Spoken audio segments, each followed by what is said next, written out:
Welcome back to day 2 of JRDA Championships. We are here at the Salt Creek Sports Center for the Junior Roller Derby Association National Championships. We have been having a great time here this weekend. Yesterday was all the preliminary games that are leading us into these gold medal games today, and we are about to get started with our 5th place open division game. If you look on the screen, you can see right there exactly how we got here yesterday.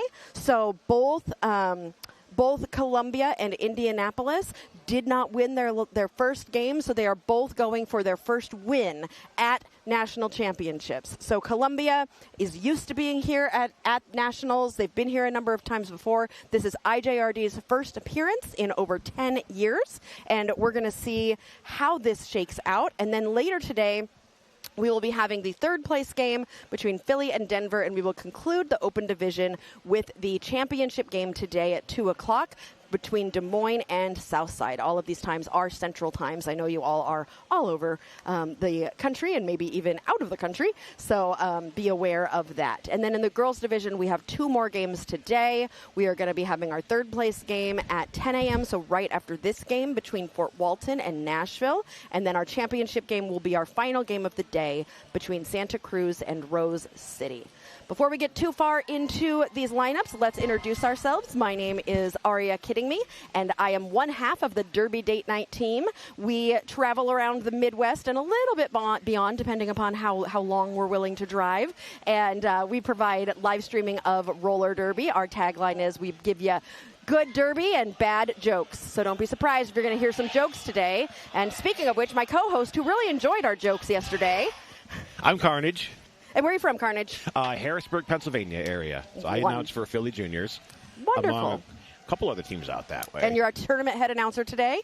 And, well, yesterday too, I suppose. Well, yes. Yeah, both days. The duration of the tournament involves me. Well, we appreciate all the work that you're doing. And then behind the scenes, we have got Sirius Lee, our technical master, hitting all the buttons. He was real happy this morning when he turned on all the cameras and they worked. Because for some reason, when you're doing a tournament, something happens in the middle of the night, and I think little creatures come in and mess with the cameras, well, and then so he has to check them. But everything worked well this morning. We're up, we're going, we're live. Those of you in the chat joining us, let us know where you are joining us from, and who you're here to root for, and also what your beverage of choice is this morning. I am drinking a Diet Coke Cherry. I had about 4 coffees. Oh, dear. And I went to a place and had a nice skillet of corned beef hash, potatoes, and scrambled eggs. Oh, that sounds good. Which was nice because this entire... Was it a local place? Yes. Nice. And I went to go eat last night, and apparently this town shuts down at 9 p.m. Mm-hmm. It was like a ghost town. Yep. So this morning I found a place that was open. It was really good. I got my fair share of coffee. I'm still yawning, so I'm going to have to cover up the mic to yawn. This is my second Diet Cherry Coke. We did not have time this morning to stop for Starbucks, so I might be asking some friends to see if I can get some 7 Brew. We can get Heather to make a sugar run for us. Okay, we are running right into the first of the game here.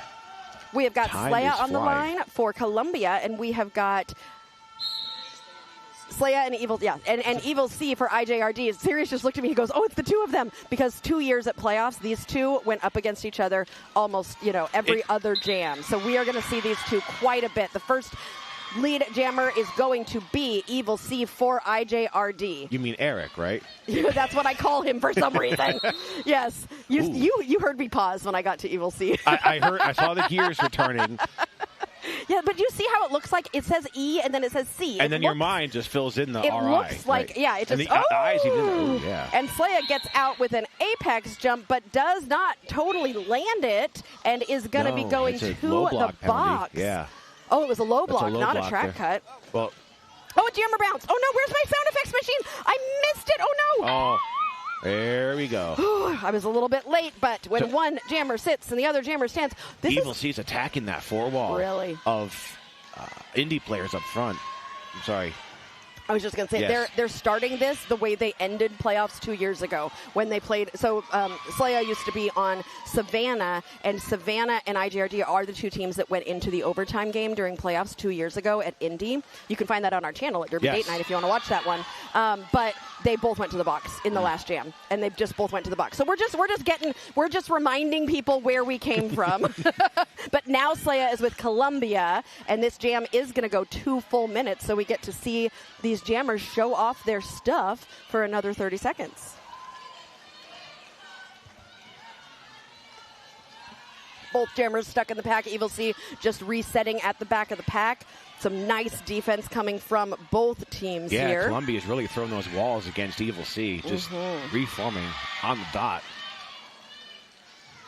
I keep saying everybody gets a little bit of an extra boost when they go between turns 3 and 4 right now, because that's where the parents are all sitting, and so you get the extra cheers. Right, over you got there. the cheering. You really want to impress them, so you got that energy. Absolutely. Here's our friend Lloyd from Team Hit Squad. He's been doing some great work today. I can't wait to see the stuff that he puts out when this weekend is over. Everything Lloyd does is top notch with those action reels. Yep.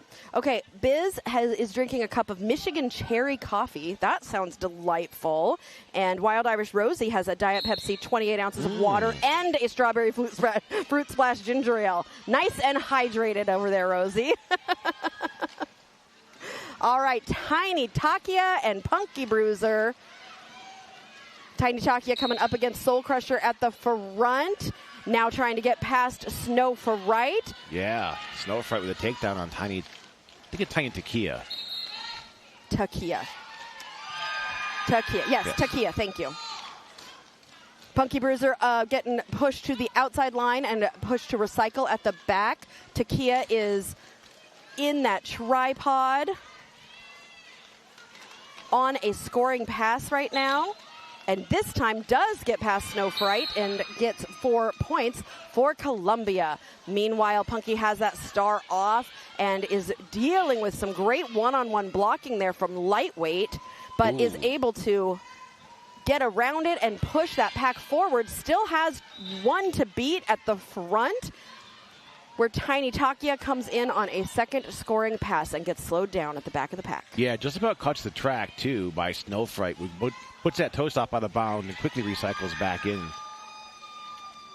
Tiny Takia gets through for another 4 points, bringing that total to 8. Punky almost got out and then has been pulled back to the back of the pack again. We've got one blocker from each team in the box. No, 2 blockers from Columbia.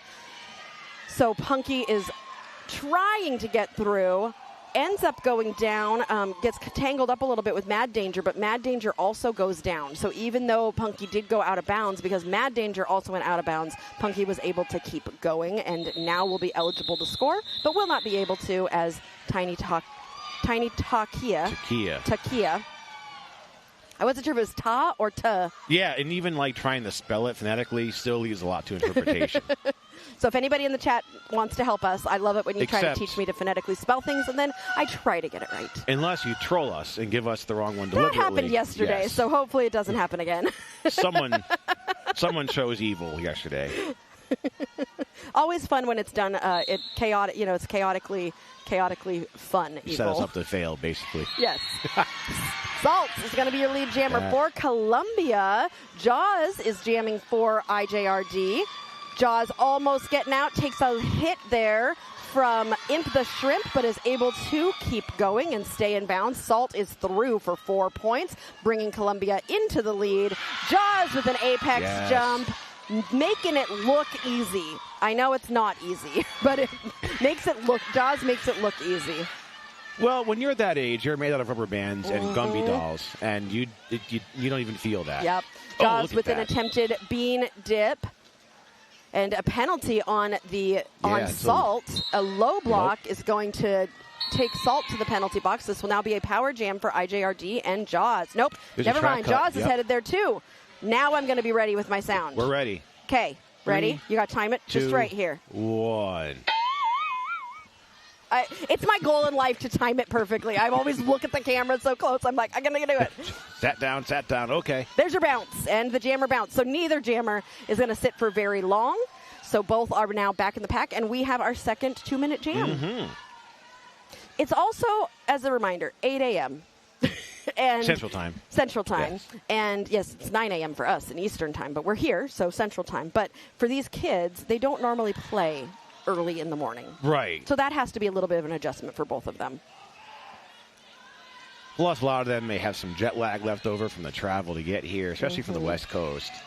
Yes. Yeah, luckily they get to sleep in. So Indy and Columbia are coming from the East Coast. So actually, that's kind of the best possible, because it's in their bodies. They think it's an hour later.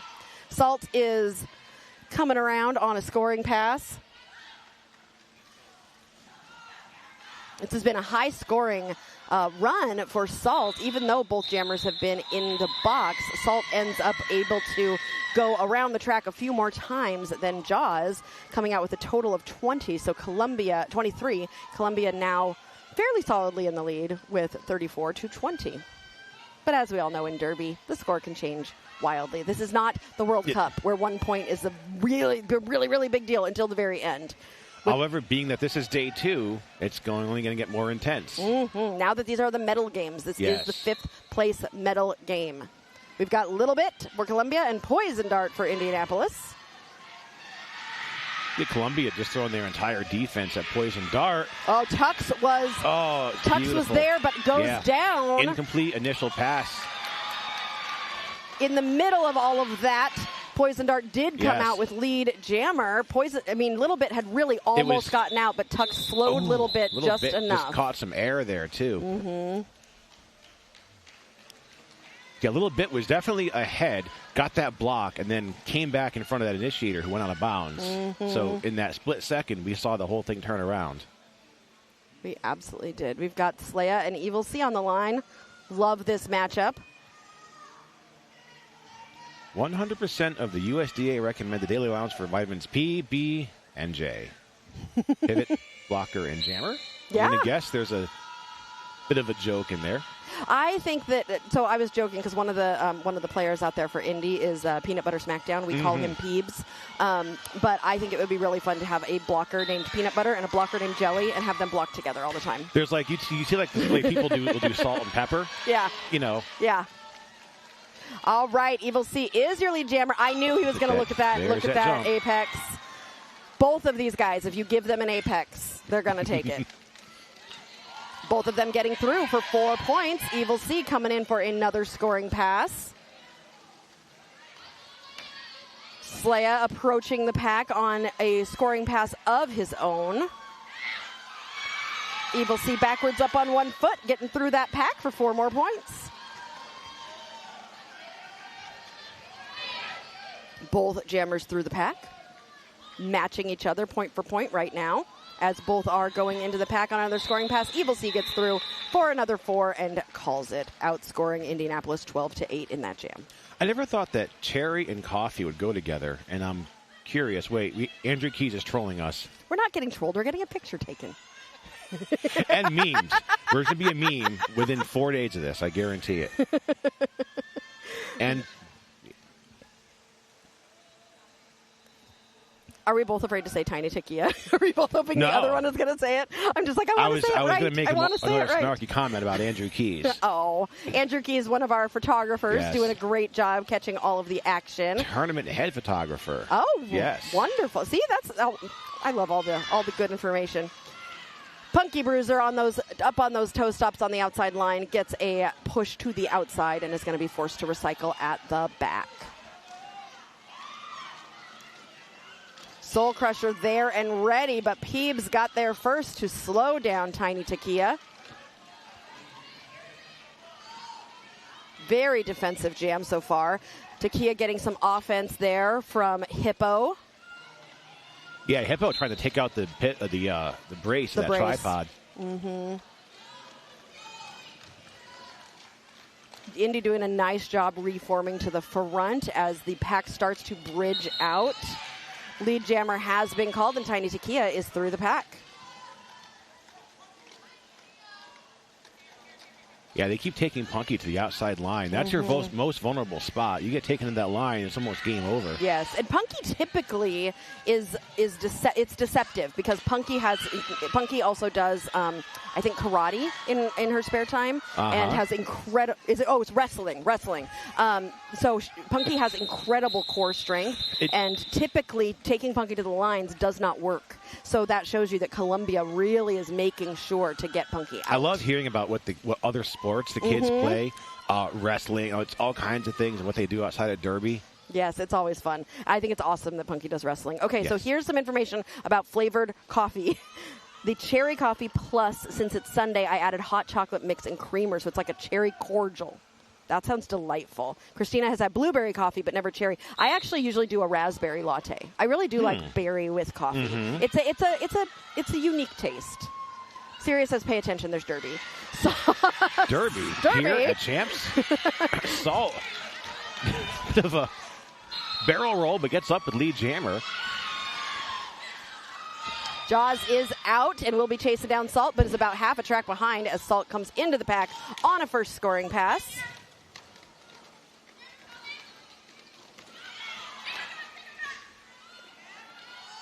Jaws getting pushed to the outside and forced to recycle. Both jammers are currently on a scoring pass. Yeah, Izzy Bake Oven took Jaws to the outside line. Salt decides to call the jam, hoping that they have gotten all 4 points there, and it looks like, I'm waiting, just making sure. Looks like they did. So 4-4 scores, and we have got Poison Dart and Little Bit on the line for their teams. Got a shout out to Coach Crash from IJRD for rocking those overalls. We'll get a shot of Crash in a minute, but being from Indianapolis, the speed capital of the world, got to have some checkered flag in our outfits, of course. So you'll have to check out those checkered flag overalls. As we get started, both jammers trying to find any sort of space. Poison Dart getting around two blockers at the front to become lead jammer.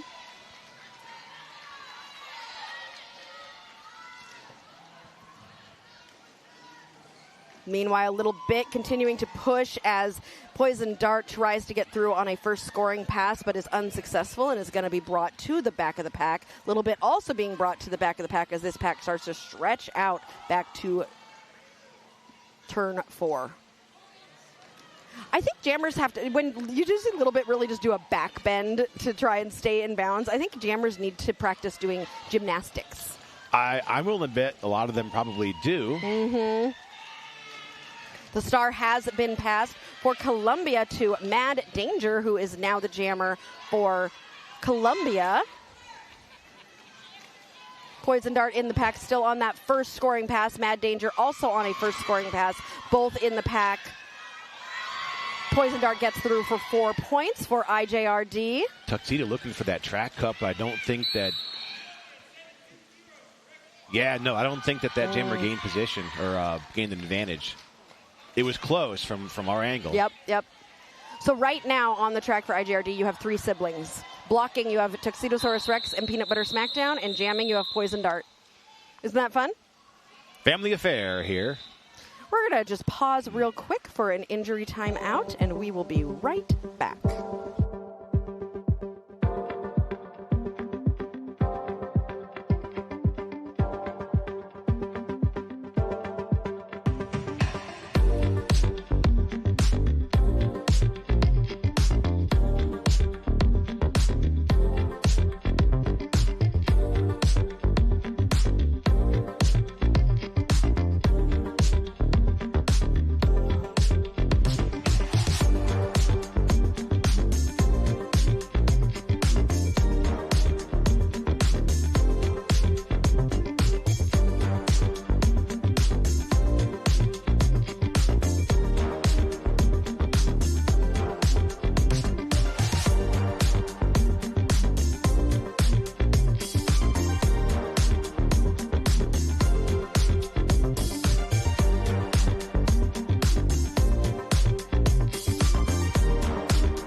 our backup skater has gone over to the medical tent area and is being checked on. We wish them all the best. As I always say whenever we have a medical timeout, we really appreciate having our very well-qualified medics trackside ready to help out immediately whenever there is even a hint of an injury. And so we really appreciate having them here.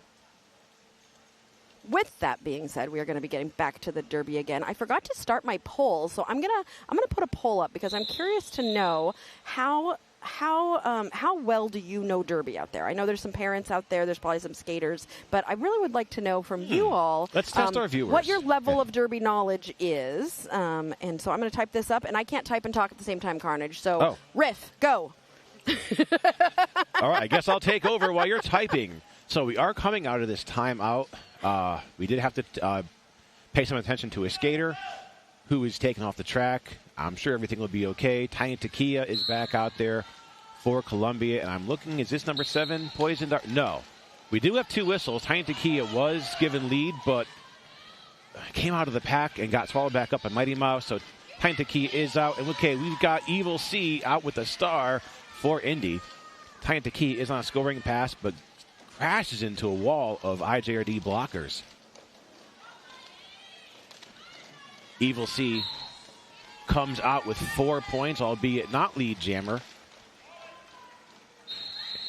Tiny Takia gets 4 and calls it off, so I think we're looking at a 4-on-4. Let's see, there might be some last-minute points here coming in on a scoring pass.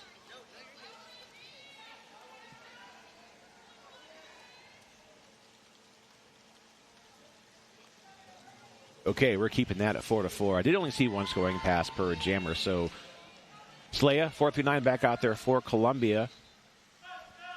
And 3-4 pack in favor of Columbia. IJRD is missing their pivot in the box.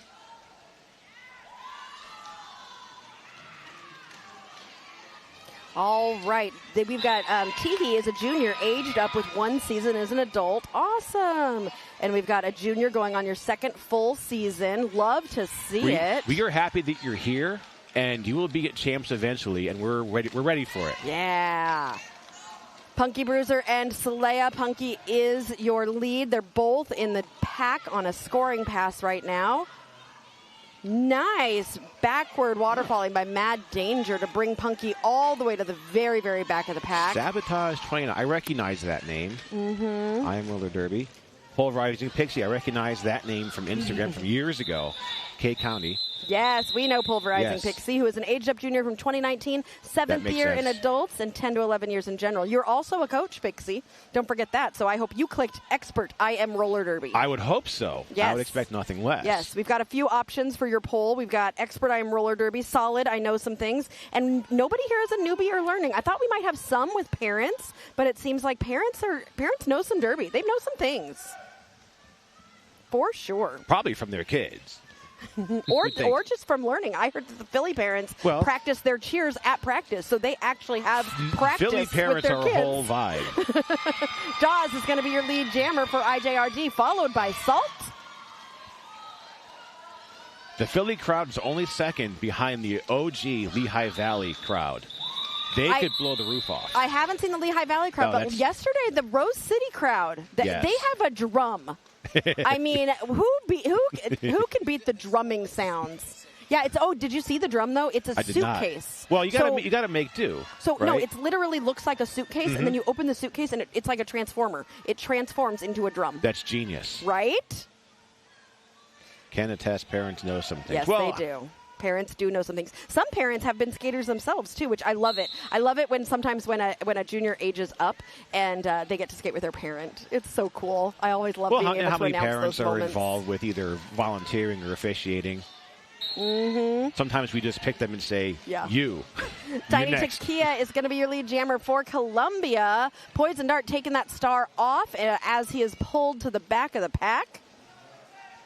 I love what Purple Fury says here. I'm 4 seasons into Derby, and I know some things. I still feel like there's so much to learn. Absolutely. I have been announcing for 4 seasons, and we've been joking a lot about getting T-shirts made that say, everything I know I learned from Derby Date Night. But I want the shirt. As the main announcer for Derby Date Night, I want to say I learned everything from you all in the chat. So we always are all educating each other, for sure.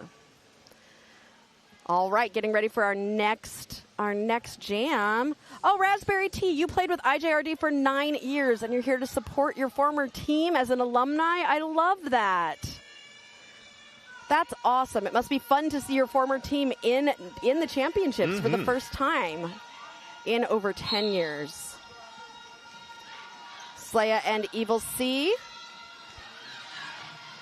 Angel of Anger comes to the top of the pack. Gets that bird's eye view of that defense. Evil C stuck in a tripod, and Slaya is able to get out first and become lead while Nice Evil work. C is tangled up. We have jammer on jammer action now.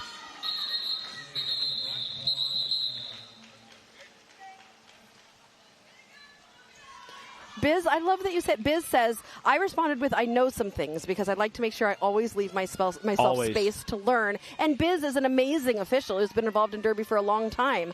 And so that is awesome. I still catch myself questioning some things that you thought we knew years ago, especially with like jammer points. Like, wait a minute, I should know this. Mm-hmm.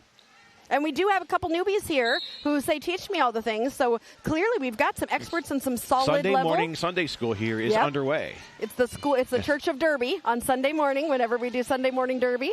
And we will teach you all the things. We are and right here now, to entertain and enlighten. Right. Salt is teaching us how to get lead jammer coming out with that status for Columbia. Punky breaking that pack apart at the front. Like a little, Punky was just pinballing. Boop, boop, boop, boop, boop, and gets through. We are going to pause real quick for an injury timeout and make sure that everybody is all right.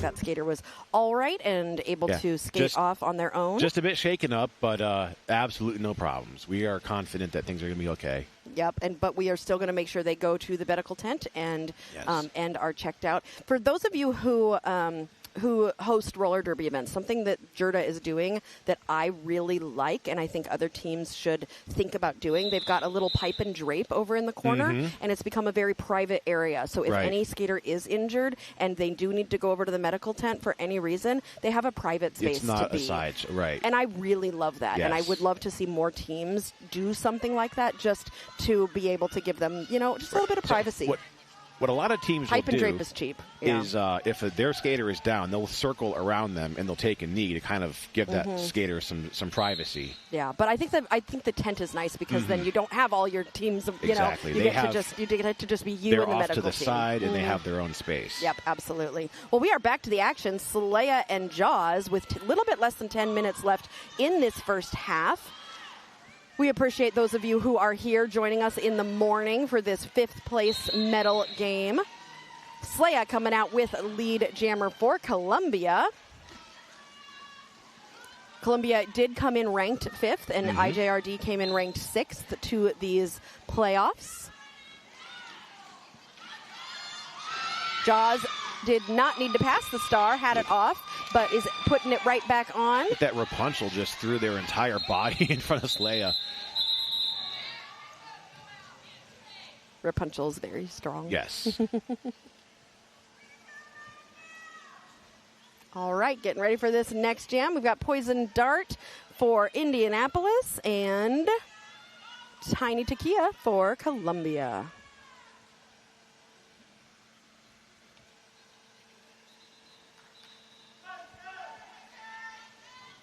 Where did that 4 whistles come from? I'm not sure. Okay. Dead silence. I hear 4 whistles. Sometimes, I'm not sure. Maybe it's like tinnitus. It's an echo. It's an echo. You just hear it now. Tiny Takia threw quickly with lead jammer on that one. Poison Dart trying to turn his body around these skaters. Hippo just being a problem getting in Dart's way. Is there some interference? Sirius is telling me that I had the sound on and was playing the video about like a minute or two behind us. It was coming from my computer. I mean, I feel like after a decade of Derby, you do hear this in your sleep. Like, I promise I'm not trolling you while you sit here, Carnage. wait a minute. I didn't think of that possibility. I have a little machine that is just playing different noises. It's like a water torture or something. Columbia with 78, Indianapolis with 57. We've got a little bit under 8 minutes left in this first half. Oh, yeah. They did. Okay, that was smart of Columbia. They realized that they hadn't gotten their skaters out there, and instead of getting issued a delay of game or having to start the jam with only one or two blockers, they just immediately timeout. So we are going to have a timeout, which you know what that means, Carnage. Let's get it out. You love the joke book. I'm surprised you have not. You were deliberately keeping the joke. Let's see. Oh, you just want to focus on Banandy? I wanted to. But the officials are, Where's Walco and Eggs have decided to say, no bananas. You cannot see the banana. We are keeping it private. Serious? Yeah, but now the scoreboard is blocking the banana.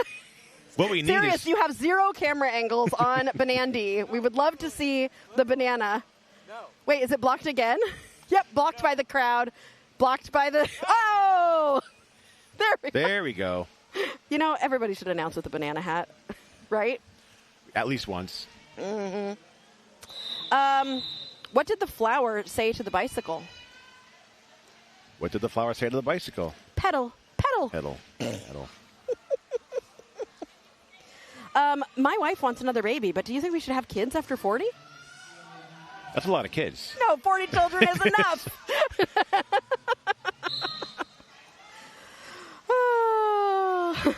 I made that joke at work one time. We have a chain of convenience stores. They go by number, like Rudders, number 1, number 2. And can anyone do number 9 Rudders? I said, that's a lot of Rudders in one day. I can't do that. Evil C showing off that fancy toe work on the outside line to get lead jammer. Saleya following behind is out of the pack while Evil C enters the pack on a scoring pass.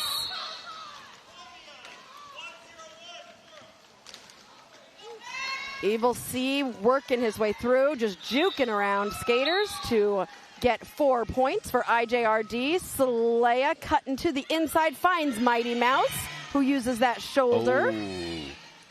Someone tried to bait a cut there on Saleya, but Saleya didn't actually track cut. So nothing happening there. Evil C with 8 points has brought IJRD within 13 of Columbia. But Saleya responds with another 4 points for Columbia. We are going to have a timeout for injury and be right back.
All right, we are back. I know we have had a few. Oh, there's the overalls. We got to show Crash's overalls, but we are having an official review right now. That is the third injury timeout, and I want to bring up something that I do like to talk about, which is day 2 of tournaments. Sometimes day 2. First of all, this is a medal game at the national championships. Yes. Like there's nothing higher right now. Exactly. So the stakes are incredibly high. This is very physical for everybody, and they're going to be they're all out there. This is their last game of the season, potentially their last game in juniors. Out, yes. If they're aging out. And so everybody, Wild Irish Rosie's saying it, the skaters are giving their all on the track. I love that name. Yes. But yeah, it's very intense, a lot of passion out there right now. And being that it's day 2 and we're closing in on those brackets, it's just going to ramp up from here. Yep, absolutely. So we do want everybody to be as safe as possible, but we also understand and expect that there is going to be some physicality today with the fact that you're going to be playing hard. And a lot of times these injury call-offs are more just to stop the jam. It's not because they are actually injured. It's just we want everyone to stop and get that skater some personal space. Yes, absolutely. Not necessarily a serious injury. Absolutely, 100%. It's, if we see a skater go down and not get up quickly, in WIFTA, they look at the skater, and the skater is the one to say, yes, I'm okay to go, or no, I'm not. But in juniors, if the skater doesn't get up quickly, the officials oftentimes make that decision out of an abundance of caution. Absolutely. To just call that jam. I do believe that IJRD was lead when that injury happened, so I don't know if we're going to be dealing with a continuation rule or not. I forgot to look for the signals, so we'll see if it starts with less than 2 minutes in the jam, because IJRD may have had the option. It does. Yep. Okay, so we are doing the injury continuation rule, which means Evil C immediately started scoring points there. So did Slaya. So both of them just scored 4 points, and we only have 42 seconds left in this jam. Might be our first injury continuation of the weekend. No? Okay. We had one yesterday. So it's our second Indy one. Just Evil C almost staying in bounds, but gets through. Slaya gets through. Columbia and Indy matching each other point for point. So the continuation rule right now is only in JRDA. I actually really love the rule, Rosie. So the rule is if the team that is lead is not the team that gets injured, then they have the option, as long as the action that happened was not the result of the team that has lead caught doing a penalty. So if they were doing a penalty, they don't get a continuation rule. Like you can't just be like, I'm going to push you and now I get to have a continuation. No, it has to be and this not is as a result of a penalty. Relatively new within the past 2 or 3 seasons, I think. Yes, and so then if that happens, then the team that gets lead can say, you know what, I'd like to finish that jam since we had lead, we were on a scoring run. Correct. Let's finish that. And even when I watch adults now, I'm like, I need a continuation rule. Like I would like to really have this continuation rule. That came out rule at the same time the sudden scoring rule came out. Those two things came through at once. I think 23 and 24, we saw that come into play. Yep, I think it's a really nice rule. It works pretty well. And every time I've seen it utilized, I'm like, yeah, that makes sense. It follows more of like an overtime jam. With the you score on your first right. Ooh, very quick to get lead jammer is Salt from Columbia. Punky, thought that she got out, but ends up with a track cut, so is headed to the box, and this is going to be a power jam for Salt and Columbia, who are sniffing at 100 points right now, so we may fill our first bucket of the day. Salt taking the incomplete initial scoring pass there. Peanut Butter Smackdown went down with Salt out of bounds, so, 3-point pass. All right, Salt coming around on another scoring pass. If Salt completes this pass, that will be 100 points, and that means we get to hydrate. Yes, and we got our Columbia seniors here. Number 7, Mad Danger, 124 lightweight. Clara Bear, 151, and Izzy Bake Oven, who we've been seeing do a lot of good defense this weekend. Thank you so much to the JRDA media team for being on top of it, helping us out with the seniors from each of the teams so that we can make sure to recognize them as they are playing in their last juniors game right now. Back of the pack. They were just spread out ready for Salt to come in and attack. Yep. Our Indy seniors are Evil C, Lil Patience, Pepper Spray, Soul Crusher, and World War Bean. Congratulations to all of you. World War Bean? Yes. Yes, I love World War Bean. World War Bean is a delightful human. Absolutely. And we I've just enjoy them. them play quite a bit. Yes. Absolutely. Oh, I completely stole the roster from you. Do you want to see it? You'd think since I provided it, I would know, but that's a lot of names. I took it away and just completely put it off to the side. You're hoarding the dad jokes book, too. Yes, I'm not letting you touch the dad jokes after banned. yesterday. You do not get the power of the book because you don't pay attention to the game when you have the book. The jokes have this. The power goes to your head. It really does. Having the joke book, it's So are you saying I lost privileges already? In one game? I might consider letting you have another chance. Or maybe just like a page at a time. All right, Tiny Takia and Jaws are jamming for their teams. Tiny Takia is just got to get past Little Patience at the front. Mighty Mouse doing some beautiful recycling towards the front. There was a so Tiny Takia is lead. With Jaws still trying to get through while Tiny Takia is now on a scoring pass. We have under 3 minutes left in this first half. Go, our Columbia pivot, laying some defense there. Oh, the pack has slowed down.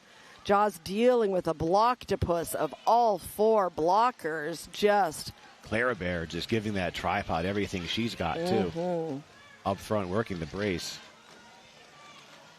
That was pretty from Tiny Takia, able to, just like move and kind of like take the impact from the side and keep your skates inbound. It reminds me of the guy of the wibbly wobbly waving guy in the parking lots of like car the big dealerships. Yes, yeah. they just wiggle with and the wave. arms that flap. Yes, but no arms flapping because it's derby, so you can't flap your arms. Try to avoid those forearm penalties. So we'll take the arms away. Jaws recycled to the back. I saw that apex jump coming. That was beautiful from Tiny Takia to grab another 4 points. Nice diversion tactics there. I fell for it just as much as they did. Let's just watch this. Let's just stop and watch. All right, that jam gets called with a little bit over a minute left. Okay, as we are headed into halftime, I'm going to let you find a joke out of the joke book. I'm going to take pictures, so we take the book back. I have... How did the Pirate become a boxing champion so fast? How did the Pirate become a boxing champion? Walked the... No, I don't know. Nobody was ready to take his right hook. Slaya for Columbia and Poison Dart for Indianapolis. Oh, straight pecs jump from Slaya to get lead jammer for Columbia. Poison Dart resetting at the back of the pack, trying to get around a blocker there. A little bit of a collision with the officials. When you are a jam ref, you have got to be ready for anything. They are so agile and able to just move around. I have jam refed a lot, and juniors, sometimes all you see is a blur with a star on it. Yep. The period clock is about to run out, so this will likely be our last jam of the half before we go into a halftime. And that jam does come to an end as we go into intermission. Why don't you send us off with a joke? So the NBA Finals, huh? So no more basketball ever again. That feels pretty extreme. Finals. Let's like today. No more ever again. That's too extreme. I can't deal with no too more extreme. derby. We'll be back with the rest of this 5th place game in just a little bit.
back to JRDA Championships, where we've become the streaming table and the house table all at once right now. I've got house announcing happening next to me. We've got streaming announcing happening here. We are a full-service provider of things.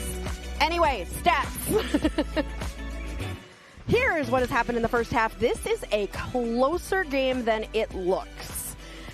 Columbia has had lead jammer a few more times than IJRD. That nobody's really star passing too much. Columbia's had 2 power jams. Here is where the difference is, though. Columbia is scoring 6 points for every 4 points IJRD scores. And so during halftime, everybody kind of sat down, talked about things, and are going to be coming in potentially with a different strategy. As we said earlier, this has been a very physical game so far. Everybody's putting it all out there. This is the 5th place medal game. Anything you got to say, Carnage? It's been a first half. It's been a first half, for sure. It's been very active. We've seen a lot of passion out there. Hopefully, we're hoping that things can be a little bit more funneled down in the second half. And yeah, I think if I was a coach on either of the teams, I would be really emphasizing really just focus and control and making sure not to let the emotions of the level of play get to you. So easy, though, when you're out there to just let things go the way that they're going. Yep. And nothing bad's happening. But, nope, not at all. As we see, this is only the first game of the day. It's going to get more intense here as the day ramps up. Yes. Talking about the rest of the day, after this, we will have the 3rd place game in the girls division, followed by the 3rd place game for the open division, and then we will have the 1st place games for both divisions after that. So going to be a great day of roller derby, so stick around, and you can watch it all unfold here on the JRDA channel. We are here for you. We're going to bring you all of the hard hits and all of the points. Absolutely. We've got as they happen. Teehee says, let's go Slaya, and Mama D supporting our team, IJRD, from the couch at home in Indy. Keep up the hard work, team. Love the support. We're so glad to be able to bring this to you if you can't be here in person, and for you to have the chance to watch this great derby that we are about to get started with, as our 5-second Tweety person, Mr. Bruce Guy, says it's time to go. And with that, we are in the second half of the game. Tiny Takia jamming for Columbia, and Evil C spins around the outside, realizes that his foot did go out of bounds, and yields to the back of the pack. Izzy Bakeoven with that defense on Evil C. Tiny Takia coming out, getting around Mighty Mouse at the front to become lead jammer for Columbia with the first lead jam of the second half. This time the jump was inbounds, and Evil C is able to chase down Tiny Takia, who's currently in the pack on a scoring pass. Tiny Takia prevents Indy from scoring any points. The refs are consulting how many points they think might have been earned there by Takia before throwing them up. Jam Burglar says, good morning, Derby fam. Good morning, Jam Burglar. Only looking at star passes, 1 on each team so far, and power jams also being kept at a minimum. Very low. Except for now, you just announcer cursed yourself. The announcer curse is a real thing. Slaya pushed to the inside and going to the back of the pack, while Punky is busting through a tripod of blockers to become lead jammer for IJRD. Slaya also gets out and is about half a track behind. Punky coming into the pack on a scoring pass. Has 1 to beat and gets a penalty. Yeah. Punky off now. Is that a forearm, I think? So this is now, it is. You announcer cursed yourself. You said the power jams are so low. Now we've got a power jam. I talked to that skater during halftime and said, look, you need that. No, I didn't do it. Slaya in the pack on a scoring pass. This is going to be a 2-minute jam because Punky was lead when Punky went to the box. Oh, nice footwork there from Slaya to get 4 points for Columbia. Punky is standing in the penalty box, so will be released shortly. You're back to 5-on-5. Punky just got run to the outside line, but stays in bounds. Up on those tiptoes. Yep. That's that core strength from the wrestling. I've known a few derby players for juniors who also wrestled. Really? Yeah. Yeah. I think it's nice to have that cross-training, kind of like how sometimes football players will do ballet to really just cross-train their, their agility. And have you not heard about that? I played football in high school. Yeah. And That is not a thing I knew about until 10 seconds ago. Yeah, that's a thing that it makes sense. Yeah, there's a few football players who are like, yeah, doing ballet, it really helps with agility and core. I see it. It makes sense. Mm-hmm. Slaya is through. It was an apex jump for 4 points. Punky is also through for 4 points. Columbia has outscored 20-8 right now. Slaya in the pack trying to get a few more points as this clock is running to an end. So do you think Punky's wrestling teammates are jealous that she plays roller derby, or do you think the roller derby people are jealous that she wrestles? I have a feeling that neither is probably. I don't think that those two teams cross very often. No, they don't. They don't, because one's probably high school and one is us. There's no.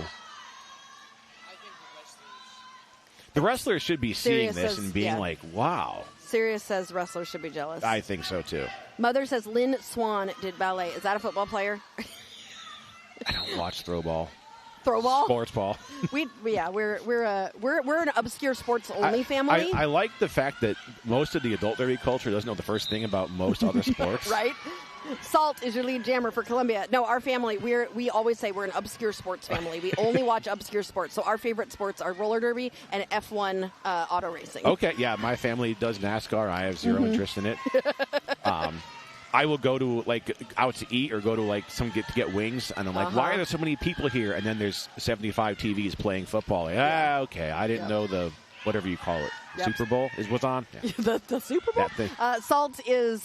Salt got through for another 3 points. So there was one person takedown there on the one person that was a no earned pass. Yeah. So Salt currently in the pack on a second scoring pass. Purple Fury, they're agreeing with us that wrestlers should be jealous. Biz likes that you called it throw ball. And yes, Lynn Swan is a famous Pittsburgh Steeler. Oh.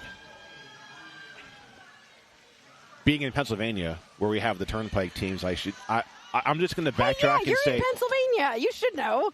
I'm going to backtrack and say, I knew that. But you also called it throw ball, so...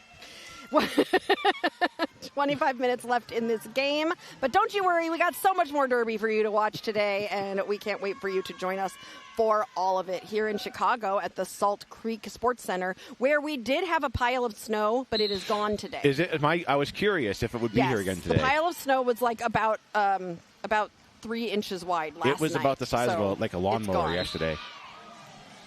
Tiny Takia is going to be your lead jammer for Columbia. Tiny Takia has really done a nice job, has gotten the most points so far for Columbia, I believe 46 points.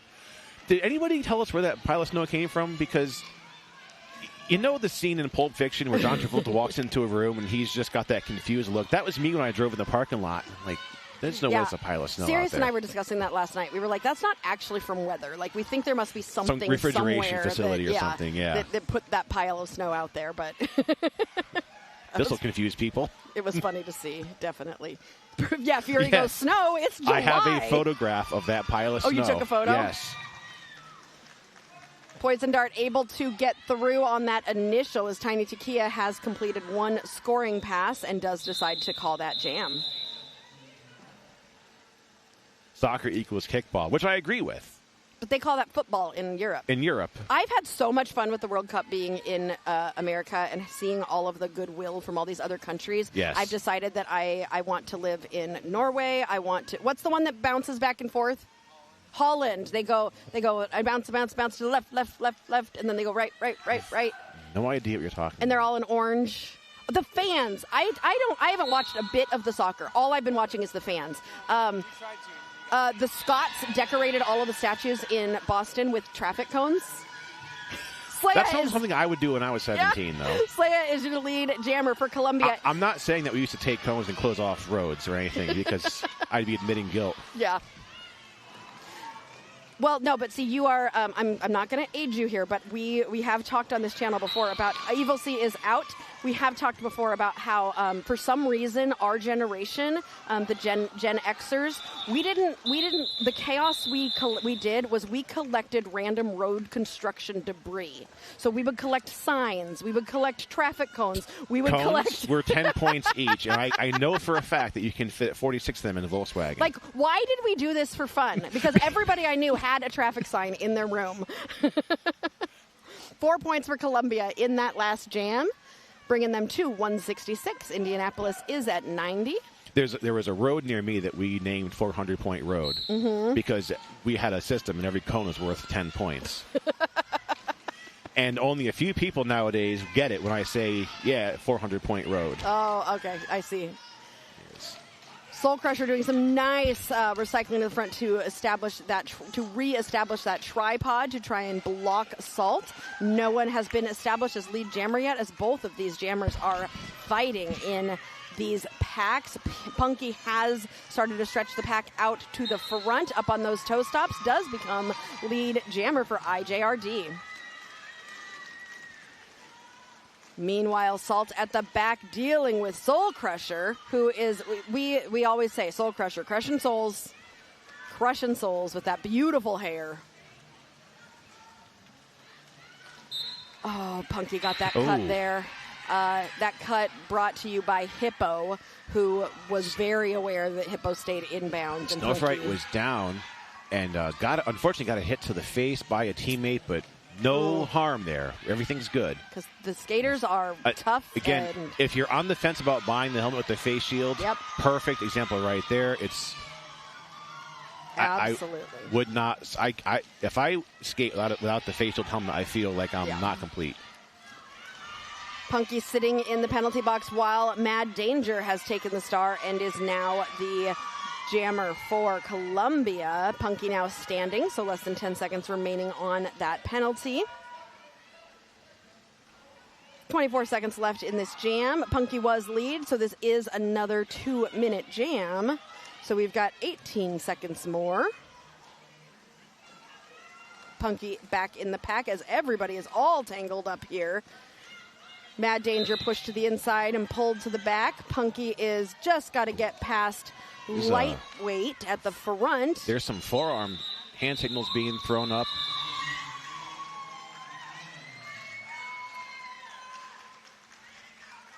I believe that might have been the Columbia blocker who sits in the box. So Indy will start this next jam with a 4-3 pack advantage. It looks like receiving that forearm penalty.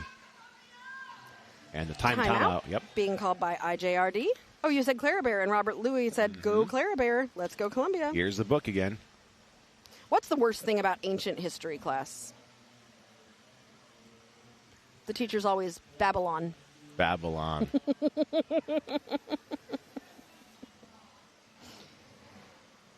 Student says, why are we dissecting mushrooms? And the teacher says, because studying fungus is a cultured way to mold young minds.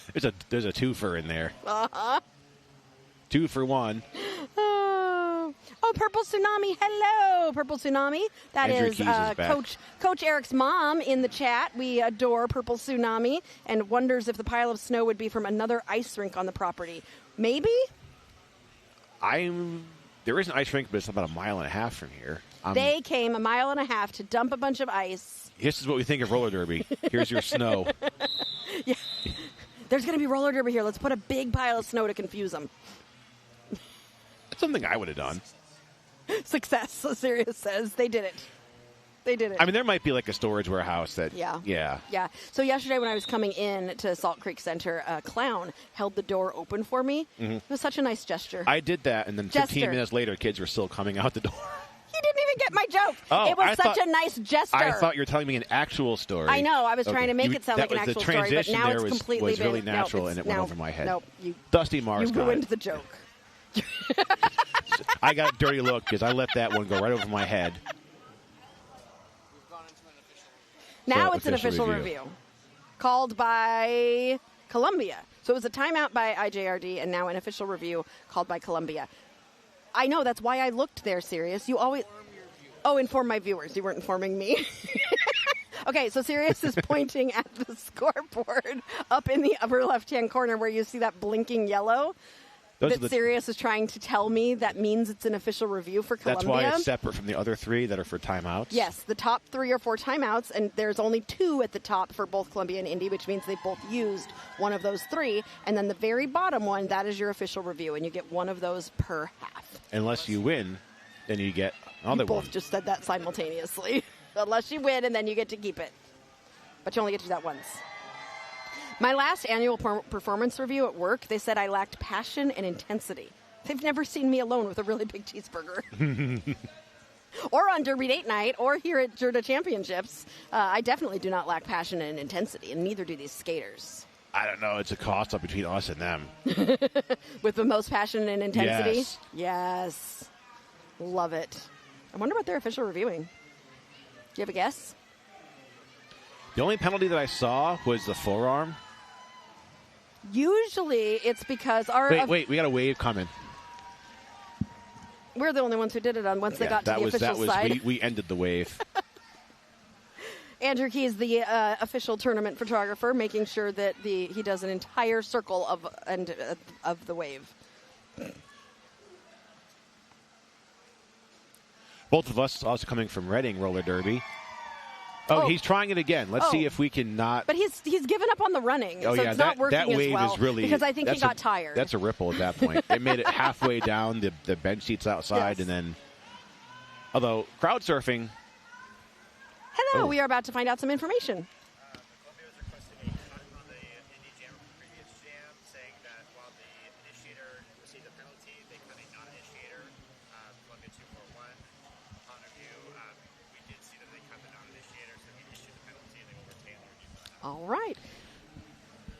That's a lot of word vomit right there. Yes. Columbia called the official review looking for a track cut. On the Indy Jammer, Punky Bruiser. All said and done. They did cut the non-initiator. Yes. So the penalty will stand. Yep. So Punky saw that the person who hit her out, Punky made sure not to hit the person that hit her out, but then someone else actually went backwards, and Punky went back in and gained position, and the officials agreed. That's that draw. That's, knowing who you had superior position on. That's why a lot of skaters, of course, take the safe route and go to the fullback in the pack. Yep, and if you look up at that scoreboard again where Columbia's dots are, you can see that they retained their official review, so it's still there, and they get to keep it. So they can use it again later. You can't keep doing that again and again and again, though. You can only do that once. It would be nice, but we'd have, 4-hour games. Slaya is your lead jammer coming into the pack. Punky is out of the box and on the track, has made it through. Slaya with an apex jump, grabbing 4 points. And calls it because Slaya sees that Punky got out. So we're about to move on to the next jam as we roll into the last 20 minutes of this game. I think our next game is going to be Fort Walton Beach and Nashville. It is. So the girls division third place game. I'm excited to see that one. I think both those teams are very fun. I think that's going to be.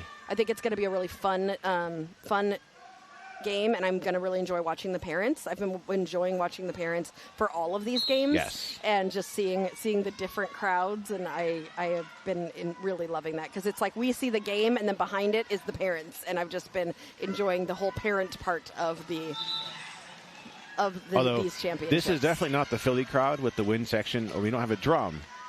It's also very early in the morning too. The drums will be coming later, I believe.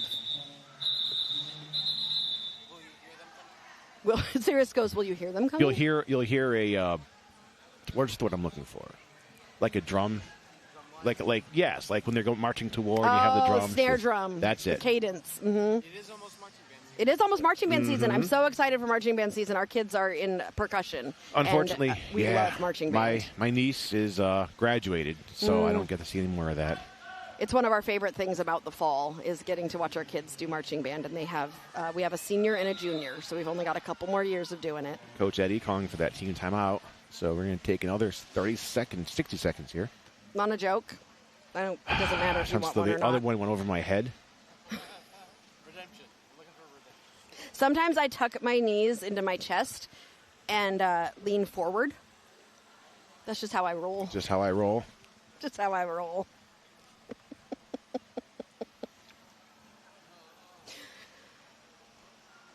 When people ask me if I exercise, I tell them I do crunches every day. Captain Crunch, Cinnamon Toast Crunch, Nestle Crunch. I went into salsa class with a bag of chips, and they looked at me weird. I don't know. I butchered a joke there. I had one there. You need the book back, but I need the book. I tried to do that one from memory. You got to do it without the book. We'll love to hear from Karen.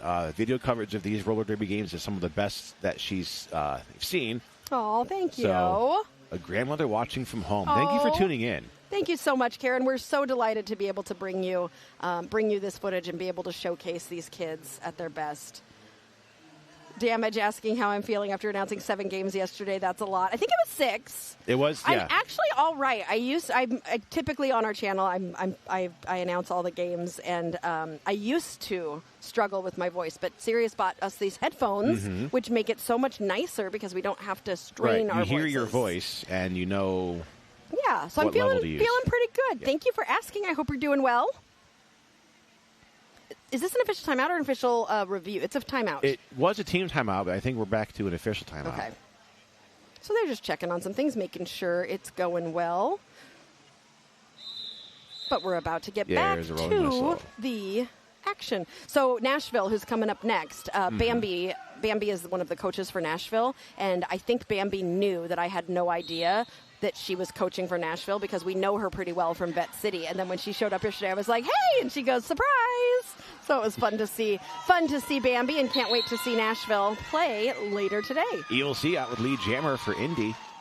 Tiny Takia jamming for Columbia, finding Mighty Mouse at the back of the pack, but gets a track cut. I thought that might have been because I saw Mighty Mouse and I was like, ooh. Now, good deed goes unpunished because Mighty Mouse now off to the box. Oh, no. So Mighty Mouse and Tiny Takia can have a conversation in the box. Evil C with a big ol' apex jump to get through for 4 points. Indianapolis breaking the 100 mark, filling their first bucket. It feels to bait someone on a track cut. They get called, then you get called. So then you get a taste of your own medicine and go to the box with them. It's got to be a really awkward 30 seconds. Yep. Dana says, I guess it just felt like 7. Yes, it was a long day, but it was a good day. We saw some really good derby last night. Oh, I love watching Evil C's jumps. Evil C did spill, but stays in bounds with those 4 points. Tiny Takia out of the box and in the pack now. Mighty Mouse also out of the box. Tiny Takia with a jump of her own. Okay, let's see. Yep, there's a forearm. And I kind of saw that. The blocker got ahead and then put their forearm out. So, good call there by our refs. Oh, okay. Bruiser from Cincinnati is here. Hi, Bruiser. And you want to say hi after the game. I will come find you. I'll go wander and say, where's Bruiser? After the game. Nice to see you. I'm glad you guys are here. Love seeing the skaters. So there's some skaters showing up today who are getting ready for Team USA tryouts tomorrow. The World Cup is going to be in Scotland? Scotland, yes. Oh, so cool. Serious, can we take our gear to Scotland? Sometimes no response is a response. All right. IJRD is doing exercises. They have decided to what exercise is that called? It's just how you stretch your thighs. I don't know what that's called. It looks fun. I think they should play Duck Duck Goose now. What do you think? That has happened in long timeouts and stuff. Do you know Duck Duck Goose? Do you have the goose one on there? No, it's just a duck. Goose? Do you think I have a sound effects machine of all the bird sounds? That would be Not fun. yet.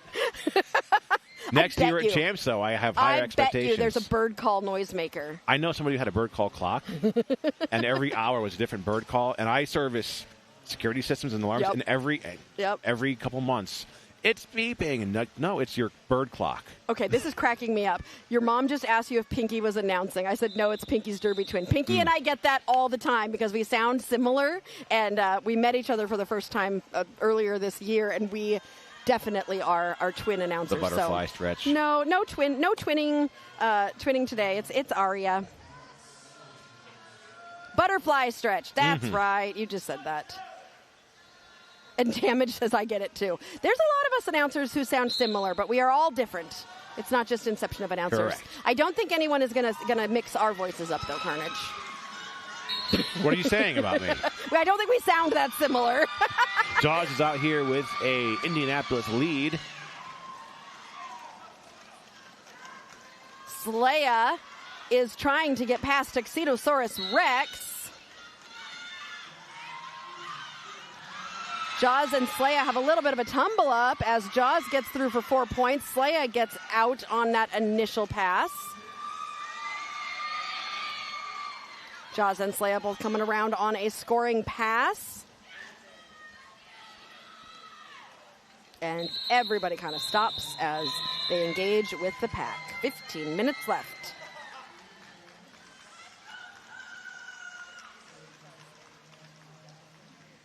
Just really enjoying watching Derby. I always, on the second day of a tournament, I'm always like, can we just stay for a couple more days? But I know that would be exhausting for the skaters.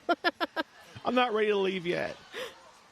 Sirius is over here going, it's exhausting for me. It's interesting because everybody hears my voice and your voice, and the work that he is doing behind the scenes is so like, it's not something you see a lot, but it is. He's got a whole console over there with various screens. And he hits all the buttons. Salt is your lead jammer for Columbia. Punky Bruiser is trying to get out, takes a hit to the inside from Soul Crusher. We got two Soul Crushers playing, but on different teams. Soul Crusher and Soul Crusher. Well, Philly used to have one, too. Yes. I think their Soul Crusher aged out. I think that the Soul Crushers should take a picture together. And they both have, they both are very tall. Punky coming into the pack on a scoring pass.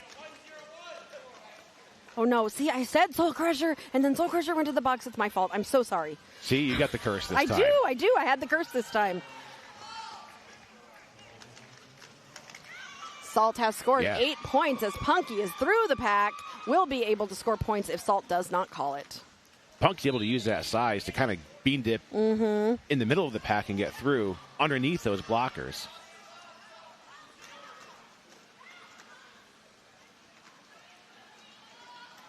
Punky getting pulled to the back.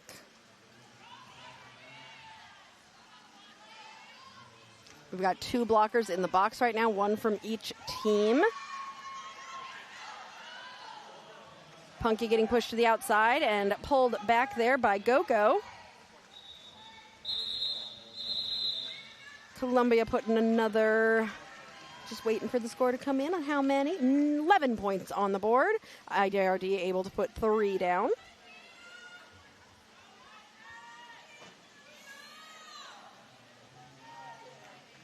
Tiny Takia on the line for Columbia.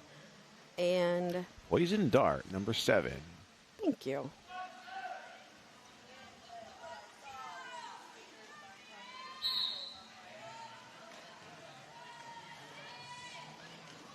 Ooh.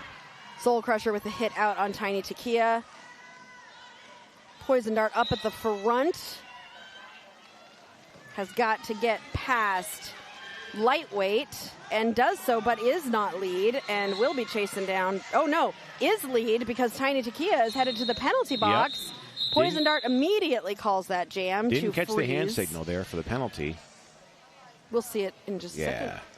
On here, once they enter it in, we get to see it. Another official review from Columbia. I bet you they're going to official review that penalty. Absolutely. That's my guess. Yep. That's my surmising. So have you enjoyed anything about Chicago while you've been here? Well, I'm here. Oh, I'm here at Champs. I mean, yes, this is the best part. Whenever we travel for Derby, people are always asking us, "Oh, are you enjoying the cities?" And I say, "I am always just in whatever place the Derby is happening." Really in the city, though. We are in a suburb of Chicago. You wouldn't even realize we were this close to it. Mm-hmm. How close are we to the city? As probably within 10 miles. Yeah, okay. I think so, if even that. I just really enjoyed the 3-story mall that still lives. It was so crowded with people on Friday night. We had to get a few things. I'm actually happy to hear that with the malls that are going out of business now. Yep, it was really nice to see a mall that was just filled with people. And unfortunately for Sirius, my son and I were both like, ooh, shopping. Right. And he was like, Sirius was like, sleeping? And we just kind of wandered off and did a little shopping and had some fun. I did a game a couple years ago at a mall. They had a atrium. That's fun. It was what's it called? The American Dream Mall. It was in New Jersey. Yep. So it was a sport court arena and about 4 stories of like an atrium, so you could be up on top. Yep. And it was a really good time. The Fort Walton Bombers, who are playing next, all in their custom jerseys, and then we've also got a fan helping us out with the official timeout. I believe that may be Mr. Bruce Guy's daughter, right? One of Mr. Bruce Guy's kids imitating her dad right now. Where did the forest come from? The trees? Yes. Oh. I can't see the forest. Look, there we go.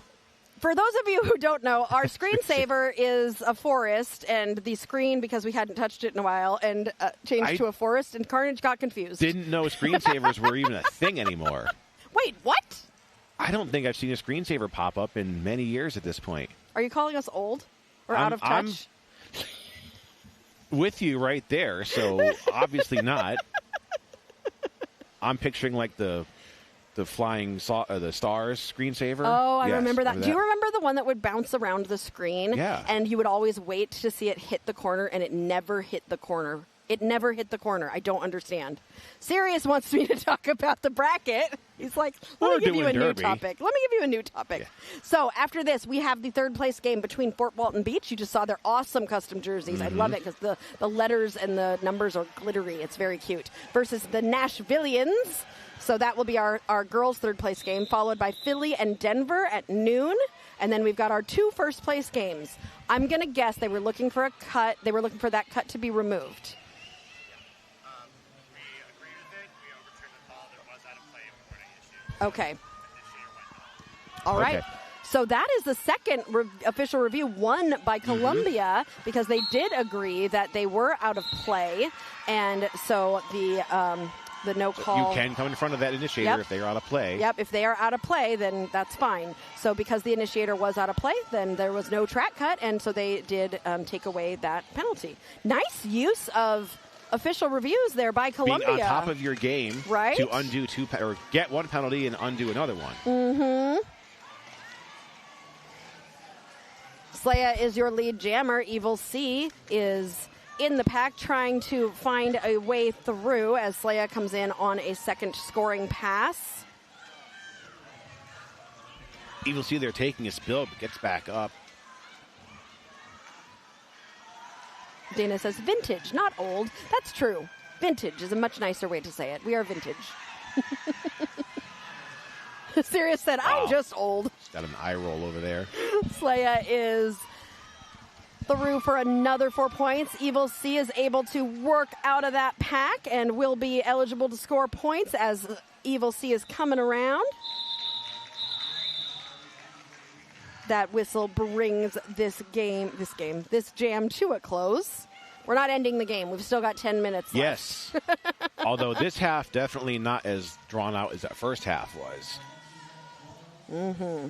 Absolutely. Yeah, I feel like both teams have kind of dialed it in a little bit. I don't feel that same physicality and almost just like we must play for our lives that I felt in the first half. The second half, I feel like everybody has kind of some conversations there. Yep, exactly. We got Salt for Columbia, who just has to get past Snow Fright. Snow Fright slowed Salt down enough, but was unable to keep Salt from getting lead jammer. Jaws also able to get out, is going to be about half a track behind Salt as Salt comes in to the pack on a scoring pass. Salt takes a hit from Soul Crusher and decides to call the jam, preventing Jaws from scoring any points. But Salt didn't get any points either, so that was a goose egg jam. A valiant effort, but no points scored. Can I hit this when I say goose? Do goose make that noise? What does a goose sound like? A goose doesn't sound... Well, if you Don't goose quack? I would assume that they do. They're like similar to ducks, But right? this is very much duck. I don't know what a goose sounds like. And if the chat tries to tell me, that's going to be really funny. If you can do it, that's our challenge for the second half. Can you tell us? 9 minutes to tell us what a goose sounds like, spelling it out phonetically. Tiny Takia ending up with a forearm penalty. So this is a power jam for Punky Bruiser and IJRD, who are trying to start to chip into that lead. Columbia, actually, we missed the hydration break at 200 where they filled their first bucket. I'll drink to that. Oh, it's a honk. Geese honk. Second what? It's our second hydration break. We're keeping track of this? Third hydration break, if you count Indianapolis. Is it serious? Do we need to be this particular? I'm glad someone's keeping track. I'm just sipping. It's for every 100 we get hydration. Okay. I probably should have explained that. I just Disclaimer, when I say I'll drink to that, this is water. And I still have Diet Cherry Coke. But if somebody wants to bring me a 7 Brew at some point, I won't complain.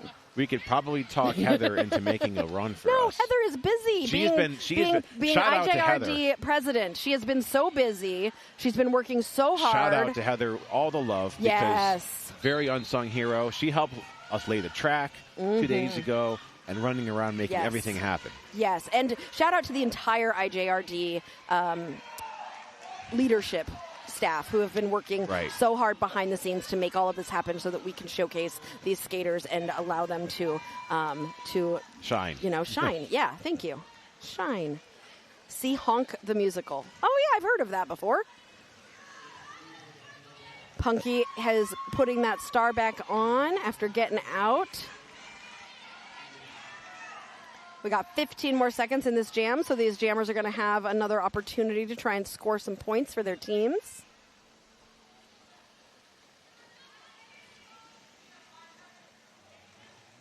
It just slowed down right there. Like it's just like we're just gonna all like rest. I know this is not what's happening, but when a blocker and a jammer or two blockers just kind of engage with each other and they look like they're almost holding each other up. Rapunzel was like, just doing that, just kind of giving his shoulder to stop that jammer. I'm just gonna lean on you. You lean on me. We'll just support each other and wait till the whistle blows. Lean on me.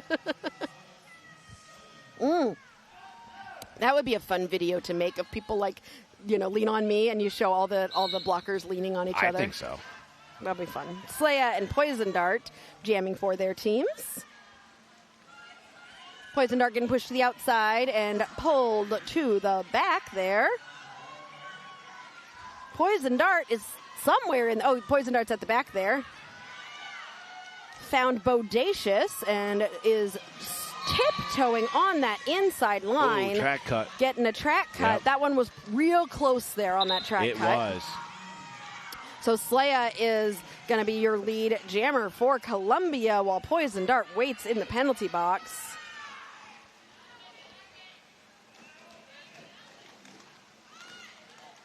A little bit of a tumble up. I'm sure there was just a banana on the track there. Speaking of bananas, I'm over there looking at our very own House announcer. Yes. Banandy.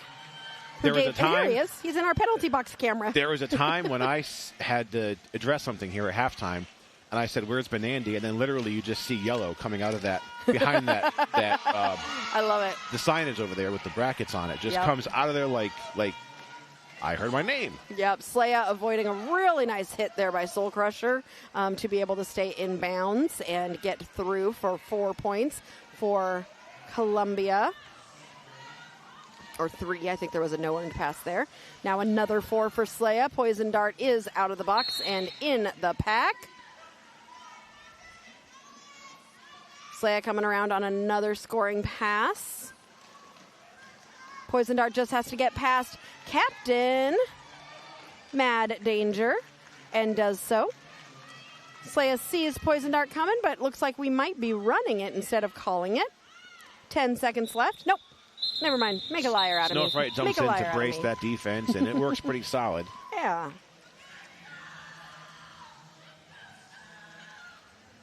All right, we will have a short break after this game. I don't know if we're going to start right on time, being that it's only 20 minutes until the next game is supposed to start.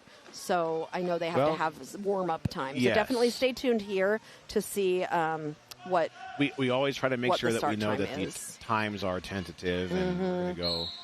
It could go either way. Yep, exactly. 101-point game now, 226-125.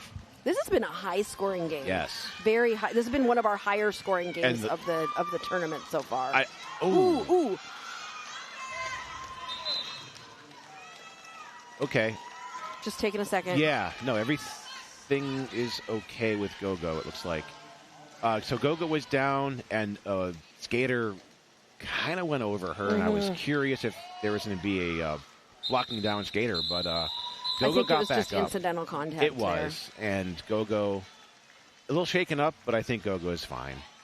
Just needs to regroup. All right, Looks like 226 to 126, and Gogo we're is going to gonna- have a timeout. Yeah, Gogo's going to get checked Yeah. out by medical, which I think is smart. It should be, if there's any question, you get looked at. Yep.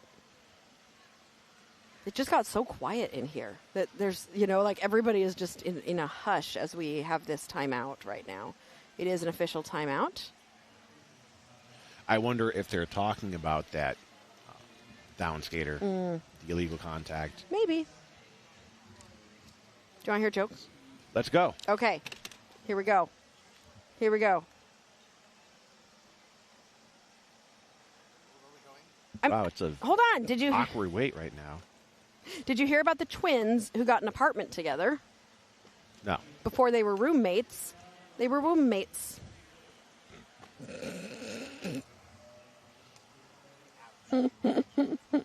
For weeks, the kindergartner excitedly told his teacher he was going to have a baby sister. One day, his mother let him feel her belly while the baby was kicking. The kid was speechless. He didn't say a word about a sister for days after, leading his teacher to ask, well, how's things going with your little sister? The kid burst out into tears and said, Mommy ate it. Oh. What do you call a small mother? I just saw the answer, and of course, my short attention span threw that away. A minimum. It's a minimum. Minimum. A minimum. All right, so we're going into a timeout now. Team timeout by Columbia. Wild Irish Rosie says everyone's tired. That's why it's Yes. a timeout by Indianapolis. Sirius, it's okay if I get it wrong. That's why we correct you.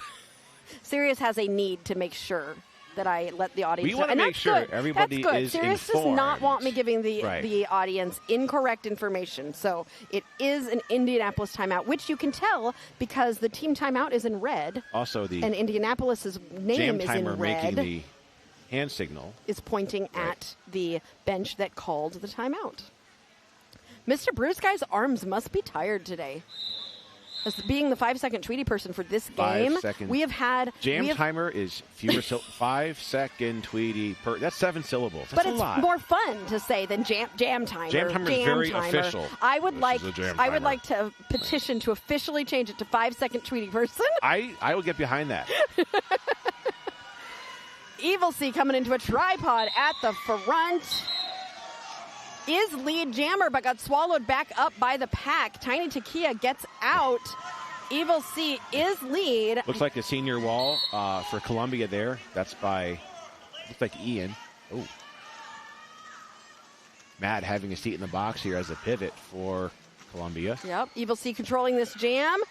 Both jammers in the pack on a scoring pass right now. Evil C getting 4 points. Oh, they did a senior wall for Columbia there? Oh, that's great. Purple Tsunami says, a big thank you to everyone for making all of this possible. Absolutely. Anyone who has tried to coordinate a tournament knows how difficult that is and how much work it is, and we definitely appreciate it. As we say in Philly, Woo! it takes a village. Yep. Literally. Those tippy toes on the inside line by Evil C, looking real nice there. The place is filling up as the next group comes in for the next game. Yeah, so we're looking at this Fort Walton and Nashville game after this. The girls' division third place game.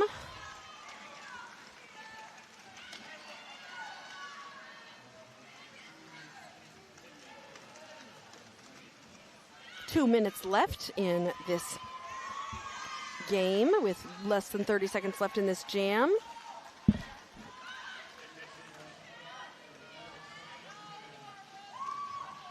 Evil C coming around on another. This has been a 20-point jam. Mm-hmm. It's about to be potentially a 24-point jam. Evil C, a senior, aging out this year, finishing his jamming career as a junior with a 24-point jam. And maybe even more. 24 may be the highest scoring jam of the weekend. Of the weekend, yes. Yep. And I think there might be a couple more.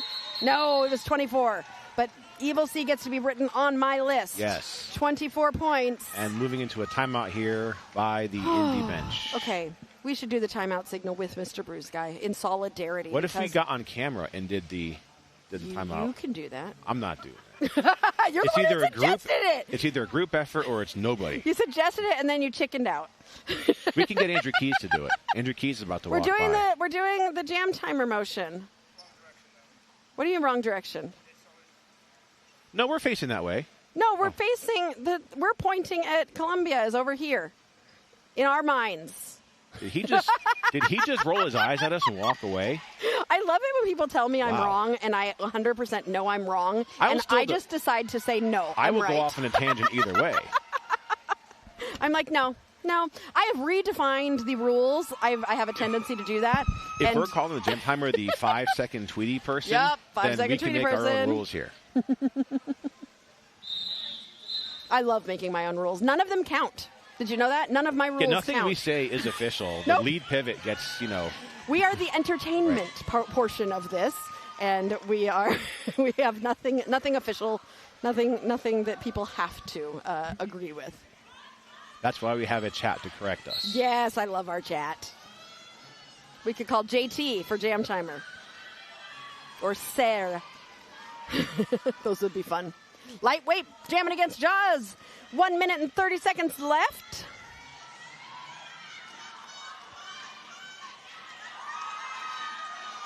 Jaws, nice fight. And some 1-1 blocking there by Hippo, but Jaws is out with lead jammer. There's a lot of seniors out there. Oh, Columbia making a cheer from the bench. Jaws is through. Lightweight is through.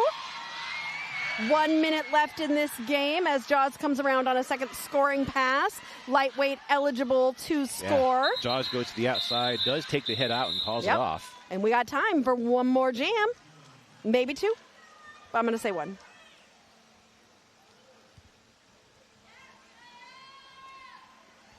Michi-chan says, if they told you and we could completely rewrite the rules for the sport, we would be deadly. I don't think anyone would play the sport that I wrote. I would. I want to hear what you have to say. Sirius and I have been joking for a while about making a derby team that's like the Savannah Bananas for roller derby or Harlem Globetrotters. Wouldn't that be fun? Sign me up. Right? Slaya and Poison Dart in what may be the last jam of the game. 15 seconds left. We do not have a lead jammer as these walls are showing off their defenses. Yep, Clara Bear, one of the seniors in that defense. Poison Dart is going to be your lead jammer as the period clock runs out. This will be the last jam of the game. I just want to shout out every single skater out on that track here on the national championship stage. What an amazing The what an biggest amazing stage feat. possible Yes. for junior skaters.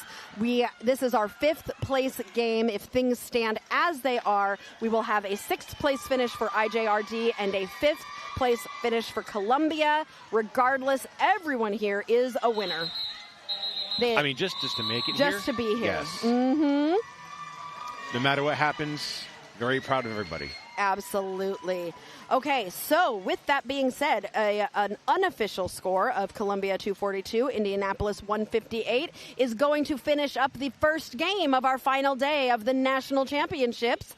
Coming up next is going to be Nashville versus Fort Walton Beach, and we will also probably not start exactly at 10 o'clock Central Time, so keep an eye on the scoreboard as we move into this break, and you will notice how many minutes we have until the next game.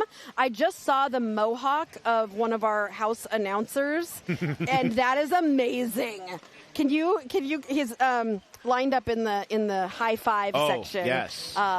Do you see that mohawk? We'll definitely get a picture of it, so stick around. There it is. Oh, yes. Look at that. Right there. That is real hair. That is tough to do. I love it. Look at that hair. So amazing. All right, with that, I'm going to roll it to an end, but we'll leave this up for a little bit so you can watch all the high fives and see all the good stuff. Except for Sirius is yelling at me to wait because he wants to show me the brackets and make sure that we see all the what's number happening. stuff Yep, here. all the There number it stuff that is. happens. There it is. You've got your 5th place and 6th place finished. There are scores in there, and we will be back with more open division at noon. But for right now, we're switching over to the girls division, and this will be the 3rd place game. This is going to be a good game. This is going to be a good Yes. game. I'm excited. I'm really excited to see this. So Florida versus Tennessee for the 3rd place. I'll be here. Both are great teams. All right, we'll see you in a little bit. Yes.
JRDA champs. We are on medal day. So we just watched the 5th place game from the Open Division between Columbia and IJRD. Columbia is going to be your 5th place in the national championships. IJRD will be your 6th place, and we are about to do our 3rd place girls division game between Fort Walton and Nashville. These two teams found each other at playoffs a few weeks ago, a month ago, something like that, and they have already played each other. They know each other, and this is going to be the glitteriest, sparkliest matchup that you see. These teams are covered in glitter. I have some information about that to share with you. But first, I want to introduce myself. I'm Aria Kidding Me from Derby Date Night. And I'm Nines from Red Stick Roller Derby down in Baton Rouge, Louisiana. And we are also joined by Seriously, who is behind the scenes, hitting all the buttons and doing all the fancy things to make this stream happen. And who are you in the chat? Are you here to root for Nashville? Are you here to root for Fort Walton? Or are you here to root for just some really good derby? Because that's what we are providing you today. Did you want to look at the bracket, Serious? Wait, we just did. It's been a long weekend already. We didn't do rosters. Let's do some rosters. Which team would you like to talk about, Nines? Well, I'll talk about Fort Walton. All right. So for Fort Walton, we're going to have number 12, Honeybee, number 13, Punchbug, number 2008, that's Dusty Mars, 214, Toadette, 26, Ricky Bobby, 305, Miami Spice, 320, Pinky in the Pain, 34, Dino Nuggets, 36, Bugs, 38, Gnarly Quinn, 480, Crashland, 481, Bad Attitude, number 7, Mayzilla, and 9999, Blu-ray. And for Nashville, we've got 09 Lunatic, 11 Slim, 13 Discord, 139 Calamity, 16 Phantasma, 2 Fireball, 27 Nutcase Grace, 42 Artful Dodger, 47 Mayhem, 50 Roxy, 666 Little Devil, 79 Toast, 814 Lunar Flare, 850 Bad to the Bean, and 999 Little Misfortune. I also would like to correct myself from yesterday. They are the Nash Villains. Oh, it's Villains? Villains. This is the debate I've always had with myself. Yes, it is Nash Villains, not Billions, which is a word I made up. I made it up too. It's okay. Well, okay, but what I learned, though, is if you live in Nashville, you're called a Nashvillian. So the Nash Villains are a play on that, but also that's why they have the mustache, because they're an evil villain who goes mwahaha. So Nash Villains. But the reason why this is going to be the glitteriest matchup is because they both have their own glitter supplier, and they share the same glitter supplier. So Fort Walton's glitter literally has airplanes in it for the bombers, and Nashville's glitter has mustaches. I love that. Isn't that amazing? That's amazing. And being that I'm from Derby Date Night, the sparkliest live stream on earth, I'm so excited to see these two sparkly teams sparkle, and they are doing that right now. The game has started. Lunatic is your jammer for Nashville, and Dusty Mars is your jammer for Fort Walton, both of them wanting to be the first lead jammer of the day. That honor is going to go to Lunatic from Nashville, but Lunatic got swallowed back up by that pack. little bit of a tumble there on that outside line from Lunatic. Dusty Mars with the star in hand, getting recycled to the back of this pack, looking for some room in the outside line. Both those jammers stuck in that pack. Dusty Mars trying to pull that pack apart. For those just joining us, Nashville is in light blue and Fort Walton is in white. If you're ever wondering, you can also see the colors behind the words on the scoreboard. This is some defense happening right now. I feel like I want to lift, those people who have signs of a fence that's like the defense. Oh, I love that. Defense. I'm lifting up my fence. Defense. Lunatic in the front of this pack with 2 left to beat. That's going to be Blu-ray and Honeybee, and she makes it around. Finally completing that initial. It was technically already completed, but now coming around to score for Nashville. And we got a fast-moving pack. Yep, Bugs took the star for Fort Walton and is chasing down Lunatic, and we are going to race. It's going to get chilly in here if they blow by us too fast. It's already chilly in here, in my opinion. It is colder today than it was yesterday. Absolutely. I agree. All right, Nashville gets on the board first with 4 points as we move into this third-place matchup. So this is a medal game, so whoever wins this game will receive third-place medals. Let's see, who are we rooting for? Let's go Fort Walton. You all know what to do, says Rocket. Kyrie here for Nashville. Queen of Hearts, Vet City Juniors. Hi, Vet City Juniors. All of you tuning in from practice to cheer on Discord, Roxy, Nutcase, Artie, Fanta, and the rest of Nashville. And that's going to be Slim with the star for Nashville is going to be your lead jammer. And Mayzilla with the star for Fort Walton also completing that initial pass. Not too far behind Slim, who is coming into the pack to score. Taking a tumble on that outside line, deciding to call it off. But Fort Walton still picks up 3 points. Same as Nashville. Everybody has points on the board. Woohoo! Kyrie is cheering on Little Misfortune, and Josh says, Bombers, Bombers, Bombers. Boom! My mother is here again. Hi, Mom. 2 days in a row. Nice to see you. Mo's shouting for Nashville. Being from Ohio, you could choose either one to root for, Mo's. I'm rooting for Sparkles and Glitter. We know that. We know that I'm rooting for Sparkles and Glitter. Phantasma jamming against Dusty Mars. Phantasma at the back trying to go from inside lane to outside lane, inside lane to outside lane, and on the inside makes it through to become your lead jammer. Dusty Mars, meanwhile, has passed the star to the pivot. Gnarly Quinn is now the jammer for Fort Walton. And that's Phantasma around that outside line. A little bit of a jersey whip, picking up 4 points for Nashville. Phantasma speeding around the pack, going to be on a scoring pass here, so we'll get points for every blocker that Phantasma passes from the other team. Gnarly Quinn continues to struggle at the back. Nice 101 blocking by Toast there, holding Gnarly Quinn, and now Gnarly Quinn being pulled to the back by Mayhem. Meanwhile, Phantasma coming back into the pack on another scoring pass, gets pushed out of bounds and has to reset at the back of the pack. Phantasma pushing through that outside line, finding some trouble with this Fort Walton defense. Juking to the inside. Back to the outside. And that's going to be Mayhem with that big hit on the inside, bringing back Gnarly Quinn. Gnarly Quinn goes back into the track, realizes that she went in front of Mayhem, which would have been a track cut. But if you realize and you cede your position, then it is not a track cut. So that was very smart awareness of Gnarly Quinn to be like, wait a second, I got to go back out. Yes, very good yield. Very good yield. Gnarly is still on that initial pass, so not currently scoring points. You have to first get through the pack once before you can score points. So as you see, Gnarly Quinn just got out, and Nashville called it. Oh, okay, so Mose says Ship played for Nashville. Fine, you can root for Nashville. Since your daughter played for them. I suppose, Mose, that would be okay since your daughter played for them. Cindy says, go Bombers. And La says, let's go Nashville, sending love from home. And my stepfather is also watching. So that's important to know that my whole family is watching. See, I have my family supporting me, just like we've got all the parents here supporting these skaters as they show their stuff off here at the JRDA National Championships. We've got Lunatic and Mayzilla taking the star for both of their teams. Mayzilla on the outside for Fort Walton. A little bit of a tumble up. Some great offense from number 12, that's Honeybee on Fort Walton. Lunatic with a spin on the inside gets lead jammer for Nashville. Mayzilla hitting through this inside line, finding some trouble against Roxy, but makes it out, completing initial for Fort Walton as Lunatic comes up to score. Lunatic on the outside, got to get past a couple blockers for Fort Walton. Does so, gets those 4 points and calls the jam. Fort Walton unable to score, but not because of low effort. There was so much effort there, and Fort Walton was right there, ready to snag some points. We've got Slim on the line for Nashville and Dusty Mars for Fort Walton.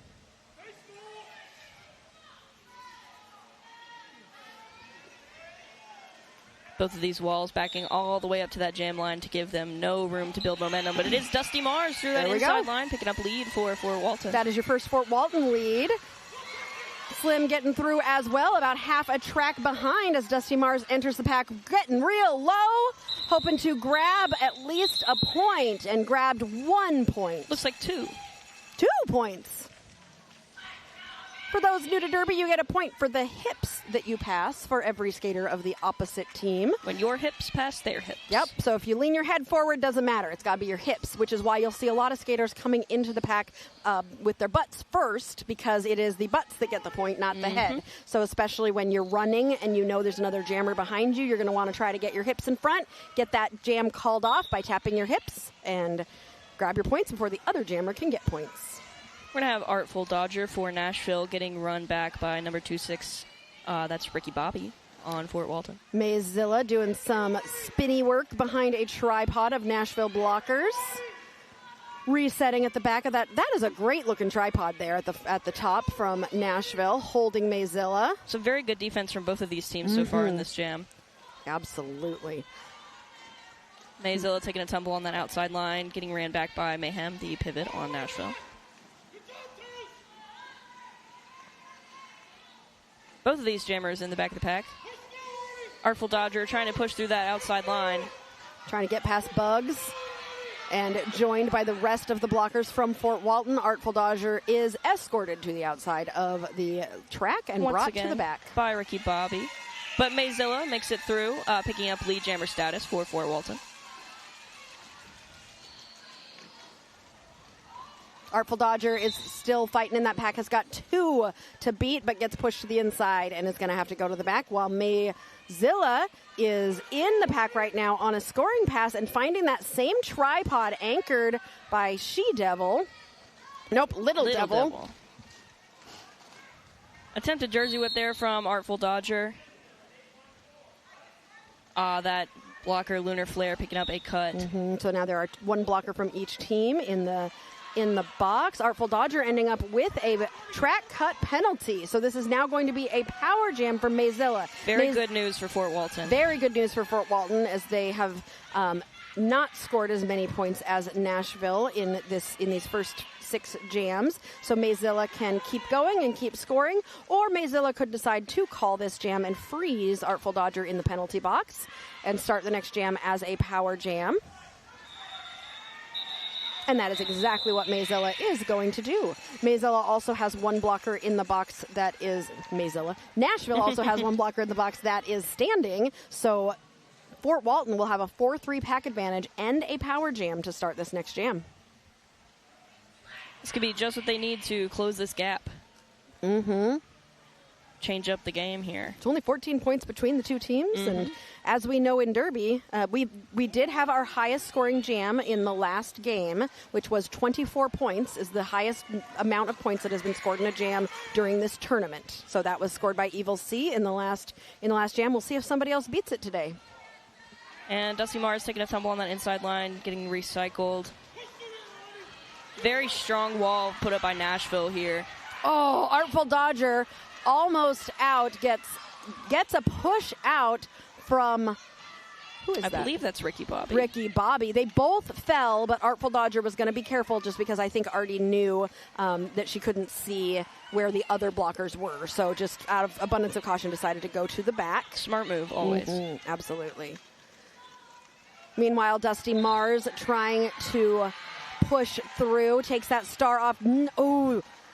Almost a really perfect star pass, but realized she didn't have the right angle, and so decided to just keep going forward and got out of the pack. So Artful Dodger on a scoring pass while Dusty Mars is trying to run to catch up and score points. Does not manage to grab any before Artful Dodger calls the jam. So 0-0 jam there. Mm-hmm.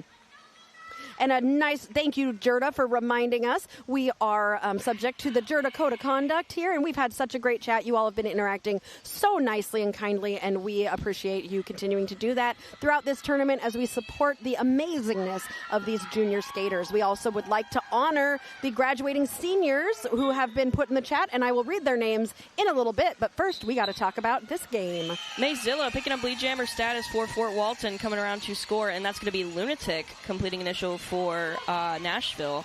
Just about half a track behind Mayzilla. Wait, Mayzilla is the one who's lead. Yes. Yep. And Mayzilla with the call off. All right, seniors for Nashville. Little Devil, Toast, Wings, Roxy, Discord, Phantasma, Lunar Flare, Little Misfortune, and Ragin' Cajun. Our Fort Walton seniors are going to be Ricky Bobby, Punch Bug, Bugs, Blu-ray, and Miami Spice. Woohoo! All right, that penalty box has one Fort Walton blocker in it, so Nashville will have a 4-3 pack advantage, and Slim takes advantage of it and gets lead jammer. Very nice work by Slim on that outside line. Mm-hmm. Really nice way of getting through. Mm-hmm. Slim coming around to score, taking a tap on the outside from Pinky in the Pain with the run back. And Star has been passed to Toadette on Fort Walton. Oh, this is where I get to go. Because Toadette, you know, when Toadette takes the star, you get to do the Mario music. Mario Kart Star. Toadette gets her own sound effects because I think it's delightful. I think so, too. We have some game stoppage. Timeout by Fort Walton. You know what a timeout means, Nines? Oh, no. You know. Oh, no. You know. Oh, this is a good one for Nashville. Do you know why? Did you know that I didn't like my mustache when I first grew a mustache? Oh, really? I didn't, but then it grew on me. Oh. But-um-cha. Ooh, that was a hard one.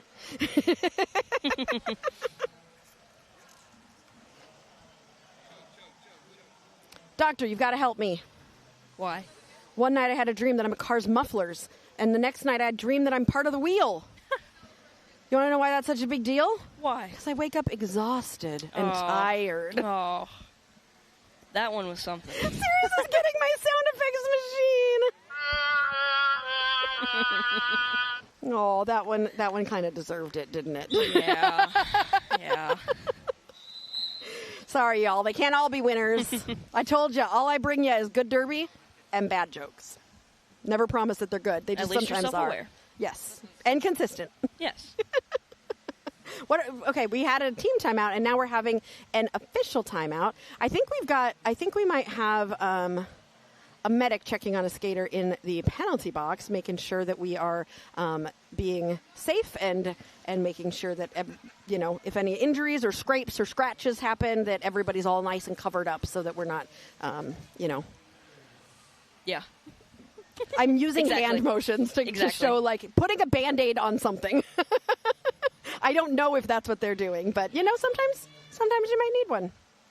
So, since it is still morning, it's 10:40 Central. Yeah. So what are you drinking? Water. Water, good for you. I have my Capri Sun Roaring Water Fruit Punch. I'm a literal child. Oh, I love Capri Sun. I already got my monster down for the day, so, you know. Yes, and yesterday we had a fruit spread for everyone who stopped by, and today we have our charcuterie spread. Which I've already taken advantage of. It's very good. We got it from Whole Foods. I love these crackers, they're too. really good crackers. So if you're around and want some charcuterie, well, unfortunately the spot we're in, you can only come get some if you're an official or if you're us, but we always bribe our officials because we don't bribe them for anything bad. We bribe them to encourage them to come tell us what happened during an official review. Incentivize is a better word. Yes, we incentivize the officials by offering them treats. And we say, if you come over here tell us information, you get a snack. And because we work for you, chat, we want to make sure you get all of the information that you possibly can. Foxy Tosin says, let's go Nashville. Marlowe says, go Slim. Wallop says, let's go Bugs. And my mother wants to tell a joke, so okay. Did you hear about the guy who got hit in the head with a can of soda? He was lucky it was a soft drink. That's a good one. That's a good one. My mom can't beat me on the jokes here. You're going to have to step it up. Sirius goes, I think that was your stepdad, not your mom. Now, we're not starting a family argument. We're going to talk about Phantasma getting lead jammer for Nashville. Already, within less than 4 seconds. Oh, amazing. And that's going to be, I believe, no. We'll figure it out. Bugs with a star for Fort Walton. Phantasma through for 4 points. Bad Attitude possibly looking to take that pass. And that's Phantasma through with another 4 for Nashville. Bugs getting a track cut penalty. So this will now be a power jam for Phantasma and Nashville. Phantasma getting ran back by Miami Spice, deciding to call it off, giving Nashville a power start coming up. So we will start this next jam. There are no blockers in the box, so we will start this next jam with a power start for Nashville, who will put out one jammer who gets a jam all by themselves for 30 seconds until the other jammer comes out of the box.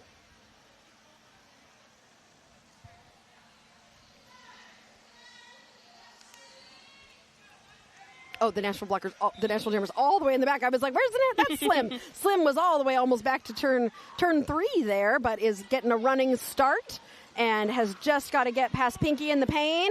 Pinky holds Slim long enough for the rest of the pack to come gather around the front. The offense comes in to clear out that inside line. Fort Walton responds by recycling to the front of the pack. Beautiful work by both teams here in this power jam. Great defense by Fort Walton trying to hold down this power jam, letting their jammer out, which they are successful. Yes, Bugs is now in the pack since lead jammer has not been established. Bugs is eligible for lead and is going to come out of the box and get it. Great work by Fort Walton. And Slim passing the star to Mayhem on Nashville. Bugs coming around for a scoring pass for Fort Walton. Coming around that outside line. Taking a tumble in the middle there, but all is well. Bugs has got 1 to pass, 2 to pass. They're recycling to the front. Even though you only have 4 skaters to pass, sometimes you have to pass 8 because they just recycle. Great defensive work on Nashville's part there. Bugs coming in on another scoring pass. And Mayhem through that inside line, picking up a initial for Nashville. And Bugs with the call-off.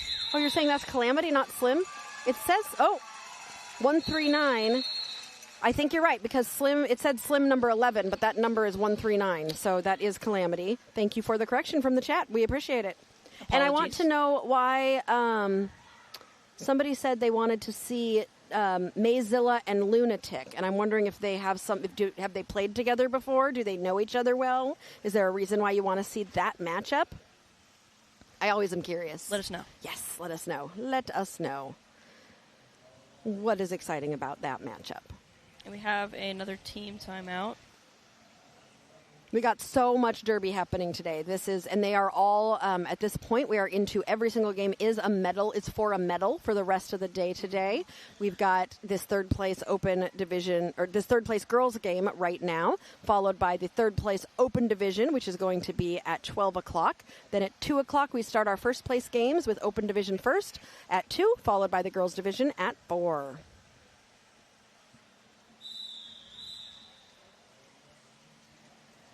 And that whistle means we got 30 seconds till this next jam starts, and we have got our jammers lining up.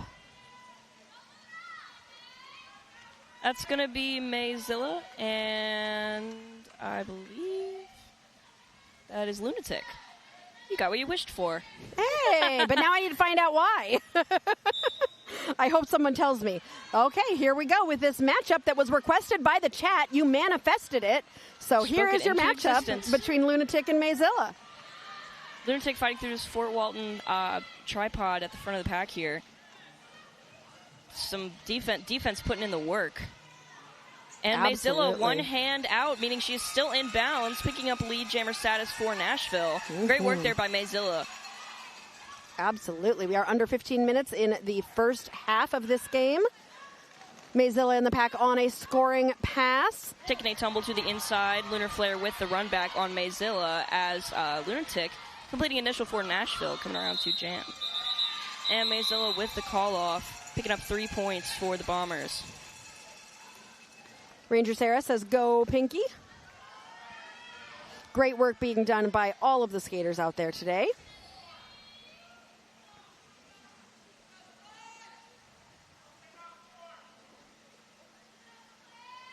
And now we've got Slim on the line with the star going up against Dusty Mars.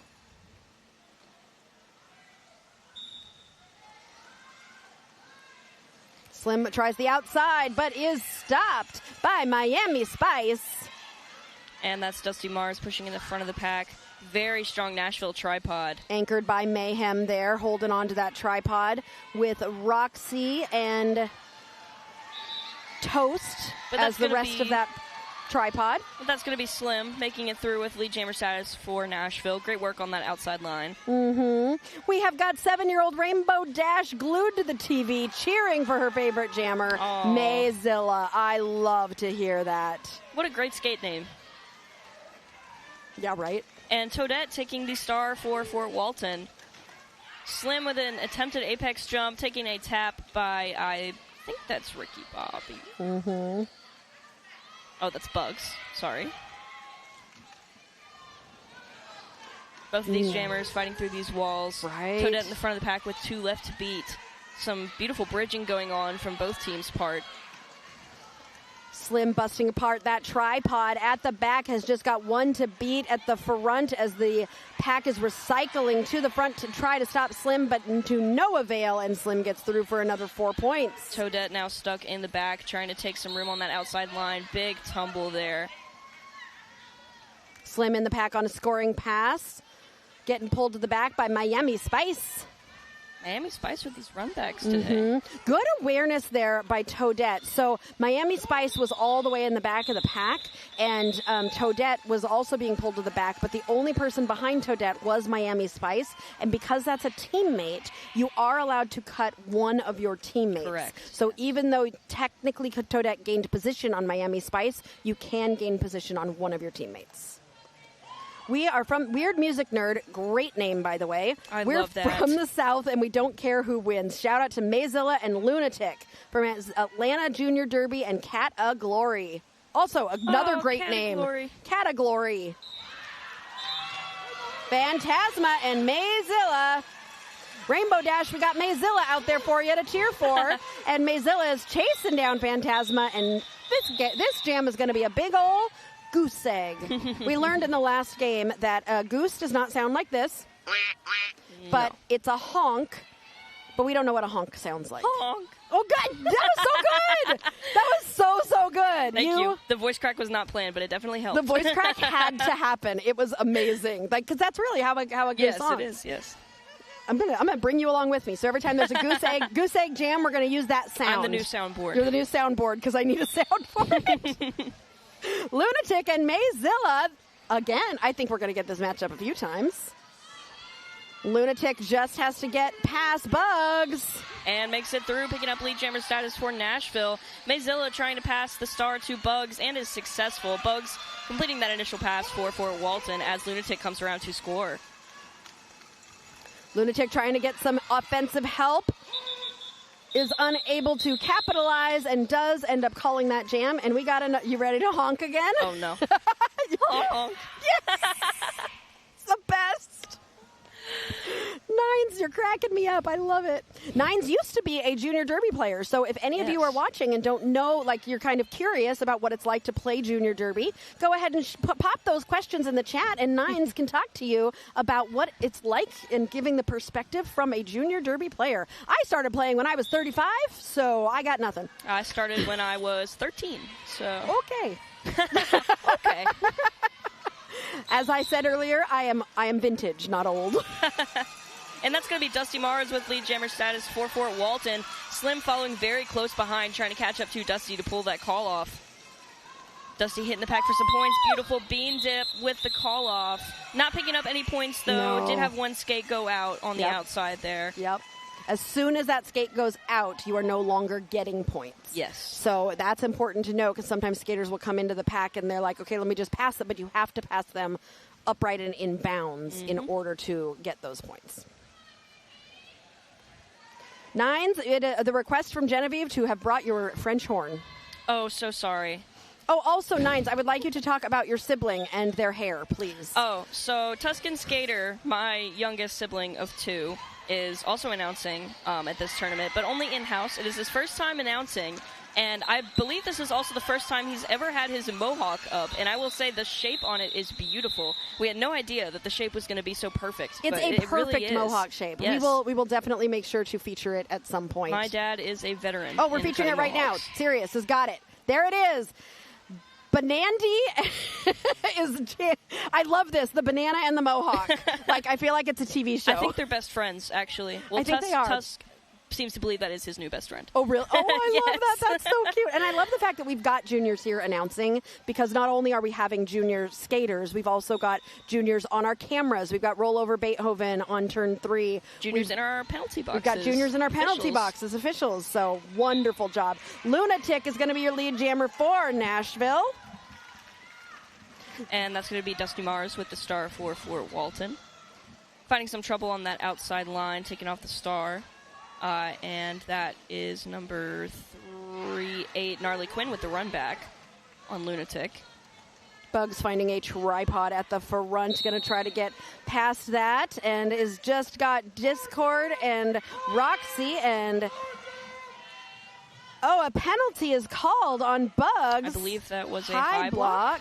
So this is now a power jam for Lunatic, who's currently on a scoring pass. A little hop over the leg of the captain for Fort Walton.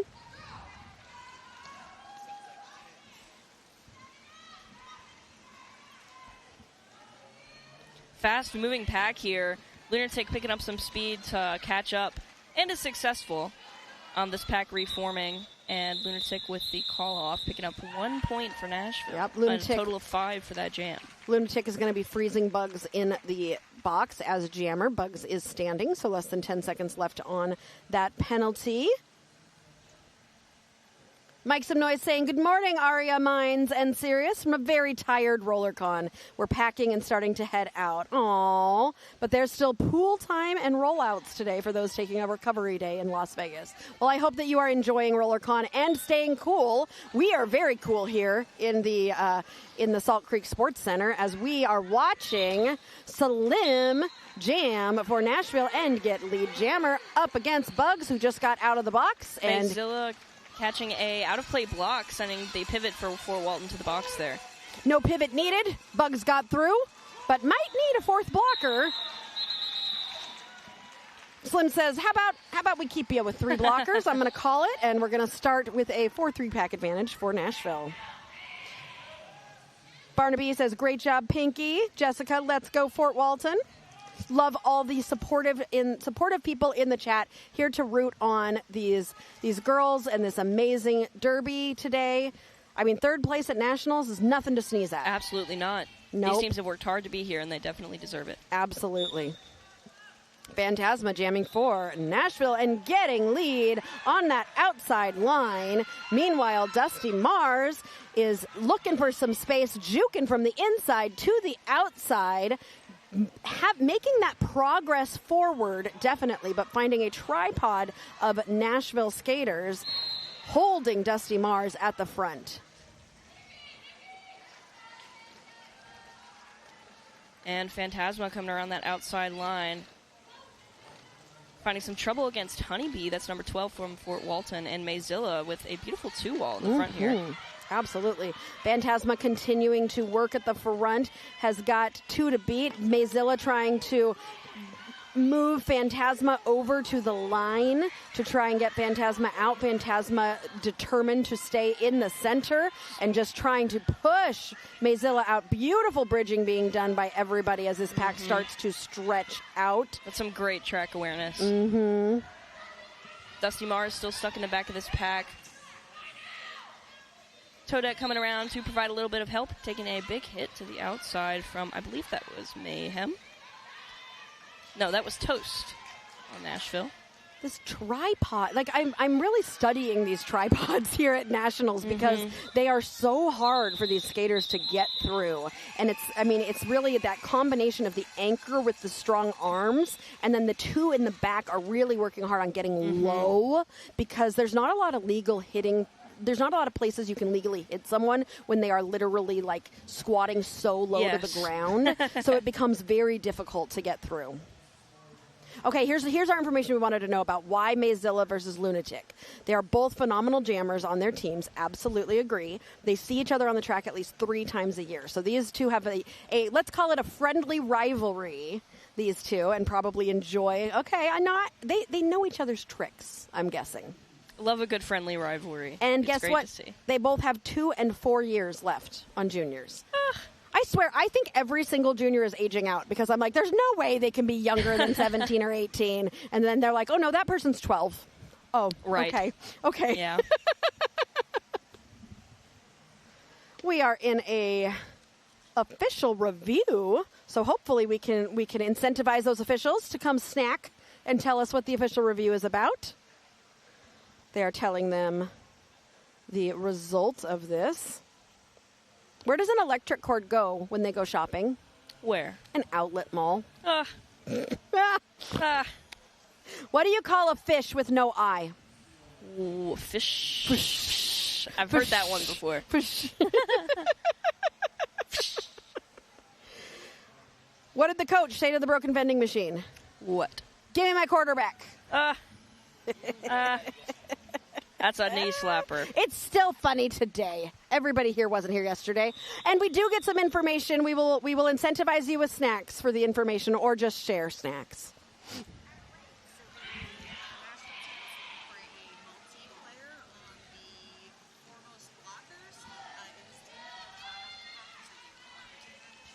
Thank you so much.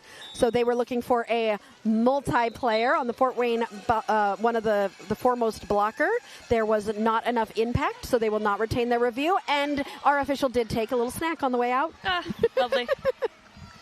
And just to confirm, that was Nashville's official review. Looking good on Fort Walton. Yep. So Nashville will lose their official review. They will get another one in the next half. We have 3.5 minutes left in this first half. Nashville at 60, Fort Walton at 28. This is a low-scoring game. Yes. Right? Some very good defense, and it is showing in the score. Most of our games yesterday hit 100 before the half, both teams. So this is, not all of them, but a lot of them. So that tells you how defensive this game actually is. This is wonderful. And that's Dusty Mars with the star for Fort Walton. But it's going to be Slim through on that outside line, picking up lead jammer status for Nashville. Dusty Mars fighting through this, once again, very strong Nashville tripod, and that's going to be Miami Spice trying to get some offense. But switching to defense, Slim coming around once again on that outside line, picking up another 4 for Nashville, and the star has been passed to Blu-ray. Blu-ray chasing down Slim as both jammers are going to be approaching that pack. The pack is speeding up, trying to run to protect their points. Blu-ray managing to snag 1 point for Nashville, and that's going to be 2 more for...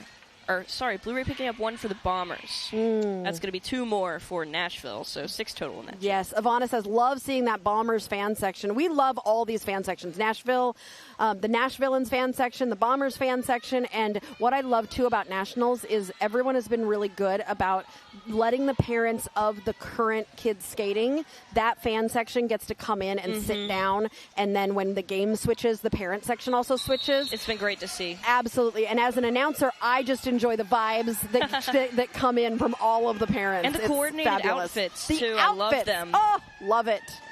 And that's going to be Mayzilla with lead jammer status for Fort Walton. Taking a hit on the outside from Roxy, but quickly coming back in behind. And some offense on this inside line from Fort Walton. Mayzilla still finding a bit of trouble, making her way around that outside line, and picking up 4 more points for Fort Walton. We're under 2 minutes now, and we'll probably have 1 or 2 more jams before we take a break for halftime for everybody to reset and strategize.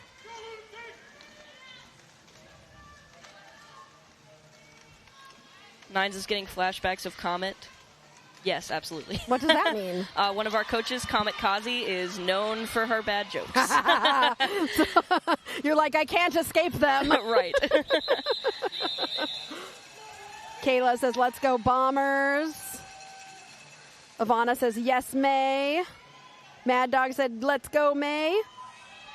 Okay, I just want to hang out with you all. You're so positive and fun. Like, I love how everybody's just rooting for everybody here. Such good vibes. And we are hanging out. We really are. We're really just celebrating these kids as we come into these medal matchups. They've all been successful in their seasons, and because of that is why they're here and getting to showcase everything. And the cherry on top is one of these teams is going to get 3rd place medals. And there's so much talent here, and in the tournament in general, of course, but on this track, on both of these teams, and it's great to see. Right? I feel like I'm learning so much just watching from all of the different ways that teams are strategizing and doing things out on the track. Artful Dodger in the pack on a scoring pass right now, while Dusty Mars has passed the star to Blu-ray, who will now be the jammer for Fort Walton. The period clock has run out, and that will bring us into halftime. You get a break from my jokes for 15 minutes? Yes. All right. We're going to go refill our drinks, grab some more snacks. We suggest you do the same, and we will be back in just a little bit with more of this 3rd place game between Nashville and Fort Walton.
and welcome back to the third place game in the girls division of the national championships here at JRDA. We are in Chicago. We have been enjoying a fabulous first half.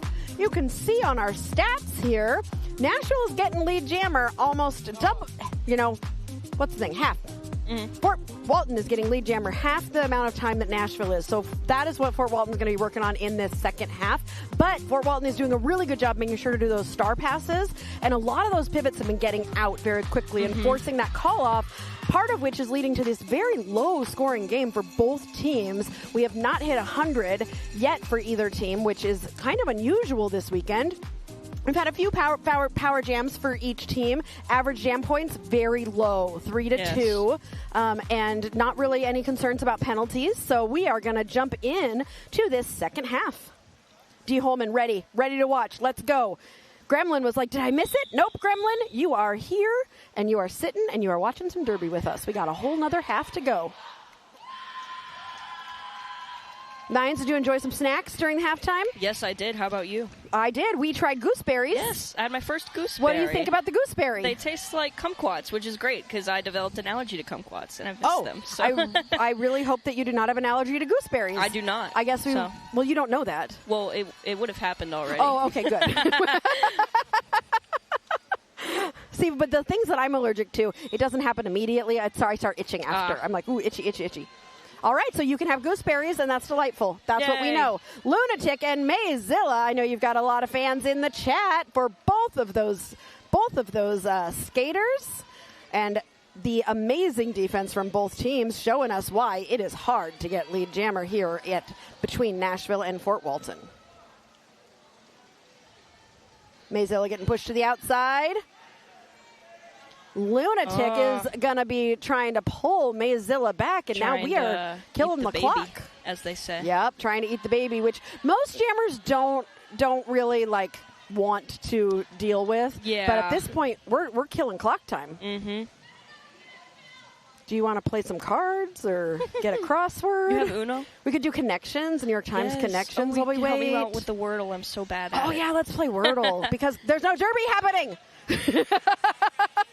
I think Lunatic's literally talking to the jam ref. They're just having a conversation. Mayzilla the pack doesn't know what to do either. They're just kind of starting to move forward. And if it was me, as a blocker, I would be trying to get my team to run up and eat the baby here. But looks like Lunatic has had enough of the game stoppage, and that is not what has happened, which is okay. Yeah. We are back to the derby. Mayzilla in the front of this pack, taking a hit to the inside from Discord, but making her way back into the pack. And that's number 2-6, Ricky Bobby, with a run back on Lunatic, and another hit to the inside from Ricky Bobby. We still do not have a lead. Never mind. Oh, you called it. Lunatic, I know. Lunatic became your lead jammer, but only 14 seconds left, so this is going to be another low-scoring jam no matter what. And Lunatic threw on that outside line. Beautiful little twirl there. Picked up 4 for Nashville. That crowd loved it. And Mayzilla with an attempted jersey whip, not quite making it around, and the jam has been concluded. 4 points for Nashville, bringing them to 73. Slim on the line for Nashville. And I keep looking for the Fort Walton jammer, and they start pretty far back, and I'm always like, wait, who's back there? That's Dusty Mars.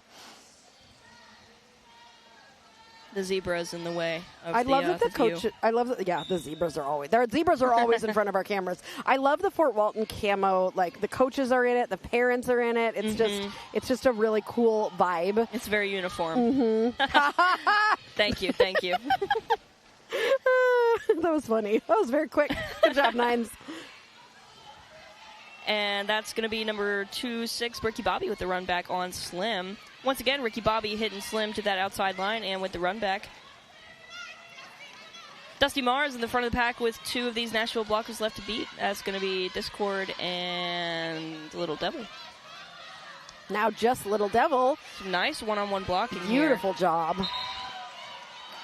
but it is Dusty Mars who pushes that pack out, and that is a well-deserved lead at Jammer. When it takes that long, it is always well-deserved. Oh, a big hit there from Bad Attitude to stop Dusty Mars, who is currently on a scoring pass, but Dusty Mars recovers and is going to get through for 4 points. Roxy taking the star and is now the jammer for Nashville as Dusty Mars comes in, getting down low and calling that jam, preventing Nashville from scoring any points. A little bit of friendly fire here in the back of the pack. Roxy taking a tumble in front of Lunar Flare. But all smiles.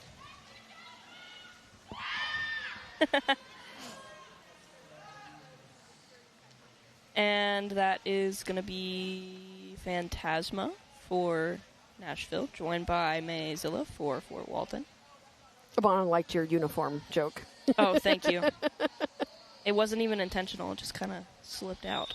Mike has a question, and I think I might have to get the chat's help with this, or maybe Nines, of juniors who age up and out, what percentage would you guess go on to play adult level derby or go on to continue officiating? That's a great question. The amount that stay involved in general, I would say, is probably 99%. Oh, but really? Most of these juniors stay involved in some kind of capacity, whether that's, devoted spectators or NSOs or coaches, officials.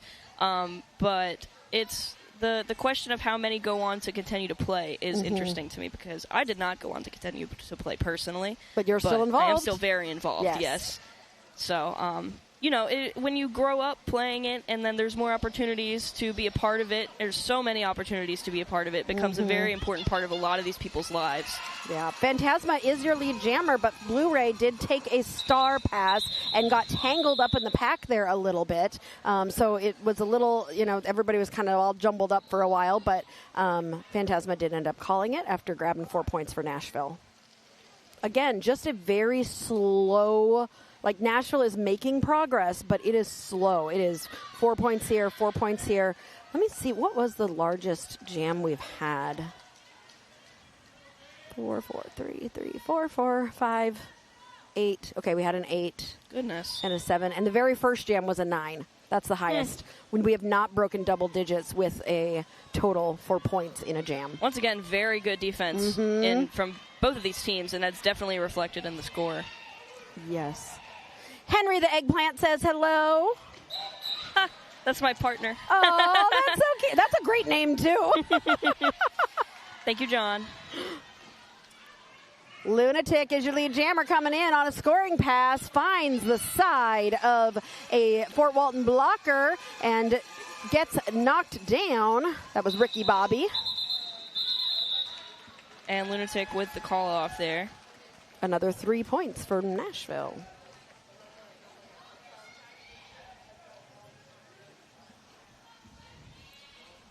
Is that autocorrect? Nashville at 80, Fort Walton at 42. It's always weird when neither one of us decide to talk for a second. We're both like, you go. Right. Oh, so sorry. You go. Sometimes it's just we're just watching. We're just watching what's happening and just waiting. And sometimes it's like, oh yeah, we're announcing. And right now we're announcing that Mayzilla is your lead jammer for Fort Walton.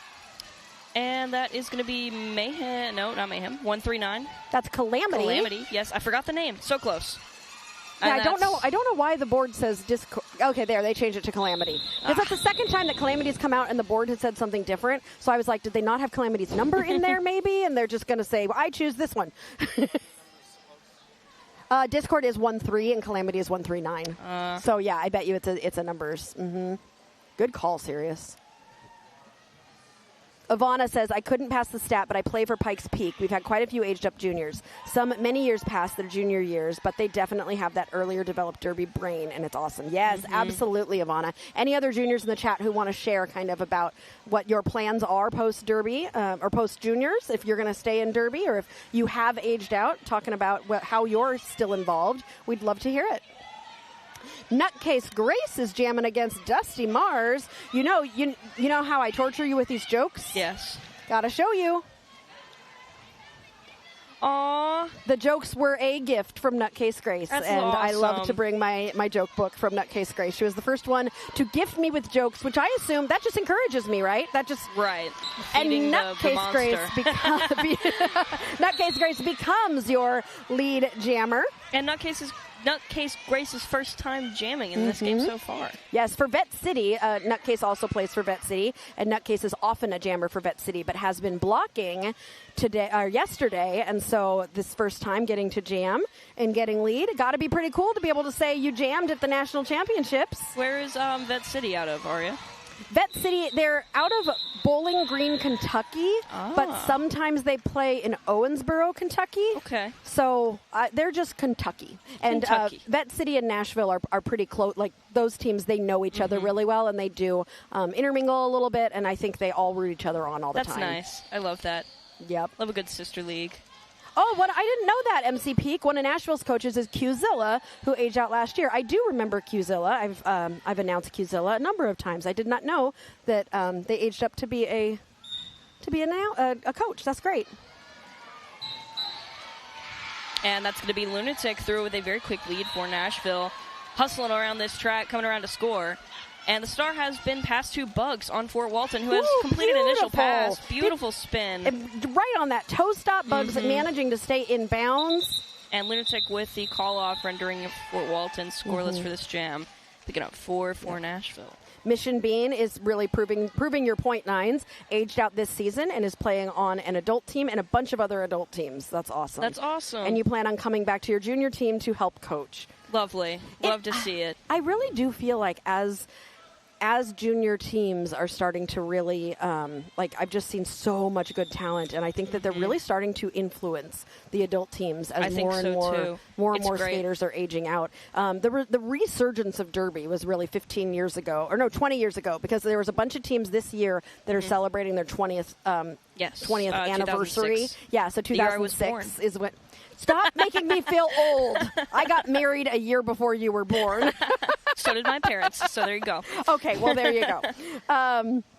So it's just interesting to me, and I am always an advocate for adult teams mentoring the junior teams in their area and really bringing them up and working together. And so as more juniors get involved in those adult leagues, I definitely, I want to see more of that symbiotic relationship and everybody encouraging each other. Something else that I think is interesting too is that the style of junior play is very different than the style of adult play, especially with WIFDA. And seeing all of these juniors aging out and changing the style up in adult gameplay is really nice to see. Okay, but nines, honestly, WIFDA is slower because we're tired. Sirius says it depends which level. That is true as well. And I'm sorry. I'm talking about WIFDA, kind of my type of league. That's more of a recreational league. Those competitive leagues have those. They do, and I would agree with you. You're seeing like the Groms legacy team from California. You'll see the Groms play later today. Team, I believe. FOCO has a legacy team, and those legacy teams. I mean the Santa Cruz Groms are. Legacy are going to be going to champs and that's an aged up juniors team, so you're definitely seeing that influence. Dusty is your lead jammer and already in the pack on a scoring pass, pushing against Discord, trying to get out of the pack. The star has been passed to I believe Mayhem, who is now the jammer for Nashville. And the jam has been called. 4 points for Fort Walton so far in that jam. Or so far, it's over. 4 points picked up in that jam. 8 total. Nice job.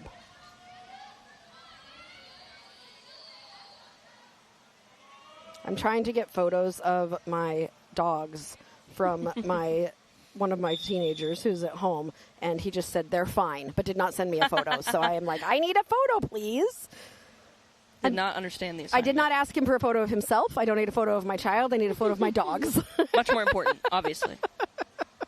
course. 88-58. Fort Walton has really changed the differential and the spread here in the last few jams. Now only down by 30 points when they were down, I think, by 60 at one point. I believe so. Yeah, so really nice job by Fort Walton. I need to get our salsa out so we can chip away at the lead. I love that. And it's great to see a closed gap. Yes. You know, anything can happen. I always say anything can happen. It's very true. Yes. Every time you say that, though, I want to sing. Anything can happen. The skaters are enjoying a little bit of a breathing break right now in this official timeout. I can really tell. What are you giggling about? Sirius is laughing, and he won't tell me why. He just ignores me. Go Mayhem, go Nashville, says Carissa Vickers with some blue and white hearts. Lovely to see. All right, I think we're getting back to the Derby, and I'm not going to find out what that was. It was just what we call a breather. Yes. Yeah. Fun little convenient break. Yep, it's very nice. And we're going to have Phantasma and Mayzilla with Star for this jam. Phantasma, one leg up on that outside line, taking a hit to the outside, ran all the way back by number 26, Ricky Bobby. Meanwhile, Mayzilla is stuck in a tripod. There you go. Okay. That was a beautiful move there by 26 on the Bombers. And that's Phantasma catching a high block penalty, so this will now be a power jam for Fort Walton. Yes. Once again, very good news to get an opportunity to close this gap that they've been working on in the second half. And Mayzilla taking a hit to the inside, ran back by the pivot, number 47, that's Mayhem. Yep, Ricky Bobby and Gnarly Quinn doing the work there along with Bugs and Punch Bug. Two bugs. Along with the Bugs. Love Bugs. Yep. Love the Bugs. The Bugs are helping out Gnarly and Ricky Bobby. And Phantasma is back from the box and is foiled by Bugs. Mayzilla caught in the front here against these two blockers. I believe that's Roxy and Mayhem doing a great job in this two-wall. Roxy waiting behind Mayhem to catch Mayzilla if needed. But Mayzilla makes it around the inside, picking up lead jammer status for Fort Walton. Actually, May had picked up the lead jammer status before that, but got swallowed back up in the pack. So had to do that extra pass again with no points. So now Mayzilla is scoring points for Fort Walton with only 29 seconds left in this jam. Goodness. Once again, great defense. Definitely reflecting. And we love to see it. Absolutely. Oh, look at as tall as who is that? Discord. As tall as Discord is, Discord was getting so low to try and stop Mayzilla. Mayzilla is trying to call the jam, but it took a little bit there. And we continue to have that 30-point gap. So great work by Nashville being able to hold down that power jam and still gain some points on Fort Walton in this past jam here. Yep.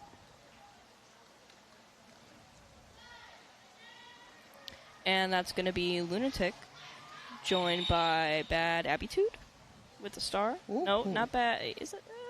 That's somebody, for sure. Couldn't tell you. Mike Some Noise is thanking the Lost Anarchists over at RollerCon for giving him the opportunity to work their games. They let me work for some of the teams in Chicago. Wonderful. That is so great to hear. And that's the fun thing about, like, not only at RollerCon, but here at National Champs, is the community of Derby coming together from across the country, even some internationally, to be able to get to know different people. Mike is saying that he's getting to meet some people that he's seen on Derby Date Night, where we do a lot of Midwest streaming, but Mike lives in California. And so he's like, oh, look, I know those people from what I watch on TV. And I always encourage everyone to watch more Derby. Watch Derby DerbyDerby.com is a friend of ours, and you can go to that website and find out where the streaming is. Michi-chan, who you've seen in our chat, also posts a lot of different links to Derby and different places you can watch. You can find so many different places to watch Derby. Sirius and I, anytime we are not streaming, which is not very often, we're watching Derby. And that's Dusty Mars. They're on that outside line, picking up lead jammer status 4-4 at Walton, and Lunatic not too far behind, completing initial for Nashville as Dusty Mars comes up to score. I feel like Lunatic has jammed so much today and has just been putting in the work for Nashville. Definitely doing a great job. But it is Dusty Mars with the call off. Goose Egg Jam once again. I'd like to hear it. Honk! Yes, I need to take you with me because I can't do it. Yeah, goose egg jam. We came up with our own thing that we're gonna. Yep, goose egg jam. I love that. Honk. Oh, we're besties now. We sure. totally are besties, and we would love to have you on Derby Date Night. Let's make it happen. Okay. We're gonna be at. Okay, I'll talk to you later. I have a thought. We are gonna be in the South at some point. We haven't announced it yet, so I don't want to say anything, but I'll tell you off air. Understood. And for those of you listening who are like, what? Just check out Derby Date Night and you'll find out about it. All right, we are in an official review, which means... Oh, no. I love the way you respond every time I pull out the joke book. Lying about my age is easier now that I often forget what it is. Oh? That's actually really true. When you get as old as I am, Nines, it's just, I'm like, wait, what? How old am I? I don't know. I mean, I know that I'm in a certain decade, but well, aside from that, I'm like, At least you have that going for you. Who knows? The other day, I needed to pay a visit to the restroom. It had 2 stalls. One of the doors was locked, so I went into the other one, closed the door, and sat down. A voice from the stall next to me said, "Hey, how's it going?" Although I thought that was a bit strange. I didn't want to be rude, so I said, "Not too bad, thanks." Then I heard the voice again. "So what are you up to?" Again, I answered, "Just, using the restroom. How about you?" The next thing I heard him say was, "Sorry, I'll have to call you back. I've got some idiot in the stall next to me answering everything I say." That would be so that embarrassing. That one was actually good. That would be so embarrassing. That's definitely happened to someone before. Ask the chat if that's ever happened. Have you? Anyone experienced this before? Has anyone experienced this? Let us know. And we're getting some information on that official review called by Nashville.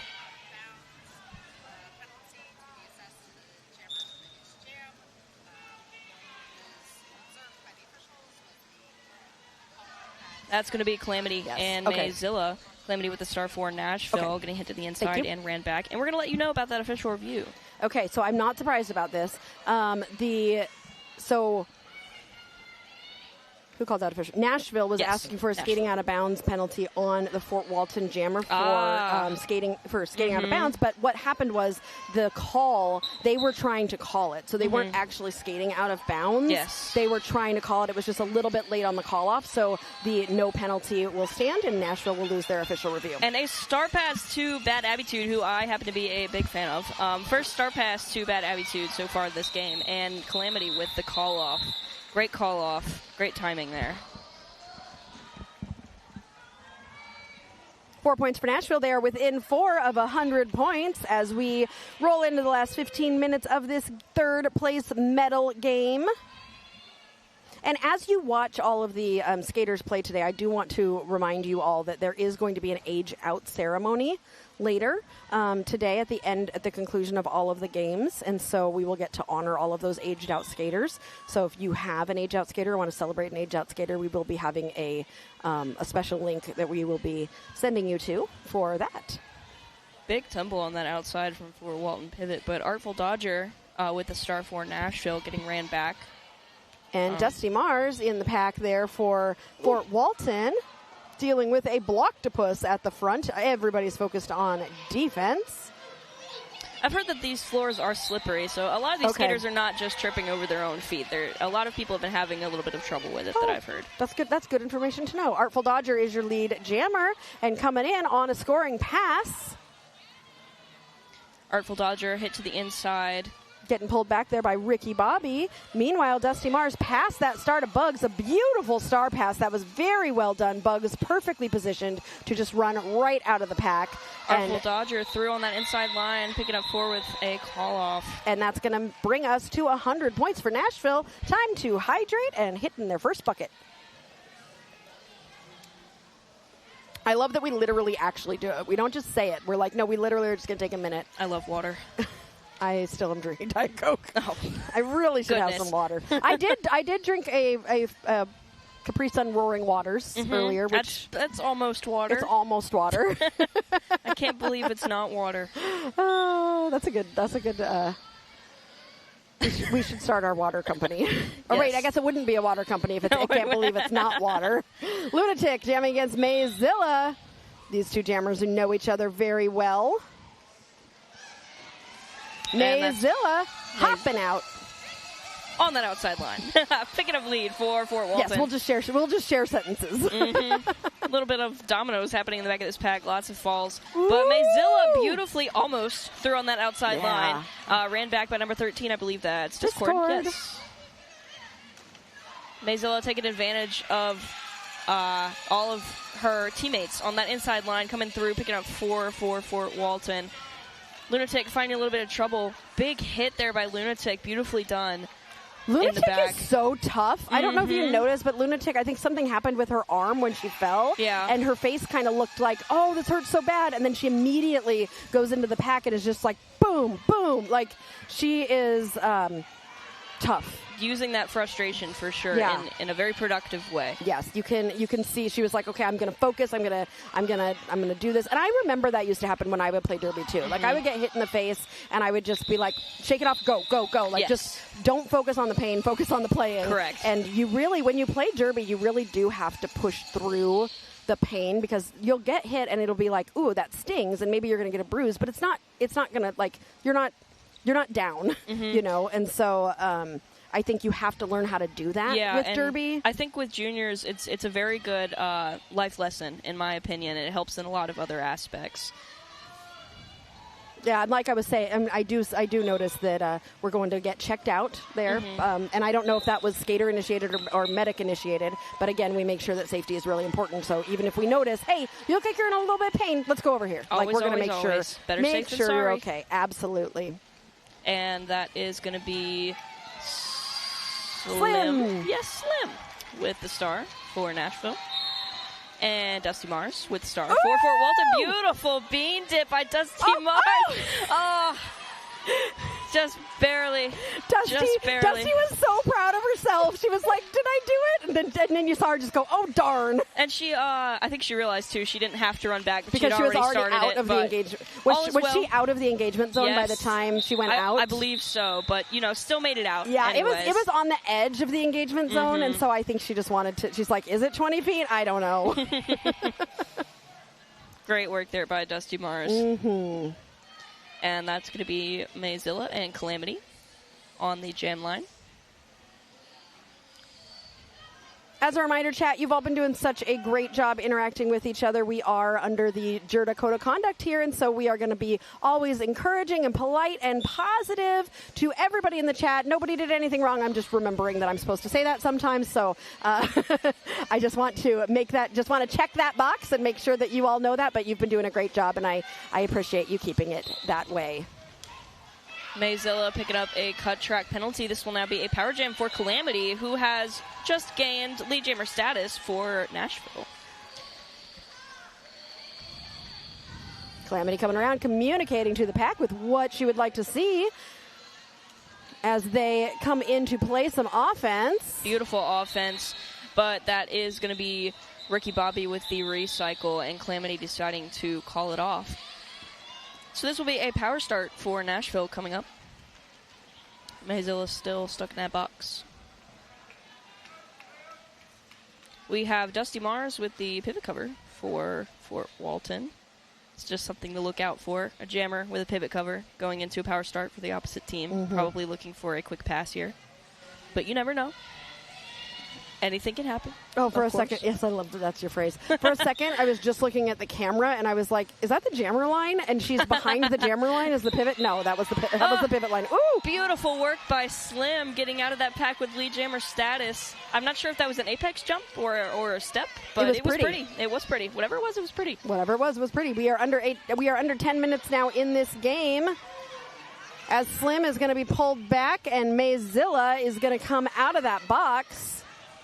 Slim does have lead jammer status, but got swallowed back up by the pack. That's happened multiple times in this game. So, again, a testament to the defense of both of these teams. This game has been a testament to the defense, I believe. I think this has been the most defensive game we've seen so far this weekend. No shade to these jammers. From both teams. These jammers are definitely putting in the work, but this defense is shining through. Yes, 100%.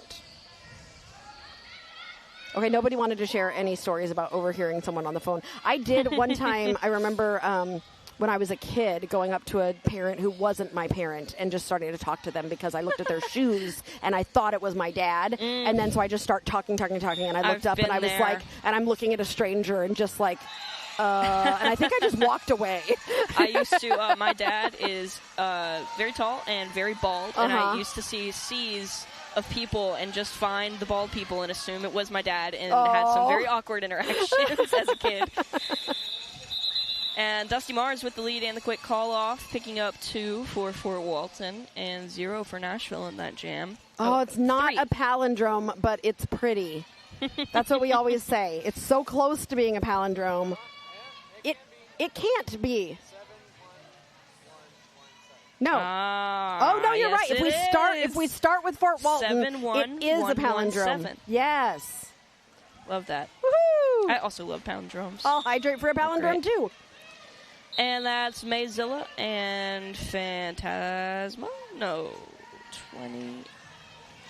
It says Nutcase. Yeah, says that's Phantasma. No, that's Nutcase Grace. Yes, that is Nutcase Grace with the star for Nashville. So Nutcase Grace and Mayzilla. So sorry. Nutcase Grace in the front of this pack here, fighting through this Fort Walton defense, who is losing Ricky Bobby to the box. Nutcase Grace just pushing against his tripod, trying to force the bridge to drop back. Has got a duo of blockers, tries to get through on that inside line. Is called lead jammer, but yep, it is called lead jammer. No, but just called lead jammer. And Mayzilla in the back of the pack here, fighting through this Nashville defense back into the fray. Oh, nice juking there from Nutcase Grace to get around one of the Fort Walton blockers to grab 4 points for Nashville. I love that name, Nutcase Grace. It's so fire. It's a beautiful name. Yes, I love it. Nutcase Grace is one of those skaters that I've kind of been watching grow up, and just watching her improve every year has been delightful. I actually played my first game against Fort Walton about 5 or 6 years ago. It was a mashup at home in Baton Rouge, and I met a lot of these skaters through that. So cool. Parasocial relationships. Mayzilla got through, and something happened with Mayzilla's earring. So not only are we skating, but we're also fixing our earrings at the same time. Multi-talented skaters. And Nashville calls that jam after scoring 8 points, bringing them to 125. Fort Walton hanging in there with 71. They are not making it easy on Nashville at all. We are less than 5 minutes.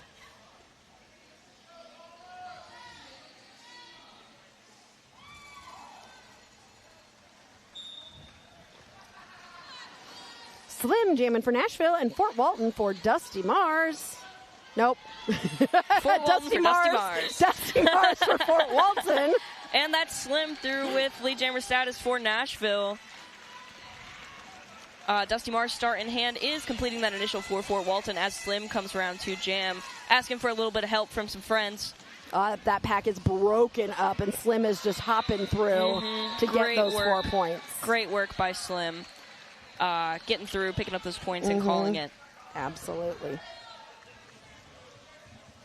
4 minutes left. Now, if you are just joining us for the next game, which is going to be the third place open division game between Denver and Philly, we are running a tiny bit behind, so I do not think we are going to start exactly at noon, but be sure to stay tuned here to be able to see the rundown clock when it is time, because both teams will need their full warm-up, and so we'll probably start our next game 20 to 30 minutes after this one ends. I do believe one of those teams has taken their warm-up during halftime, which is nice. Oh, okay. That's why they were warming up during halftime. Okay.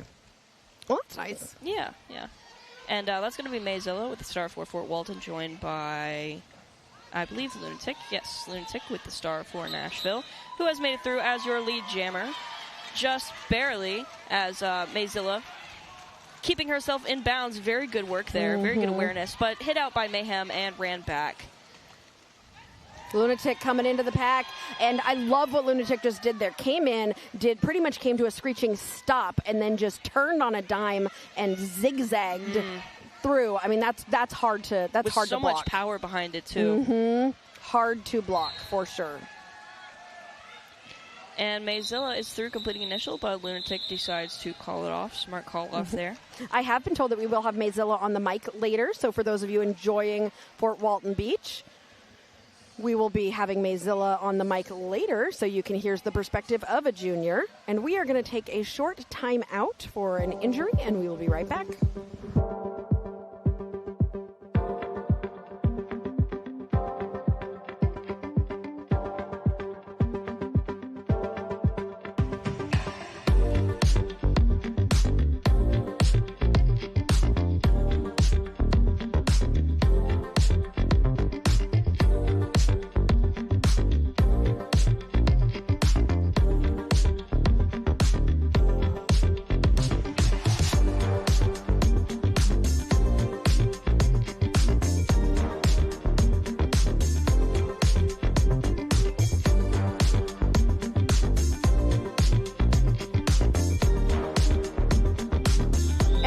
Are back. Just making sure that skater is all right as we roll into what may be. Nope, it's not going to be. It's not going to be the last jam. But maybe No. one of the 3 last jams of this game. How about that, Nines? Or 5 or 10. Will you let me say that? Maybe. I'll let it slide. You'll let it slide. And that's going to be Dusty Mars and Phantasma. Once again, Dusty Mars hitting this inside line. Stopped by Discord. And Discord in the front of the pack. But Dusty Mars spins her way around, gaining lead jammer status for Fort Walton. Phantasma start in hand, passing it to Lunar Flare, another one of my buddies that I've known throughout my junior time. Making her way around, completing that initial for Nashville, hoping to score. But that is Dusty Mars with the call-off, picking up a few points for the Bombers there. We're under 2 minutes, so I want to remind you again who these seniors are for Fort Walton. They are Ricky Bobby, Punch Bug, Bugs, Blu-ray, and Miami Spice. Oh, both the Bugs. Both the Bugs! For Nashville, these seniors are going to be Little Devil, Toast, Wings, Roxy, Discord, Phantasma, Lunar Flare, Little Misfortune, and Raging Cajun. Congratulations on a fabulous junior career to all of you, and we really hope that we see you in Adult Derby in the future. In any capacity. Yeah, in any capacity. We would love to see any of you. You know, you don't have to skate to be involved in Derby. This community is, I actually found a random TikTok yesterday of someone who came here to see a friend's cousin, sister, brother, I don't know, but they had never seen Derby before, and the person was like, what is this thing? This community is amazing. I had so much fun. It was so neat. I want to be, she had no idea what Derby was before she came in, but she could sense how wonderful our community was. And we are such a welcoming community. And that is what I say most of the time to try and get people involved. Not only is it such a great sport, but it's such a great community. And I know every time I go anywhere around the country to play, announce, officiate roller derby, it's always a safe space, and I love that. Yes, it's definitely very special. And you don't have to skate. You can be an NSO. You can do like what we're doing, and you can be an announcer. And if you can don't know be how a to volunteer, skate and you want to learn, so many people would be so happy to teach you. It's never too late to learn how to skate. It is never too late. Mayzilla is your lead jammer. Slim getting tangled up with Blu-ray there, getting a track cut. So this is going to be a Fort Walton power jam, and Mayzilla calls that. Wait, did Mayzilla get a penalty, or was Mayzilla just not Looks like wanting it was, to call? Yeah, she it's okay. Did not realize it was a power, but that's okay. So now we have a power start. Yes, we do. For Dusty Mars, I believe. For someone on Fort Walton. For Fort Walton. Yes, everybody excited for everybody here. As we're coming down, Queen of Hearts saying Discord the Menace. It is a nickname that we affectionately, on Derby Date Night, we gave to Discord. Discord owns the name and loves the name. So we have been given permission. I love that. Because one day I saw Discord just ping-ponging among all sorts of skaters, and I was like, wow, Discord. And so we ended up calling Discord a menace. And Discord said, yeah, I am. Taking ownership of that. It's actually kind of a compliment if you're a blocker. If you get, for you know, sure. Absolutely. Definitely something you wouldn't mind being called. So. I know I wouldn't, for sure. I think it's a good derby name. Discord the Menace? Ooh, like Dennis the Menace. You know? That's and great. Love that Nashvilleans flag. Beautiful. I love that I finally learned that the mustache is because they're villains. I never really realized why they had the mustache, and it is 100% because they're villains. 35? Thank you. All right, I do have an update for those of you joining us for the game at noon. It will start at 12:35. We will pin a message in the chat, but Denver and Philly will play at 12:35. Noah, you've missed a couple great games. This is currently the third-place game, the end of the third-place game for Nashville and Fort Walton. In the girls' division. In the girls' division. We are about to start the Philly and Denver third-place game. And Dusty Mars taking the run back on the inside line, going around to the outside. Another thing you have missed, though, is this lovely defense so far in this game, keeping this a relatively low-scoring game compared to a lot of the games that have happened so far this weekend. But that is not a knock to these jammers, who are doing a great job. Slim in the back of this pack here, just trying to bust up this pack and doing a great job. Again, I said it twice, but it's true. Picking up lead jammer status, but getting eaten by the pack once again, making it through. And hopefully coming around to score some points for Nashville. We have got 3 seconds left in the period, and no surprise that Bambi is currently trying to call a timeout. I don't know if they've seen Bambi trying to call the timeout before the clock ran out, and we did run down to the unofficial score. I wasn't surprised to see it because Bambi, who is on Vet City, and Vet City always tries to call a timeout at the end. Always. Extend the game. Yes, they love to. Vet City just wants to play more always, and I'm not surprised that Nashville wants to do that Love too. to see it. Oh, official they did. Review Okay. called by Fort Walton. Okay, so somebody got the official review, and I think they wanted one more jam, maybe to do a senior wall, maybe to a one last jam for these skaters. This audience was so ready for these high fives, though. I know the audience; they're already all lined up for the high fives. They're like, "Well, wait, where's our high fives? You can high five." They're going to have to move back though if they do have one more jam here with this official review. Oh, they're still behind the line. I think it's an actual official review though, not just an official, not just you being used as a timeout. So we will find out what that is. Sirius, while we wait for this official review, can we get an update on the brackets? All right, so here is where things stand. If this game continues, if this game finishes with Nashville in the front position, and that is the end of the game. We're still at unofficial score. It is not final yet, but we are looking at Nashville being in third place with Fort Walton in fourth place, and we will have our championship game at 4 o'clock today between Santa Cruz and Rose City. In the Open Division, we are about to have our third place game between Philly and Denver, and then at the end, and then at 2 o'clock right after, we will have Des Moines and Southside in the championship game for the Open Division. And I will be back on the mic for that, for the championship game. Wonderful. I'm glad I get to have you for one more game today. Me too. It's And been an I honor. will be back for all the games for the rest of the day. So we will get to hang out with you all some more as we enjoy these JRDA championships.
Welcome back to JRDA Champs Day 2.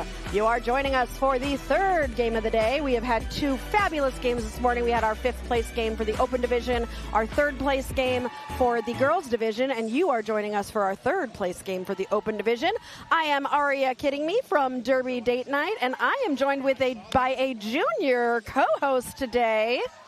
Hi, I'm Mayzilla From the Fort Walton Beach Junior Bombers. And you guys just played a game, and you're going to switch right into announcing. Yep. So excited to have you here on the mic to help me announce this game that we're about to watch. This is the 3rd place game between Denver and Philly. So, May, why don't you tell us who we're going to be seeing from Denver? Number 02, Rainbow Bomber. Number 10, Sid Vicious. Number 11, Painbow. Number 1111, Jasmanian Devil. Number 17, Dynamite Dog. Number 171, Hello Hitty. Number 181, Darth Skater. Number 22, Katomic Bomb. Number 23, Belladonna. Number 29, Hella Destroyer. Number 44, Mars Bars. Number 462, Barracuda. Number 616, El Diablo. Number 811, Cotton Mouth. Number 88, Track Mamba. And on the Philly Roller Derby Junior side, we have got number 04, Insanity. Number 10, your captain, Tenacious K. Number 1039, Jocelyn Around. Number 113, Sayonara. Number 124, Strawberry Shortquake. Number 16, Stay in Your Laney. Number 18, Baby Slaya. Number 26, Bad Blood. Number 32, Tackled Pink. Number 404, Jack in the Box. Number 55, Rainbow Crash. Number 66, Smashiopia. Number 69, Steampunk. Number 72, Chicky Kills. And number 909 is Livid. Let us know in the chat who you are here to root for. We have got two giant crowds of parents and friends and family. On the left-hand side, you can see the Denver contingent, and on the right, you can see the Philly contingent. I was told by a Denver parent that they're the loudest. I was told by a Philly parent that they're the loudest, so there's a whole nother game happening between the cheering sections, but we will be talking mostly about this game between Denver and Philly. Are you excited to be able to help us announce this game, May? So excited. Yes. So we've got two jammers on the line to start this game, and it's going to be Darth Skater from Denver and Chicky Kills from Philly. And everybody has just got smiles to get started. I love seeing the good vibes from everybody getting ready. Let's see. We've got Jason rooting for Mars Bars. Ty going for saying, we are Philly. Katarina, let's go Philly, rooting for 6-6.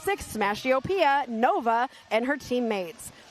Let's go Denver and go Philly. With that, it's like half and half. We have got a game that has started here. Your first lead jammer is going to be Tenacious K. Bad Blood blocking Darth Skater. Darth Skater stuck in a tripod of people. Denver rotating to the front to try and hold Darth Skater as long as they can. Meanwhile, Tenacious K was sent to the box. So this is now a power jam for Darth Skater, and this jam is going to go for how long, Mayzilla? 2 minutes. Yep. Because Tenacious K was already lead jammer when Tenacious went to the box, it's going to be a 2-minute jam.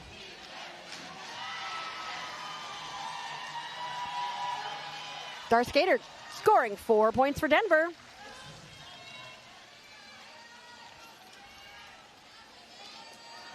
Tenacious K out of the box and coming into the pack.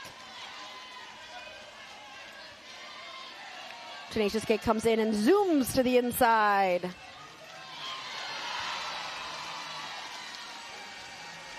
And gets through for 4 points.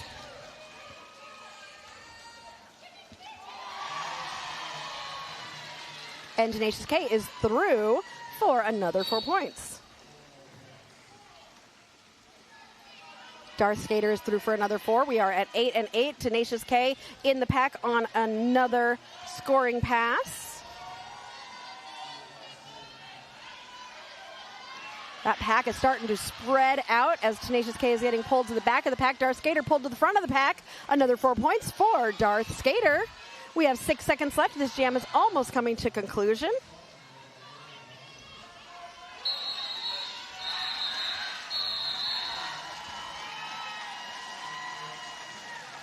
And the total for that jam was Denver 15, Philly 12. With 27 minutes left, that was a long first jam, wasn't it? Super long. How does that feel as a skater when you get in there and you're having a really long jam? When I'm jamming, I feel gassed basically the whole time. Yeah. So starting with a really long jam, do you think that's going to affect the skaters at all? Both blockers hold down both jammers. Yep. So this will definitely be a tough game between both teams. I agree. But I'm ready to see how this game's going to be. Me too. Sid Vicious jamming for Denver and Sayonara for Philly. Sid Vicious is pulling the pack to the front, is trying to juke around this tripod, just trying to go back and forth and pull it apart, and is able to get around the outside to become lead jammer for Denver. Meanwhile, Philly coming back to help out Sayonara. Sid Vicious already making it all the way around the pack. Sayonara past the star to Steampunk, who is now going to be the jammer for Philly. Steampunk gets out of the pack and will be chasing down Sid Vicious, who is calling off the jam after scoring 4 points for Denver.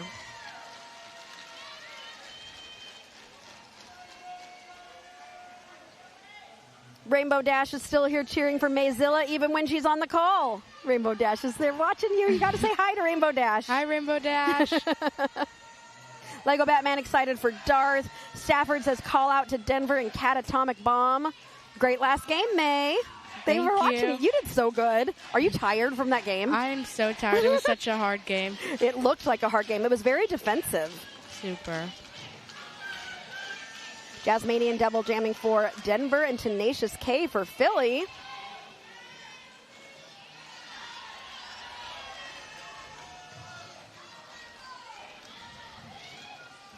Jasmanian Devil is at the back of a tripod, now a duo. They're rotating to the front. Jasmanian Devil's trying to get that pack pulled apart at the front.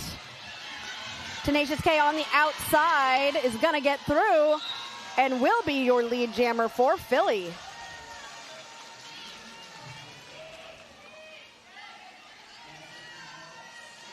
Tenacious K pushed to the inside.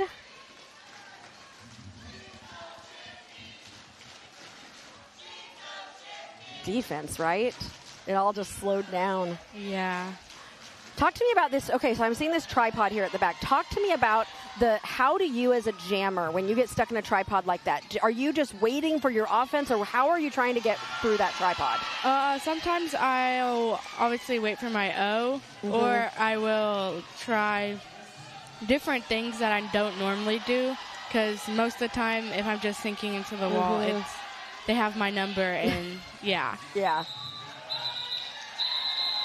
Yeah, those tripods this weekend I've noticed, because that tripod we were just looking at looked a lot like the tripods I was seeing in that last game. Yeah. And those looked so hard to get through. And I was like, how do you pull it apart? Yeah. And sometimes, your offense has to come through and get rid of that brace. Yeah. The compliment to the jam timer, that is Frenchie, who celebrated their 400th game yesterday with the mohawk there in the middle. Jam timer's style is fire. I completely agree. We'll see the jam timer on the screen in a second, I'm sure. Bridget says, let's go Sayonara. Darth Skater is not your lead jammer. That's going to be a track cut as Darth Skater is going to head to the box for Denver. So this will be a power jam now for Tackled Pink and Philly. Oh, nice offense there. Was that smash for Philly? Who was trying to help out Tackled Pink there with a little shirt whip there, but got a little swallowed up, but then Tackled Pink is able to get through and become lead and will control this jam. Darth Skater standing in the penalty box, so less than 10 seconds. So May, something fun about announcing on the stream is I get to say things like that.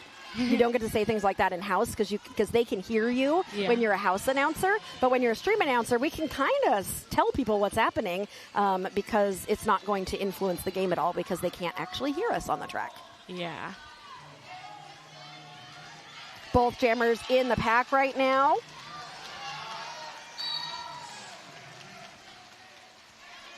Tackled Pink getting pulled to the back.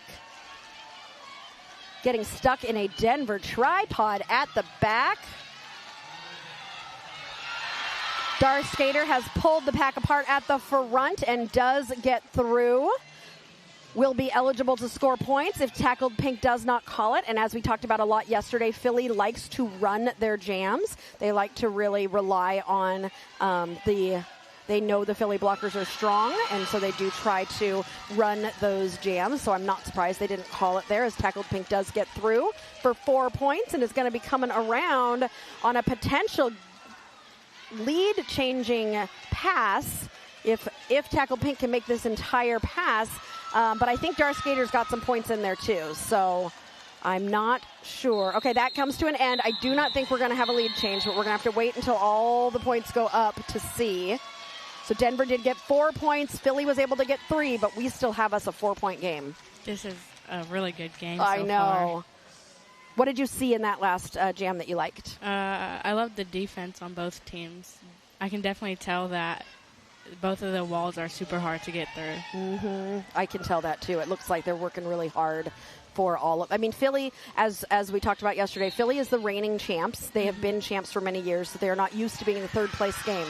So Philly definitely, and Tenacious K coming out with lead jammer. Philly definitely trying to, defend that title, trying to come out with third. But Denver, having not had a champs appearance ever, this is their very first champs appearance. They want to get a medal. Yeah. So both of these teams are really hungry for this win, and neither is going to make it easy on the other.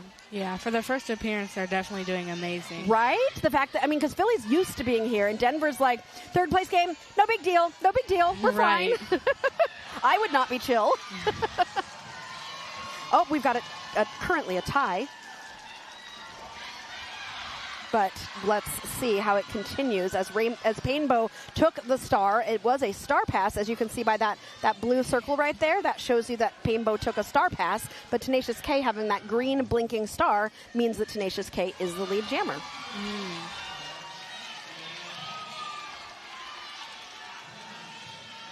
Tenacious K only got 2 points there, so something must have happened with like maybe a no earned pass. Yeah, I would guess a no pass, no penalty. I didn't see it because it's all the way on the other side. Yeah. The parents all saw it though.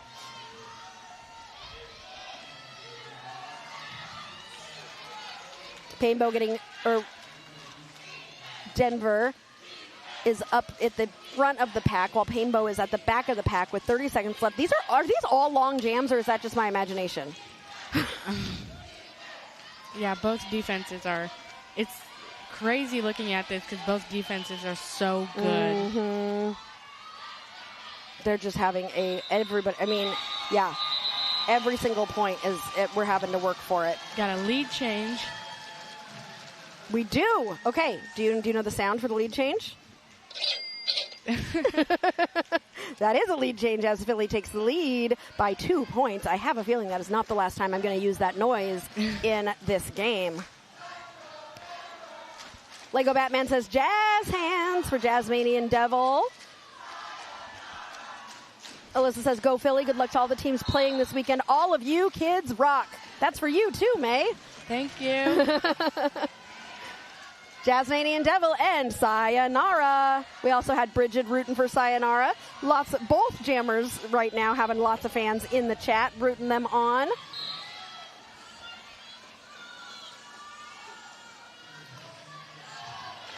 Jasmanian Devil trying to pull the pack apart at the front, dealing with a duo of skaters. Who is that? That is from Philly. Number 6'6" from Philly. And number 04. That was Smash and Insanity with that duo blocking that took so long for Jasmanian Devil to get out. Like, that was a lot of hard work for Jasmanian Devil. Yeah. Sayonara takes that star off and passes the star, and Steampunk is now going to be your jammer for Philly. That was so sneaky. That was... I didn't even see it happening. And Jasmanian calls the jam and gives Steampunk a high five and says, good job. I love the sportsmanship. Love to see it.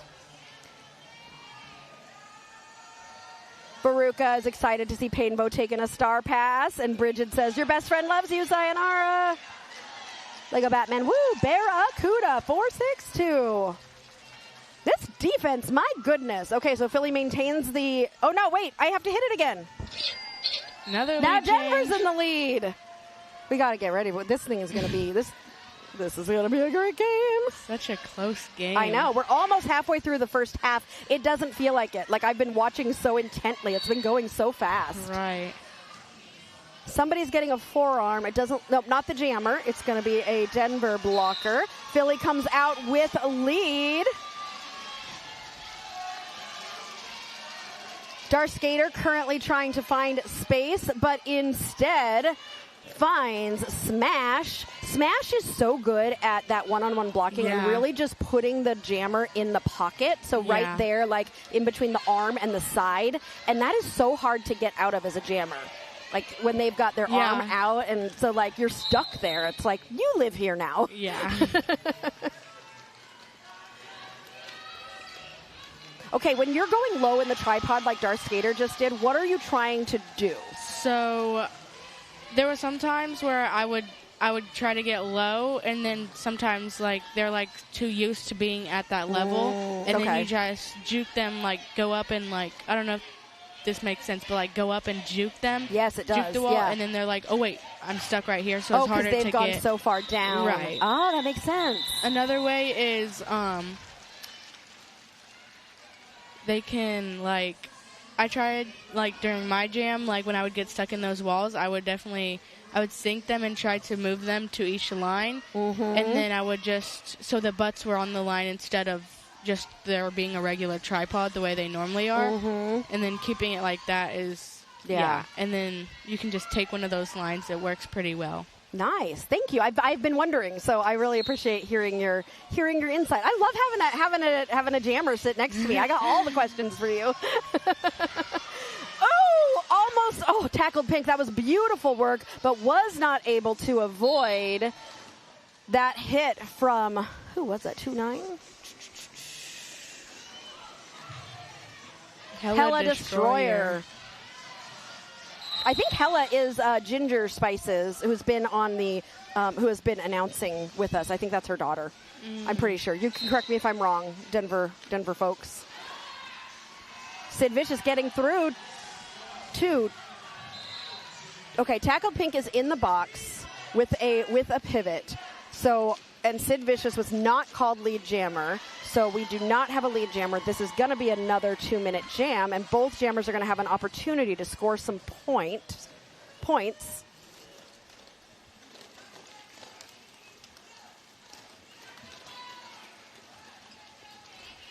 Everybody is like defense and offense all at the same time right now. Yeah. Just looking at this. All right, Tackled Pink back in the pack. We've got both jammers in there. Tackled Pink is holding the star because Tackled Pink is still on that initial pass. So it's not, she's not scoring points. You have to have the star on to score points, but Tackled Pink has to get through all these blockers first before being able to score points, which she does. So she's now putting that star on. Oh, Sid Vicious was called lead at some point. Okay, I was wondering why Sid wasn't called lead. So yeah, Sid was indicated as lead at one point. I think maybe the jam ref didn't realize Tackled Pink had gone to the box. Yeah. Is that what you think happened too? Me too, yeah. Okay. Go Sid Vicious, your main fans are here rooting you on. Go Major Turbulence, Fly Fight Win from Kit Kat 515. Michi-chan continuing to try and make me understand prime numbers. Because we could say that here's a prime number jam, but that's too complicated for me. It's not. I'm not. It's not going to work with me. Liv's World says go Chicky and Punk. Denver, we've got Hello Hitty and Tenacious K for Philly.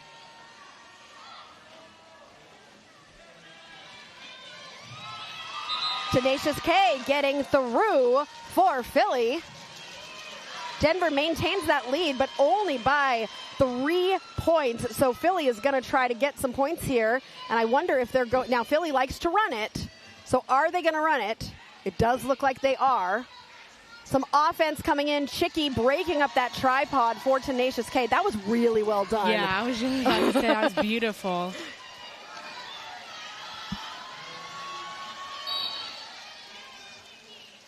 Hello Hitty getting through at the front after pulling apart the pack, forcing people to bridge. Meanwhile, Tenacious K on that second scoring pass. Hello Hitty also on a second scoring pass.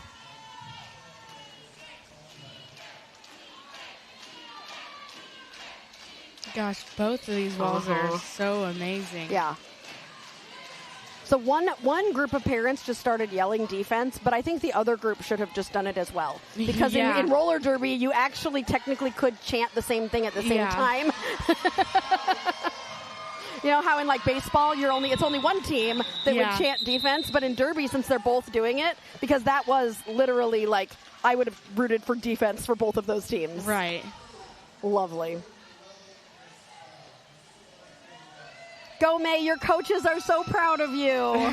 That's my dad. That's your dad? Oh. I think everybody's pretty proud of you. It takes a lot of guts to get up here and get on the microphone. Yeah. And I don't want to make it too big of a deal, but you're at National Champs, and you get to be announcing for all the people listening. Jasmanian Devil jamming for Denver, and Sayonara for Philly. Ooh, Sayonara on that inside line, able to grab that lead jammer status. Jasmanian Devil bouncing around in the back of the pack. Sayonara finds the side of Belladonna, who slows Sayonara down, but Sayonara is able to keep on going. Rainbow Bomber took the star, and they go into a tripod of Philly blockers at the back. Sayonara also coming into the pack on a second scoring pass.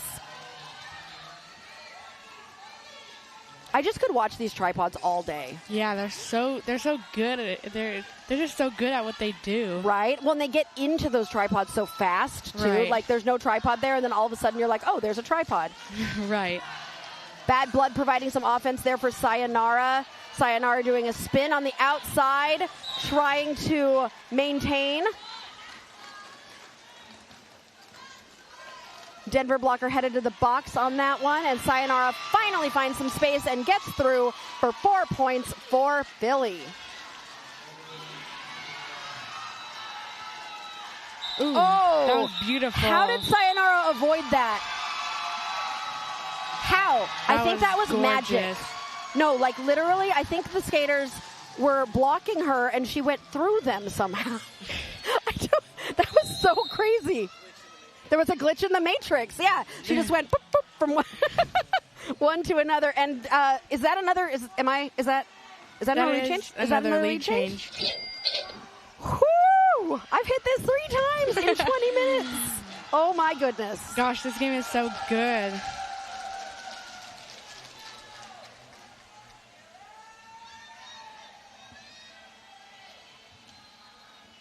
All right. We've got a team timeout happening. You haven't been on the mic with me. Do you know what happens during team timeouts? No. What do you think is about to happen?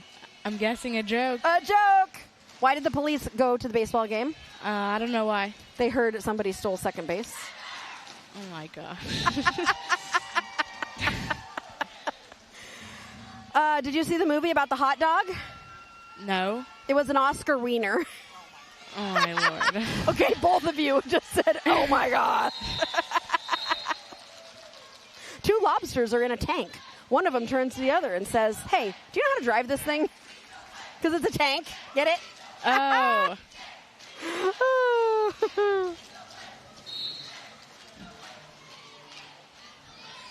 All right, let's see what the chat is talking about. Was there a palindrome that I missed? Oh, dang it. Let's go Painbow. Sayonara, love the pink hair. I love all the colors. All the colors of the hair. All right. Sid Vicious and Tenacious K. Tenacious K getting pushed to the outside. We are now under 10 minutes left in this first half. I am stressed. Me too. Woo, this game. I feel like I'm sweating more than when I played. Your lead jammer is going to be Tenacious K from Philly. Coming around on a scoring pass. Tenacious K finds a block-to-puss, all 8 legs on the floor, blocking and focused on stopping Tenacious K. Steampunk coming in to try and provide a little bit of offense. Unfortunately, has to go back. Now coming in again with the offense. Beautiful offense. Tenacious K not able to take advantage of it, and Denver is going to waterfall to the back as Sid Vicious is now in the front of the pack, stuck in a Philly tripod. Quad pod.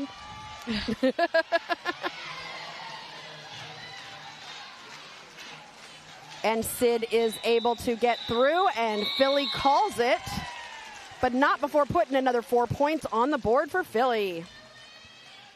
Liv's World is rooting for Chicky and Punk from New York. Real Family Camping says, go TK, and we got another joke from the chat.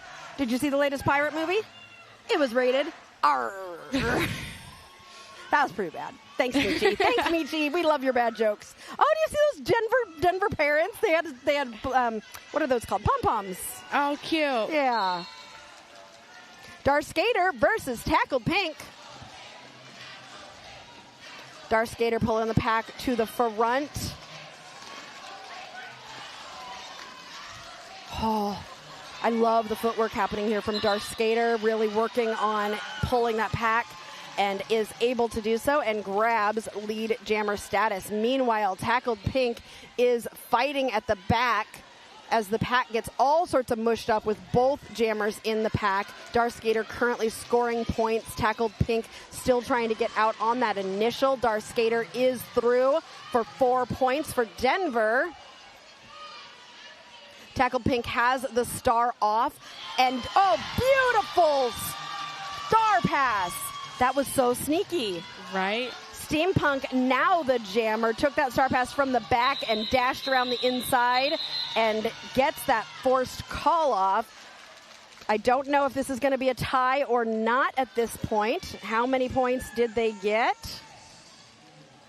I think the refs are discussing. There's a little group of 3 refs that are talking about how many was it? It was 3. That makes this a 1-point game. Gosh. It was, Sirius says, it was almost 6'7", 6'7". Oh, my God. Oh, no. 6'7". You sit next to an old lady and I go 6'7", which is not cool anymore. Tenacious K. It's not cool once we start doing it, right, May? Like, right. Yeah. Oh, yeah, I was told that scuba is the cool thing now. Am I right? It's a little out, but... Oh, no. I'm already behind. Tenacious K is your lead jammer. Hello Hitty is also able to get out and is currently on a scoring pass. Both jammers currently scoring points. Lego Batman said it would be ironic if Darth was able to score Denver 66 points because his name, I'm guessing Darth is 66. No? Oh, it's a Star Wars joke. Serious? Serious is like Star Wars aria. It's Star Wars again. I need to understand all these Star Wars jokes. I gotta watch it again.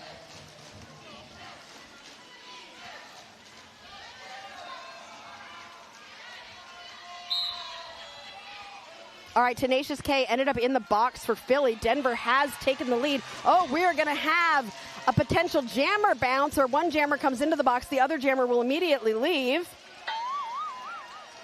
Tenacious K gets bounced out, and Hello Hitty will only sit for as long as Tenacious K sat. May, you didn't know you were getting sound effects, did you? Not at all. We're like an old school radio show. Tenacious K is through for 4 points for Philly. This jam is going to go the full 2 minutes. Hello Hitty almost finished with that penalty. I think Tenacious K had almost stayed the whole 30 seconds. So Hello Hitty is going to have a longer penalty, but not the full 30 seconds. Hello Hitty now out of the box and in the pack.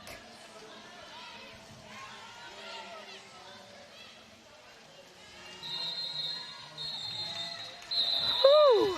I love the fact that people from both teams are high-fiving each other. Yeah. I really love the sportsmanship between these two teams. They're playing hard, but they're also being respectful and kind to each other. Right. Love that.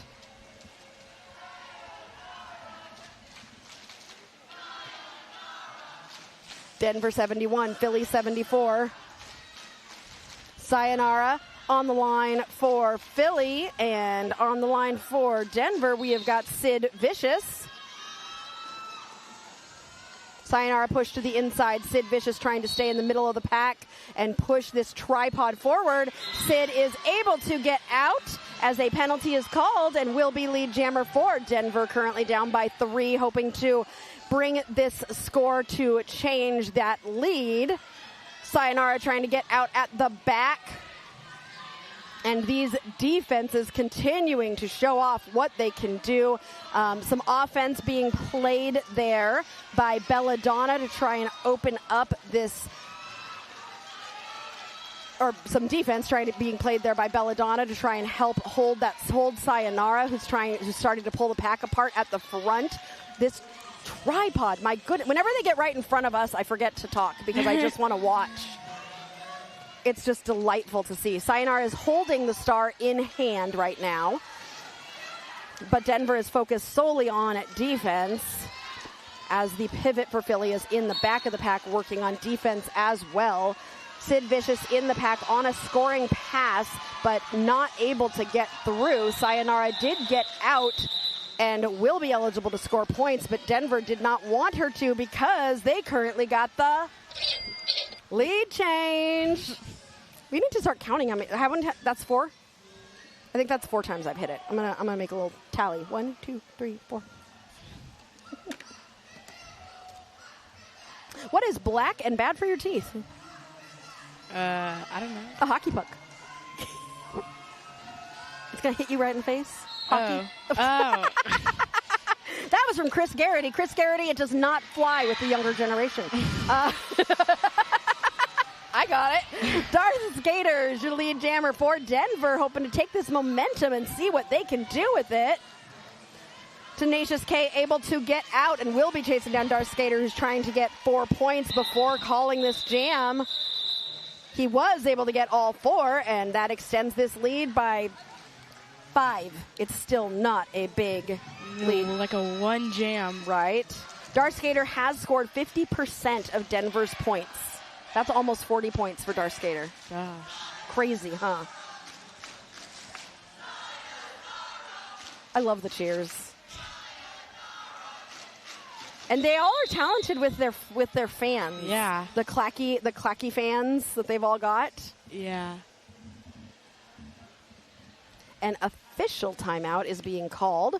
Not an official review, so the officials are discussing something. They usually will come over and tell us. We've got a beautiful spread for the officials here. Lots of cheese and crackers and meats and fruits and fruit snacks. So hopefully when they come and tell us, we can incentivize them and say, we'll give you some of this food for telling us what this official timeout was about.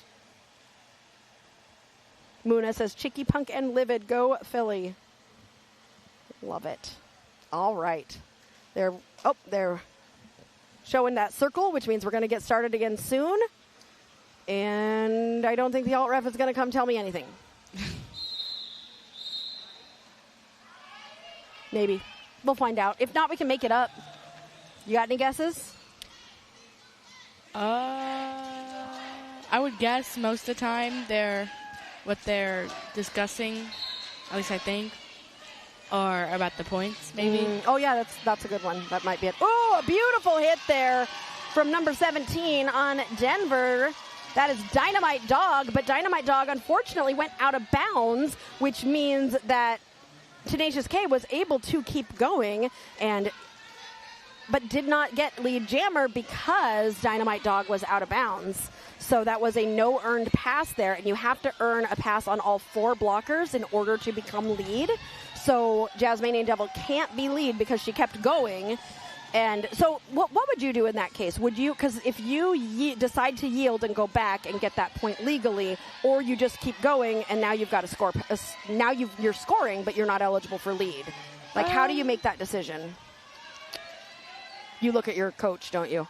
I look at my coach most of the time, but most of the time I'll go for it. You'll just go for it? Yeah. Okay. And then, I'll just go for it. I think most people do. Most people just go. Like, I mean, you could stop and try to get lead, but it's like, you know what? I'm just going to get points and hope that they don't get lead for a while. Yeah. Which is, honestly, Philly's doing a great job of holding Jasmanian Devil at the front there, but Jasmanian now out and does get lead. So Jasmanian could call it immediately or could try to score some points because Tenacious K has been in the pack for a while trying to score those first 4 points. So now we've got both jammers on a scoring pass.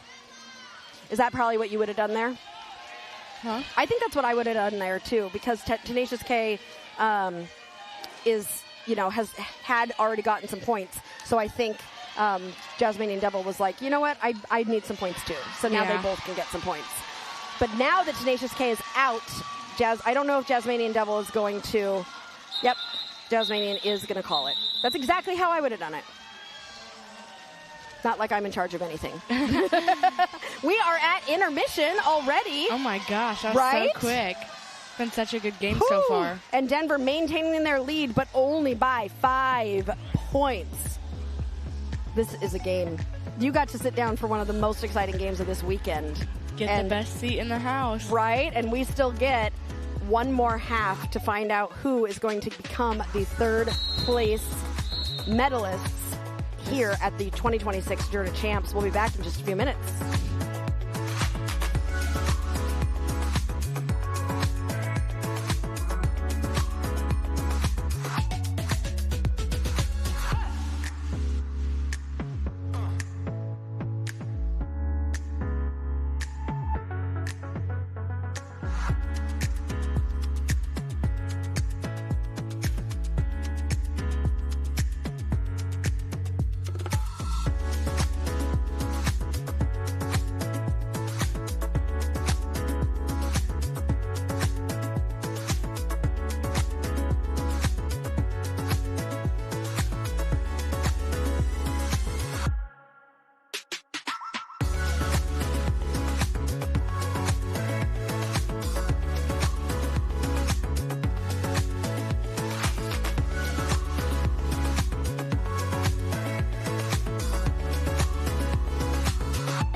All right, we are back this game. Oh, my goodness.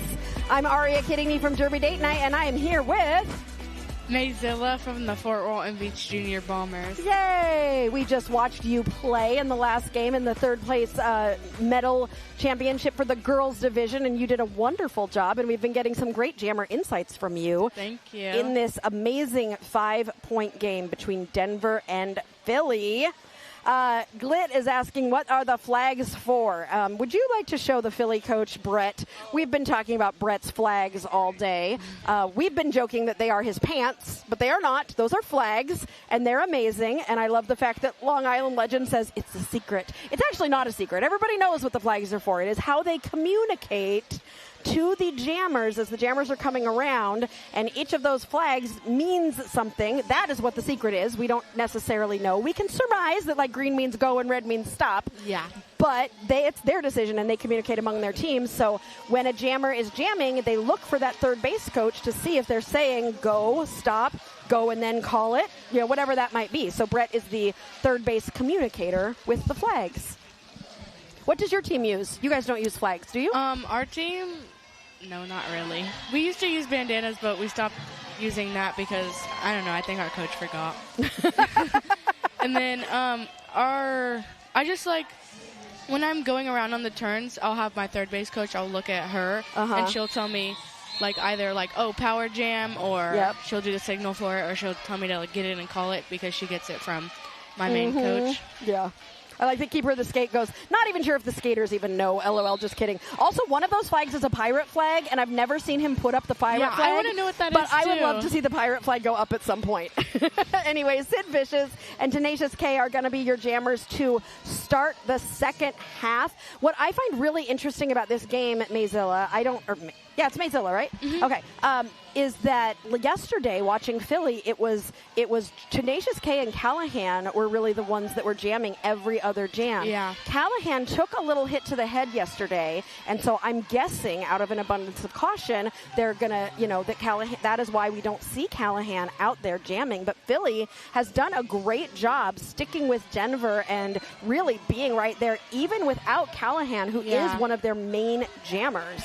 So I think that's been a really interesting piece of this game as well. Has anybody moved? We're almost a whole minute into this jam. We're not even at turn one. Both defenses are just, right? Oh my gosh, they're amazing. This is so cool. Oh my goodness. Even Chicky coming in with the offense for Philly. Tenacious K is getting pushed out. Couldn't take advantage of that offense and gets pulled to the back. Meanwhile, Sid Vicious is the one who now is in the front, has got two blockers in front. That's Insanity and Smash. Insanity and Smash have been such a nice pairing. Yeah. Those two, I'm always like, wait, it's those two again. Those two again. Yeah, they're a really good duo blocker. Yeah, they've got a really good shake and bake going on. You know, you could call them peanut butter and jelly or something like that. They're blocking really well.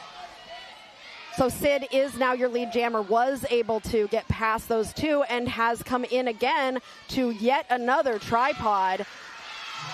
Tenacious K did not need to pass the star, was able to get out of that pack and comes around.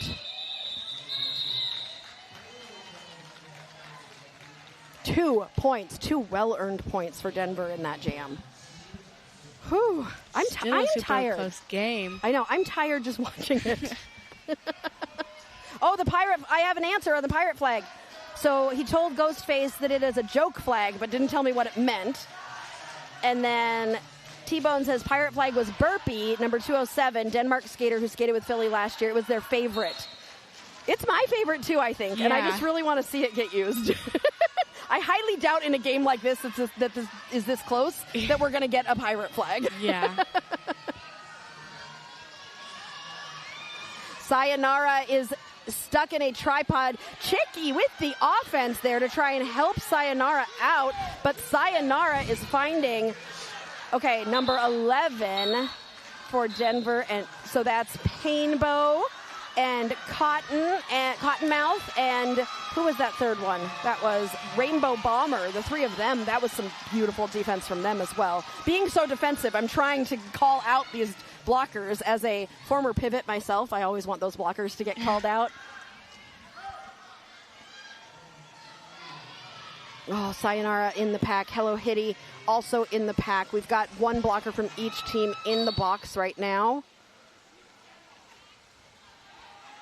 These skaters are so tough. I was like, those legs are going in 2 different directions, but they're okay. They're okay. Okay, serious question. Are you made of rubber? I mean, it doesn't seem like it. Right? And I wonder, it's just because the bones of the young ones, like you guys, are just a little bit more, I think, bendy than ours. Yeah. Ours are a little bit more brittle, and so we tend to, when we fall, we don't get up. When you all fall, you are able to get up. So. Yeah. Both Hello Hitty and Sayonara are on that first scoring pass, and both have been unable to capitalize on it. This game, I love watching a good defensive game. There's so much strategy to it. Yeah.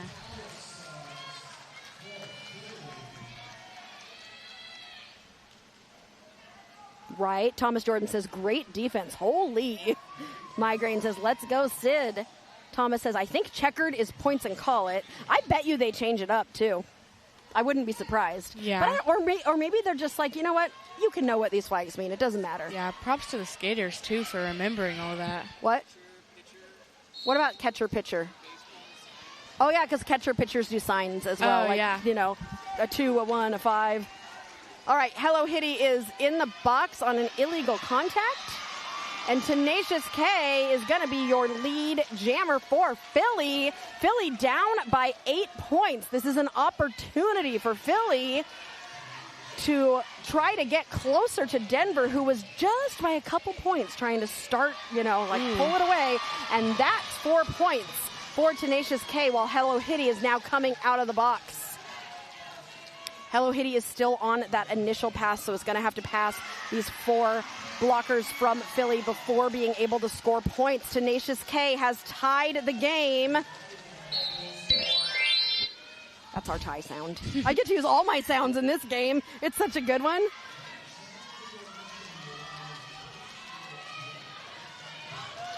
This is something that happens a lot, where the refs get the better seats. We have the best seats in the house, but they have better. So that's why WebLinks is blocking our view of all the good blocking.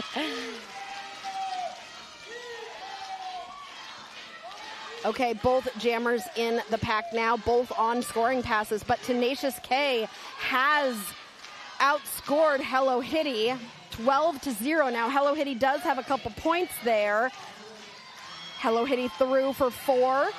Is going to maintain that tie. Oh, no, that was initial. Okay, now Hello Hitty is about to come in and try and score some points. With Tenacious K on a 4th scoring pass right now. I think this might be the highest score, like the highest jam of the game so far. Are you laughing at The Denver Coach Cotton? Yeah. Coach Cotton has got a little microphone and is not only yelling into the microphone, but literally just jumped in the air about 3, would you say 3 feet, 4 feet? Just about. It's a very exciting moment. All right, we're going to end that with Philly up 97, Denver at 93, and that's what we call another Lead change. Woohoo! I'm going to have you start saying it. The best flag moments, Nerd says, was ending B-Team champs giving Burpee Denmark's flag last year. Oh, that's so cool. And Sayonara says, sayonara to the pack, and becomes your lead jammer. Track Mamba hit to the inside and pulled to the back, taking that star off. Might be looking for pivot Rainbow Bomber. But Rainbow Bomber right now is busy blocking Sayonara, who is trying to get through that pack to score some more points for Philly. Sayonara with a spin at the front. Denver trying to come up and swallow Sayonara back up into the pack, but Sayonara is able to go, wasn't it? Yeah.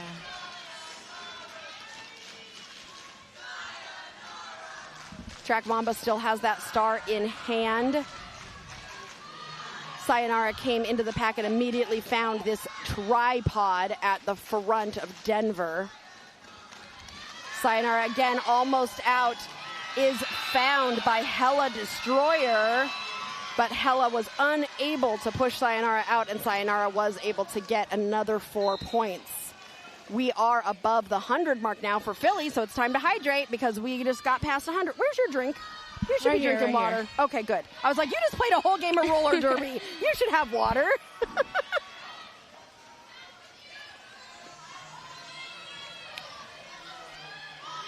The pack has slowed again. Sayonara getting hit to the inside.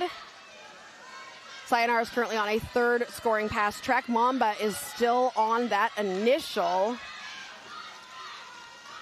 Track Mamba has the star in hand, sees the space on the outside, and takes it. Getting out of the pack, will be eligible to score points, but Sayonara calls the jam as Sayonara gets hit out by Rainbow Bomber, and the two of them give each other a little high five. So if you were playing in this game right now and you were waiting to jam, what kinds of things do you think about when you're waiting to jam? When I'm waiting to jam, I'm mostly thinking about how I'm going to get through the pack and what's like been working for me each time and what's not working. And I'm obviously looking to see if I'm getting offense off the back or not. Okay, yep. And yeah. Do you communicate with your pack at all when you're waiting, or do you just, is it more of an internal you kind When of think? I'm waiting, it depends who is there, because I do have a teammate, Bad Attitude. We're like really close, and all I can do is like look at her, and we know what we're gonna do. Oh, love that. That's great when you can have that mind meld with your teammate, and having a good offensive player is also good. Tenacious K got the lead there and is in the pack right now on a first scoring pass, while Sid Vicious has been battling at the back of the pack with this amazing tripod defense. It's so hard to get through. We are going to take a short time out and just make sure that everybody is all right, and we will be right back.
That skater is able to go over and work with the medics. We're going to be making sure that they are okay.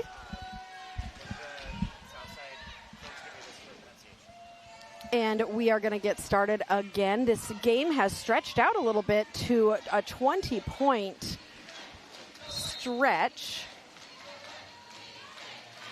Jasmanian Devil and Tenacious K are going to be your jammers right now. Tenacious K for Philly, Jasmanian Devil for Denver. Tenacious K is going to get out and get lead. I think that's like the third or fourth lead jammer in a row for Philly, who is starting to get some momentum, having come. Didn't Philly come from behind yesterday too? Yeah, when Philly played Des Moines? Yes. Remember, they were ahead. Des Moines was ahead in the first half, right? Mm-hmm. Or wait, no. Des Moines ended up winning that game. So Philly was ahead in the first half, and then Des Moines came from behind. Anyway, that was yesterday. This is today. It was Columbia. Oh, it's Columbia and Philly? Yeah, you're right. It was Columbia and Philly. Philly came from behind. And they're doing the same thing again today. Thomas Jordan says defense from Bad Blood was amazing. They're so sticky on that jammer. I love the phrase sticky. Do you, as a jammer, do you hate it when somebody's just stuck to you? Yeah, it's like, oh my gosh, back up, please. But it's like, that's literally their job. Uh-huh. They're just playing good derby. Right. Tenacious K, look at that. Look at that tripod. Just trying to get past those two butts. Does so. Is on that inside line. Tries to pop up and gets hit to the inside there by Hella Destroyer. And then Tenacious K notices that Painbow got through after taking a star pass and calls that jam. And Denver does not score any points in that one. And we now have us a 24-point spread. But we know Denver's not going to let Philly run away with this that easy. Migraine says, let's go Denver. You got it, Jazzy.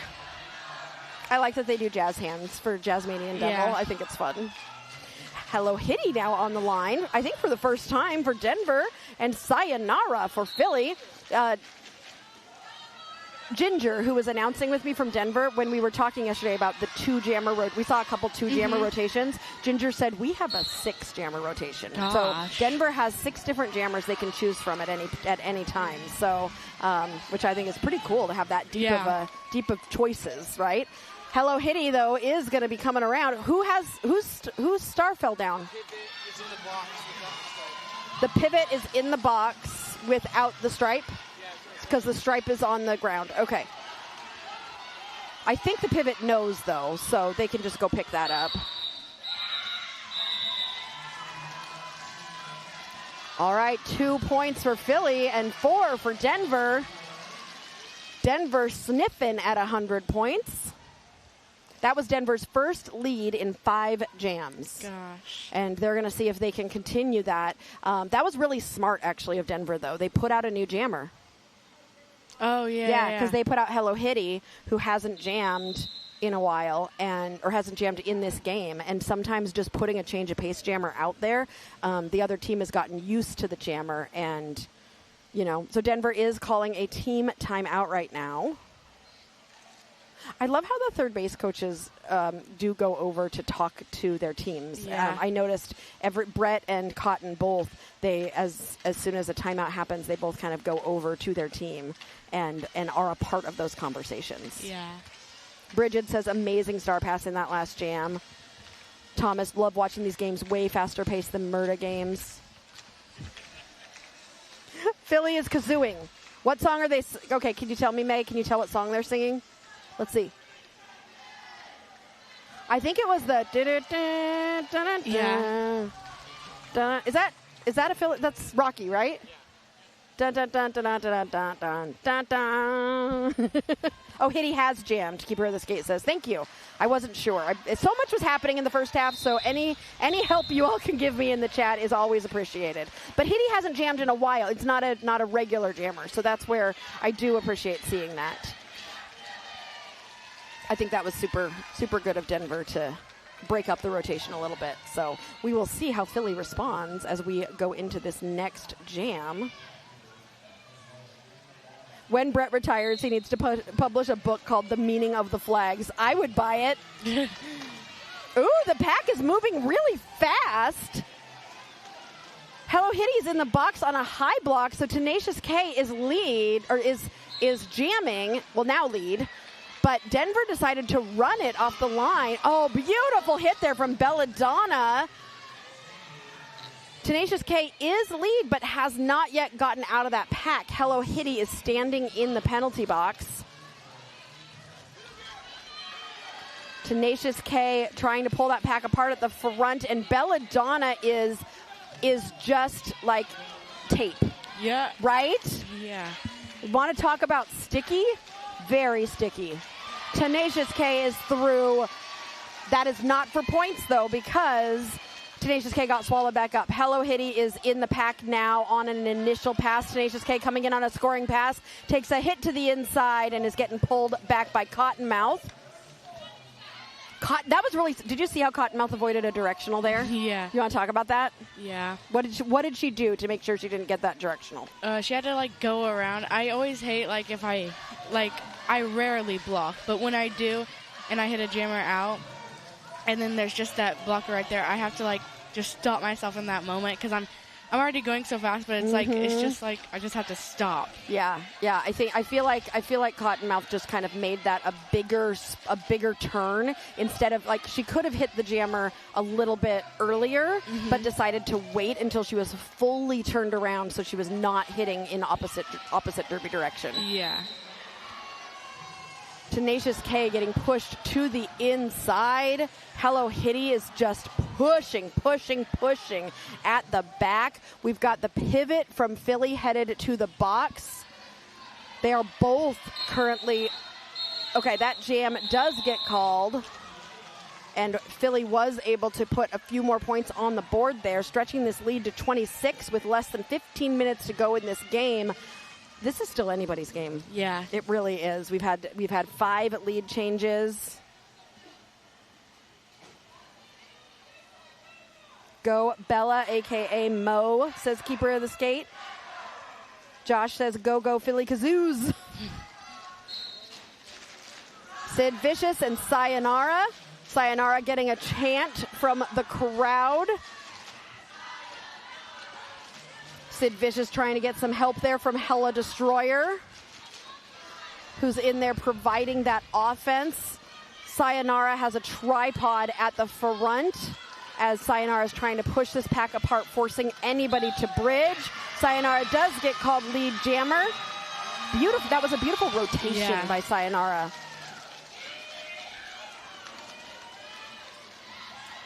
Sayonara comes in and finds Painbow, who manages to stay in bounds. I don't know how Painbow stayed in bounds to force the pullback on Sayonara. Sayonara decides to call the jam, but Denver was able to snag a point at the end of that jam there. Oh, high fives between jammers. So, okay, talk to me about this moment right before you start. Do you get silly with the other jammer, or are you very focused? I mostly get silly. Yeah, I love it. I realized we were at a practice on a Saturday for the Bombers, and I was just like, we were filming, we were doing content, and then they were like, okay, jammers, it was me and Dusty Mars, and we were on the jam line against each other, and we were like, okay, we're gonna get ready, and I realized that I don't really have a stance to get ready. I just stand there. You just go. Yeah. You're like, I am ready. I'm ready. Like, I promise you I'm ready. I just don't have a stance. Right? I'm not going to look like I'm about to run. Oh, I love that. Tenacious K did get lead for Philly and is currently, I'm so surprised, in a tripod at the back of the pack. That has been happening again and again and again. Denver is so good at stopping the jammer, but what's happening is Philly has started to get lead a lot more than Denver, and that's what's really made the difference so far in the first half of this second period. And so that's what Denver's really going to want to focus on, because the team that wins this gets a medal. They get the third place medal. Nicole says French Thwarter looking regal as the, I call the jam timer 5-second Tweety person because I forgot what it was called once. So, but Frenchie has been doing a beautiful job as the 5-second Tweety person all weekend with that beautiful purple mohawk. Ruby says, go Sid. Pippa is excited for Nova from Philly. Peter says, go Philly defense. BBD smash. Scott. That's my niece. Let's go, Jasmanian Devil. Jazz hands for Jasmanian Devil. All right, Denver still at 98, still sniffing at that 100. Denver bringing out Darth Skater. We haven't seen Darth Skater in a while, and Darth Skater was one of our main point getters in the first half. So we'll see how Philly's going to respond. Sayonara getting the chant that I feel like every time Sayonara comes out, we're getting that chant for her. I think the parents just like to do the flags, or the fans. Yeah. All right, Darth Skater bouncing around at the back of the pack. Sayonara comes up to the front and finds Rainbow Bomber, along with a few other blockers.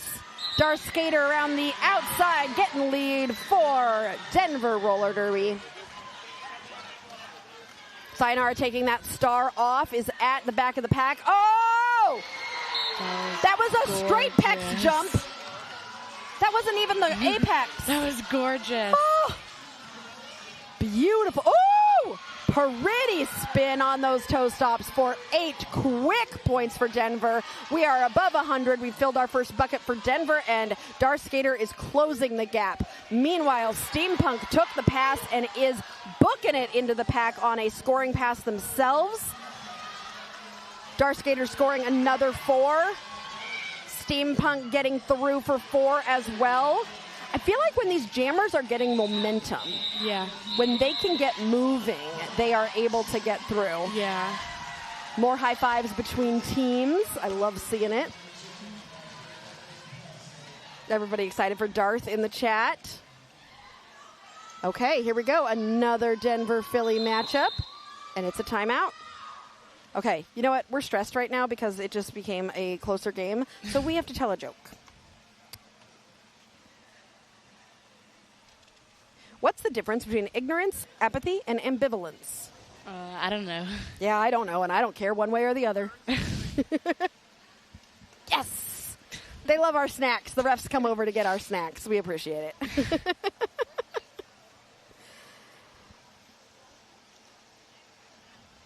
Okay, serious, I don't understand this joke.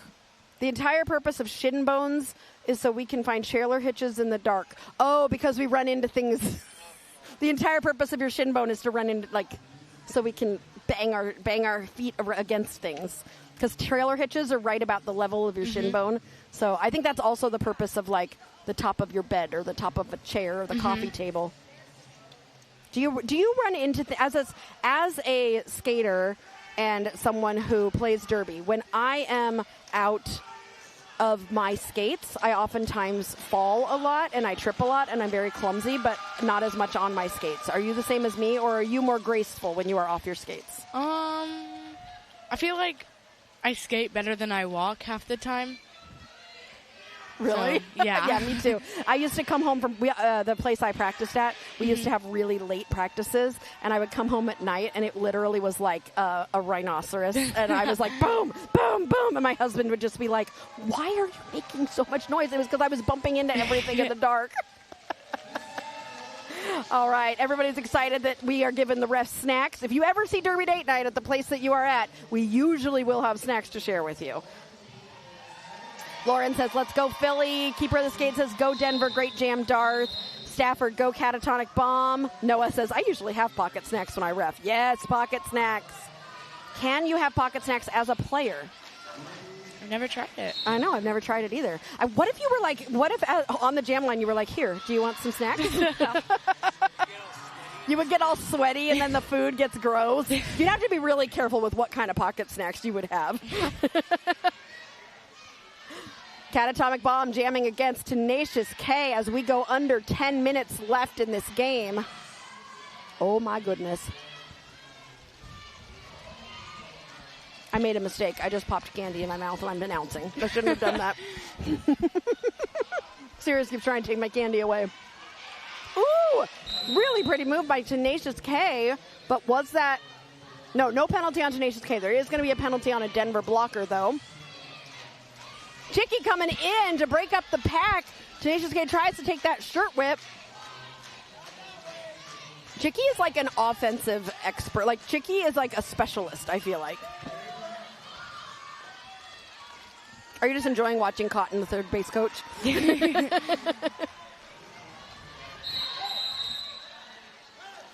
Oh, no. Tenacious K gets a penalty for Philly. But Catatonic Bomb was already in the... No, Catatonic Bomb was released. So this is going to be a 2-minute jam. So now Catatonic Bomb is in there. Has anybody gotten through at all on their initial? I think Philly got lead, I think. I don't think so. Look, it's gray. The boxes are gray. So, yeah, no one has gotten through. Okay, now Catatonic Bomb is through on that initial. He has 21 seconds to try and score some points here for Denver. Tenacious K is out of the box. The penalty box is now empty. Catatonic Bomb on a scoring pass. Tenacious K still on that initial. 3 seconds left in this jam. And that jam was called. Okay, Noah has shared before. Yes, Thomas Jordan tested at Murda Champs, and I'm guessing it's going to be videoed. I'm always watching all the video streams I can find. I will look for snacks at Murda Champs. I want to see pocket snacks coming out and share with the other team. I'm just issuing challenges to the chat. With the mouth guard. No, they don't have to eat it. They just have to share. Because Thomas is saying you can have what if you had like a little tiny bag of gummy bears, and you're just like, here you go. Here's some gummy bears for later. Yeah, Noah says gummy type snacks in the packaging is nice. Okay, no more snack talk. What? Now and laters. Ooh, I love now and laters. Or like little life. Okay, anyway, Sid Vicious and Sayonara are jamming for their respective teams. Sayonara is through as your lead jammer for Philly. 6 minutes and 22 seconds left in this game. Sayonara finding Belladonna. Belladonna's defense has just been on point. I've noticed that this whole game. Sayonara coming into the pack on a scoring pass. Beautiful. Okay, did you see Steampunk got on Belladonna there? Steampunk was like, I know Belladonna's going to try to do this. And so Steampunk had been just focused on Belladonna and pushing Belladonna into like lane 3 so that the jammer could get through on lane 4, get those 4 points and call it. That was beautiful. Noah's sad. Snack talk is banned. No, not for you guys. You guys can keep talking about snacks. But if I don't talk about the game for long enough... Sometimes, I'm here literally to announce roller derby. So you guys can talk about snacks as much as you want. I am banning myself from snack talk because otherwise that's all we're going to talk about for the next 5 minutes, and I have a feeling you want to hear more about this game. But we are in a timeout, and during a timeout, I'm allowed to talk about snacks. What is your favorite snack, Mayzilla? I really like trail mix. Me too. Now, for me, it has to be like a good kind of trail mix. Yeah. I like the ones with the M&Ms in them. Is that the one you like too? Yeah. Yeah. I love a good... I always feel like I'm being healthy. Yeah. Even though there's chocolate. What's your favorite snack, everybody in the chat? Let us know. Thomas says, Great Wall, Philly. That's your best friend. Love you, Nara. Bridget, I feel like you've had a number of best friends there. Or is that the same best friend? The track, we've had some timeouts, too, where we've been looking at track repair. I feel like the track is starting to come a little bit, maybe get a little wonky as we're halfway through the second game. Oh, something that's really important for you all to know. If you are joining us for the next game between Southside and Santa Cruz, we are going to be going to no, it's not Southside. No, never mind. Des Moines and Southside. I'm sorry, Santa Cruz is later. The first place game is next, right? Des Moines and Southside. The championship. If you are joining us for that game, it will be on a new stream. So you will need to go to the Sunday Day 2 stream. It should take you there after this stream ends. It'll come up as the next suggested stream. So that's where we're going to be after this game. But right now, Tenacious K is lead. Darth Skater got out as well, and both jammers are in the pack. Darth Skater going through the pack and getting 4 points. Tenacious K, though, controls this jam right now.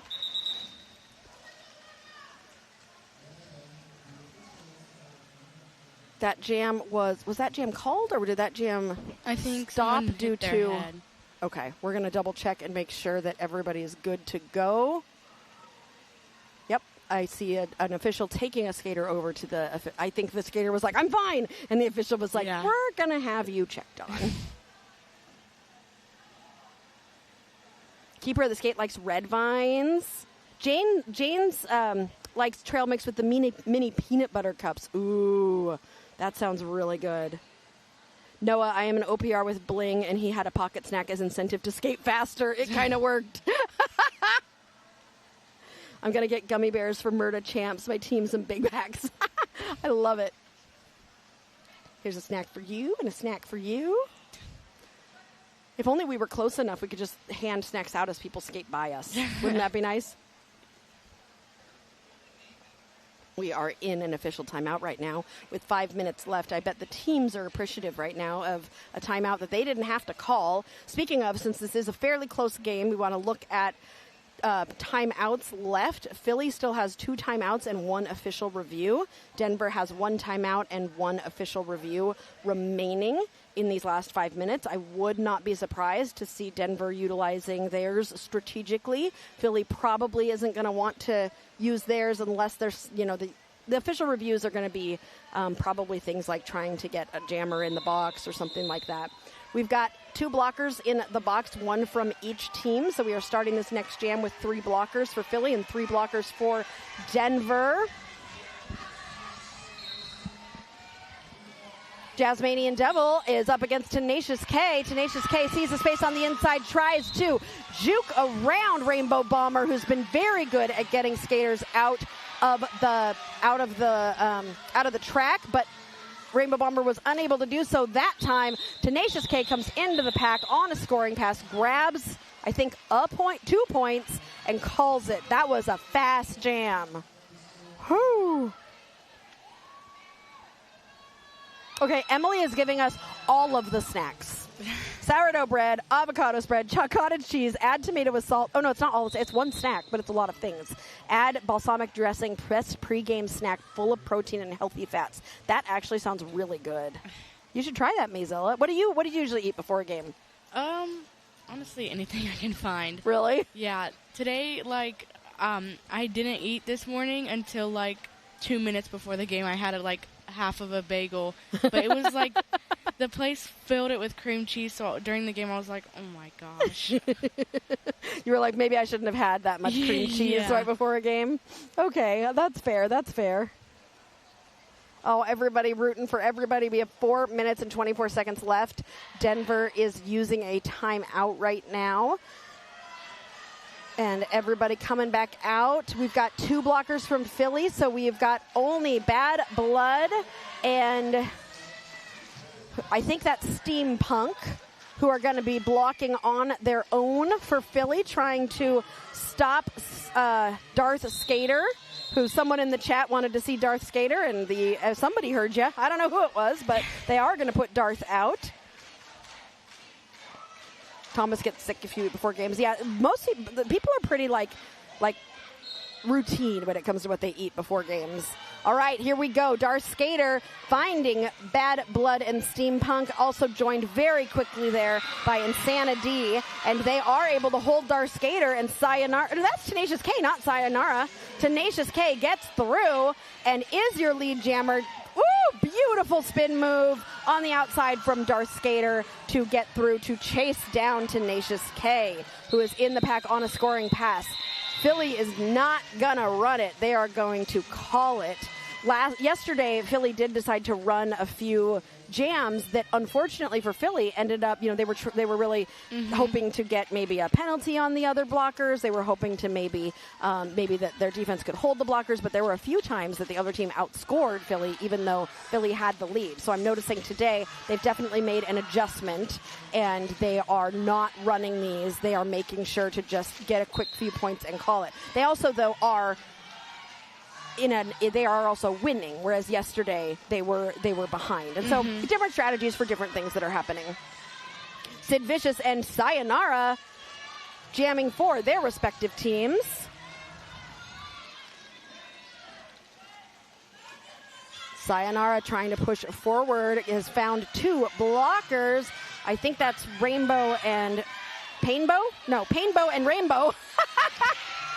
Okay, I want the two of them blocking together more. Oh, beautiful job. So Sayonara gets lead jammer, but Painbow gets the hit out, and Painbow's going to pull Sayonara all the way back almost to the jammer line.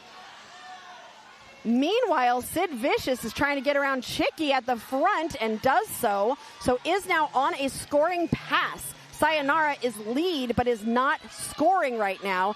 Sees Sid Vicious coming. I don't know if Sayonara realizes that Sayonara's not scoring and Sid is right now. Sayonara continuing to push. Looking at the flags. Brett's changing flags from green to light blue. I don't know what that means.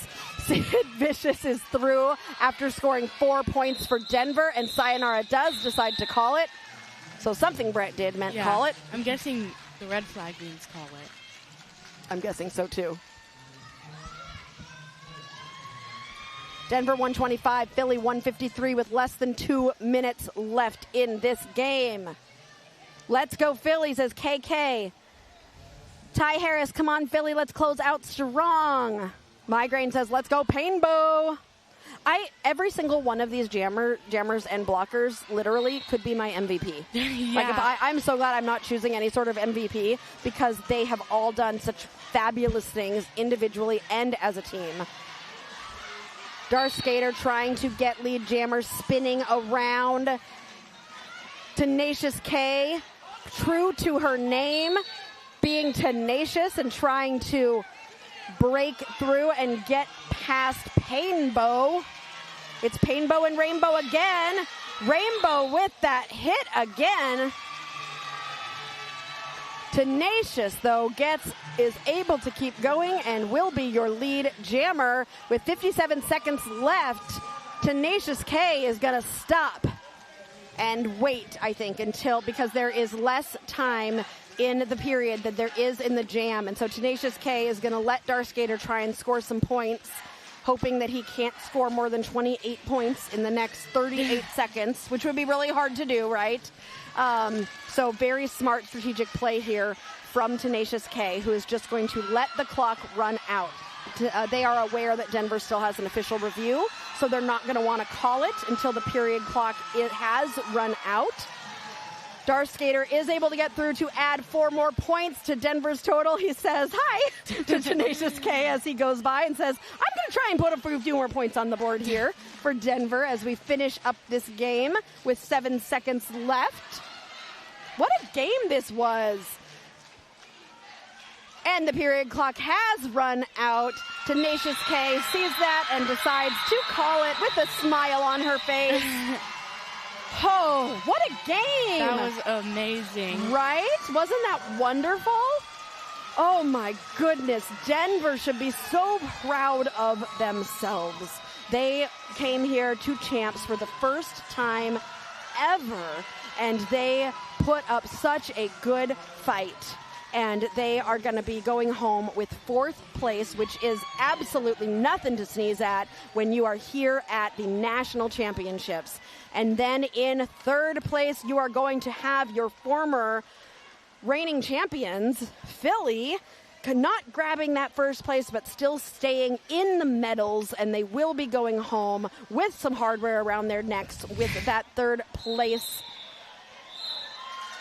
What's it called? Medal? 3rd place necklace? 3rd place? I think it's just 3rd place. Just their medal.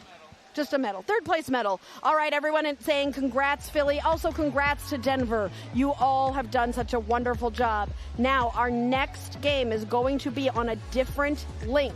So you are going to need to go to that other link. I will put it in the chat. It also will direct you there when this one ends. So make sure to go to that. Bronze, that's the word I was thinking of, real family camping. It's like bronze, that's what it is. It's a certain color. All right, so here is what your open division is turning out to look like. This has been, I think, was this our closest ending so far? I think it was. Yeah, this has been the closest ending so far this weekend. We are about to go into our 1st place game. Oh my gosh, I'm so nervous. Me too. Oh. Open. Open Championship and then the Girls Championship. So we're going to do the Open right now between Southside from the south side of Seattle versus Des Moines out of Iowa. This is going to be a great one. One of these two will be a new reigning champ in less than about 2 hours. We're going to get started probably about 2:30. I'm guessing we will also put the time for the next game up as soon as we know it. So we'll be going to that next link, and we'll see you over there. Bye.